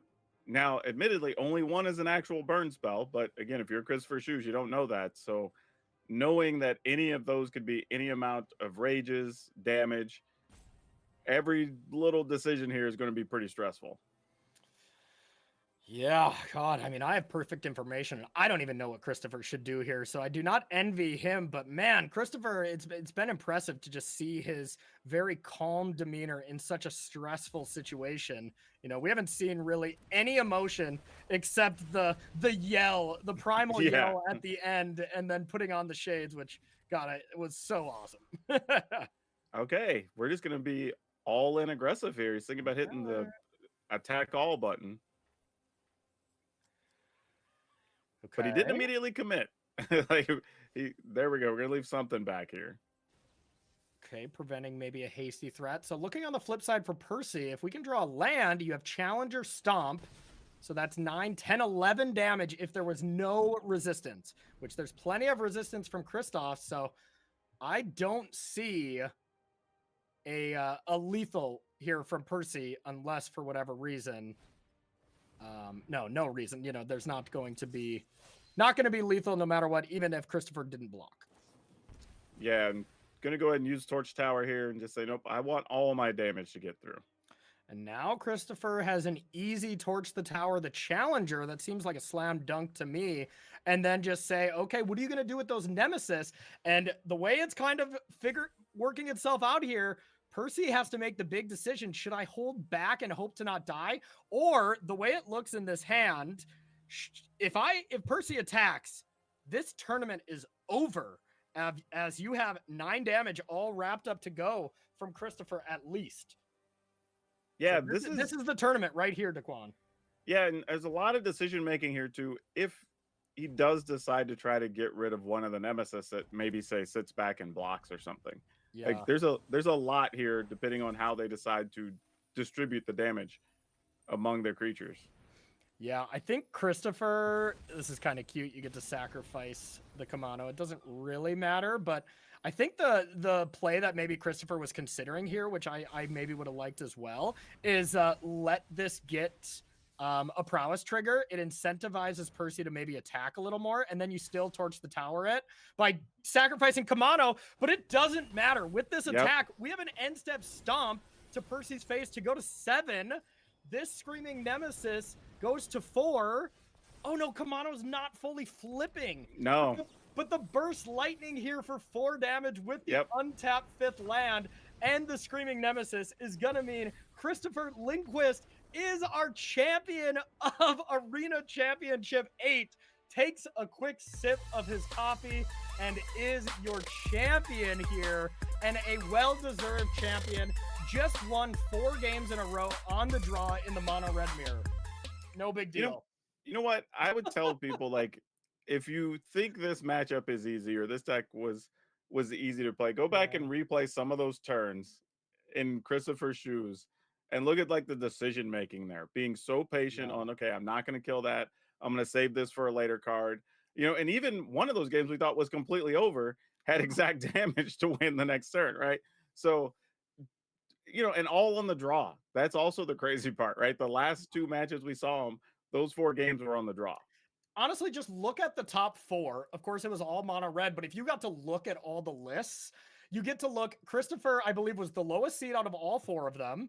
Christopher also didn't have any of the red cap melees. And, you know, maybe some other changes in the main deck that maybe weren't that advantageous in the mirror. Christopher shrugged it off and said, whatever, I'll just go 4-0, win $30,000, head to the World Championship. So Christopher just locked up minimum $34,000 But unfortunately, you know, Christopher said whoever takes second's winning world. So actually cost himself like 70K, which was a little unfortunate. So my mono red mountain hat is off to you, Christopher. Big congratulations. We got an interview with the champion himself. So let's hear from Christopher and Tan and Grace. Hey, everybody, for the last time this weekend, I'm joined by our champion, Christopher Lindquist. Congratulations on winning the Arena Championship. He's got shades on because his future in Magic is so bright you wouldn't be able to see without them. Has it hit you yet that you are the Arena Champion? No, but I feel like a champion. I can say that much. Yeah, it's undescribable. And I don't know what to say actually. I just want to thank my family for putting up with me and letting me play. Speaking of your family and letting you play, it's a little late where you're at right now. I think it's almost midnight. Are you going to wake them up and let them know that you just won the championship and got paid a pretty little amount of money on the side as well? Yeah, I'm gonna wake my wife up, but that's it. The children needs to sleep. Sure. They have school and other things, and I work tomorrow, so putting them back to sleep will just be a hassle. So I can tell them in the morning. Any plans maybe for that cash? Maybe like a nice vacation with the family in the future or something? Yeah, something like that. And I think I'm gonna buy some stuff for the garden, like a big play castle or something. Oh, I'm sure the kids are going to absolutely love that one. All right, what's Yeah. your future look like in Magic? You know, we're going to be seeing you at the next Pro Tour. We're going to be seeing you at Worlds and stuff now. Are we going to be? I know you said you have a full-time job. Are you going to be maybe taking this a little bit more serious in the future? Have you even had the start of thoughts about that yet? I mean, I've taken it really seriously so far this year and last year. Yeah, I don't know. It's only MTGA, so not much live Magic. I did play Duskborn RCQ, but that's the only live tournament I played in years. So we'll see. Hope to find some people to play test with for the PT and for Worlds later. So. Christopher, I think there's going to be people lining up to play with you after this in the show that you put on here. Really great job this weekend. Masterful play from you. You can call yourself the Arena Champion. I am the Arena Champion. Yeah, you are. Hey, man, thanks for taking time with us and congrats again. Yeah, and let me know when that trophy will arrive in the mail. I'll let you know whenever I finally get one too, Christopher. All right, buddy. Great. Congrats. Thank you. Massive congratulations to our champion, Christopher Lindquist. Cool as a cucumber, and I don't know how he wears these, but he's not wearing glasses underneath, so it's all good. Ugh, I can't see through those. Right, well, friends, Daquan, Corey, it's been an absolutely incredible weekend. Any final thoughts as we wrap up here at Arena Championship 8? Corey, nice glasses, by the way. I'm thinking old head thoughts here because, like, you Oh, just yeah? have a kid, you get $30,000. That makes having the kid a whole lot easier. So, congratulations to Christopher. But I do think this is kind of like an indicator of where people might change up their decks, and we're going to see the format look a lot differently in the next month or so if you hop online and try to play. I think people weren't expecting so much mono red, and mono red again, you know, when you're talking about like those Rakdos Demons decks and whatnot, this is really good against those, and that was a quarter of the field basically. So yeah, right deck for the right weekend, but I would expect to see people come a little more prepared for mono red going into the rest, really just into the future, because this deck isn't going anywhere. Yeah, and that's the thing. Like, now you look at least at the format. You know, now that the tournament is done, big congrats to Christopher. Played really well. Mono Red was, of course, the deck of the tournament. But going into this event, Mono Red was not expected to be the most played deck, nor was it. It was definitely Phoenix and Rakdos, like which one is better type thing. Now that it really seems like Red is the best deck, you can prepare yourself for a Red deck if you very much target it. But now it's the litmus test, like, can you beat Mono Red when you're targeting it, or is it just the best deck by far? Well, we'll see how the metagame shakes out in the coming weeks. Let's take a look one more time at the bracket to see what Christopher Lundqvist had to work through to be able to call himself champion.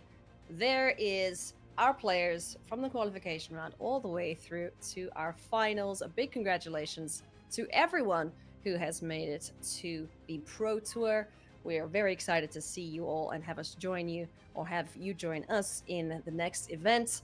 And also a big congratulations to our winners, or our finalists, who will be at the World Championship, which is super cool indeed. Any last thoughts here on our players, on our decks, gents, as we wrap things up?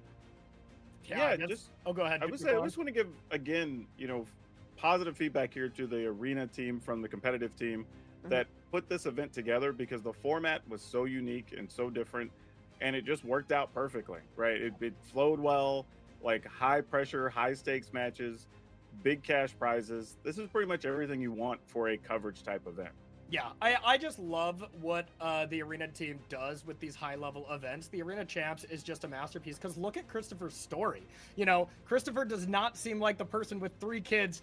Coming from a person who has a new 1-year-old, things are tough already to find time. But when you have 3 kids, you're not exactly flying all over the world to play Spotlight Series and stuff like that. So him having an avenue to show his skills in Magic by playing at home after the kids are in bed and stuff, it's really awesome to unlock that, kind of demographic of Magic players that wouldn't have the opportunity otherwise if it wasn't for events like this in Arena. Also, I just think it's awesome with all this mono red that it finally gave me an excuse to wear this ridiculous red suit. So, I got to dust this off for the first time in my life. So this was just an all-around great weekend. Barring your suit, yes, I will agree with you. It was an all-around great weekend. And it has been an incredible weekend of some crazy Explorer Magic, which we hope all of you at home enjoyed. So thank you so much to the players, everyone working behind the scenes, to the broadcast team, and to you at home for joining us for this event. We'll see you all at the next one, but Corey, I think we should try and go win some more boxes in the Arena Direct. What do you think? I need 8 couple more? boxes. So yeah, I'm jumping in the queue. Let's go build a seal together, Ayla. All right, sure, let's go. We'll see you all at the next one, everyone. Bye-bye for now.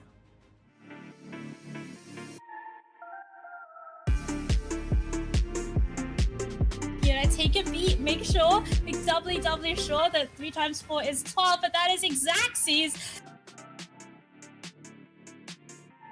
That is going to do it. Shieldred the Apocalypse is going to put 2 triggers on the stack, and that is going to be Olsen advancing to the top 16.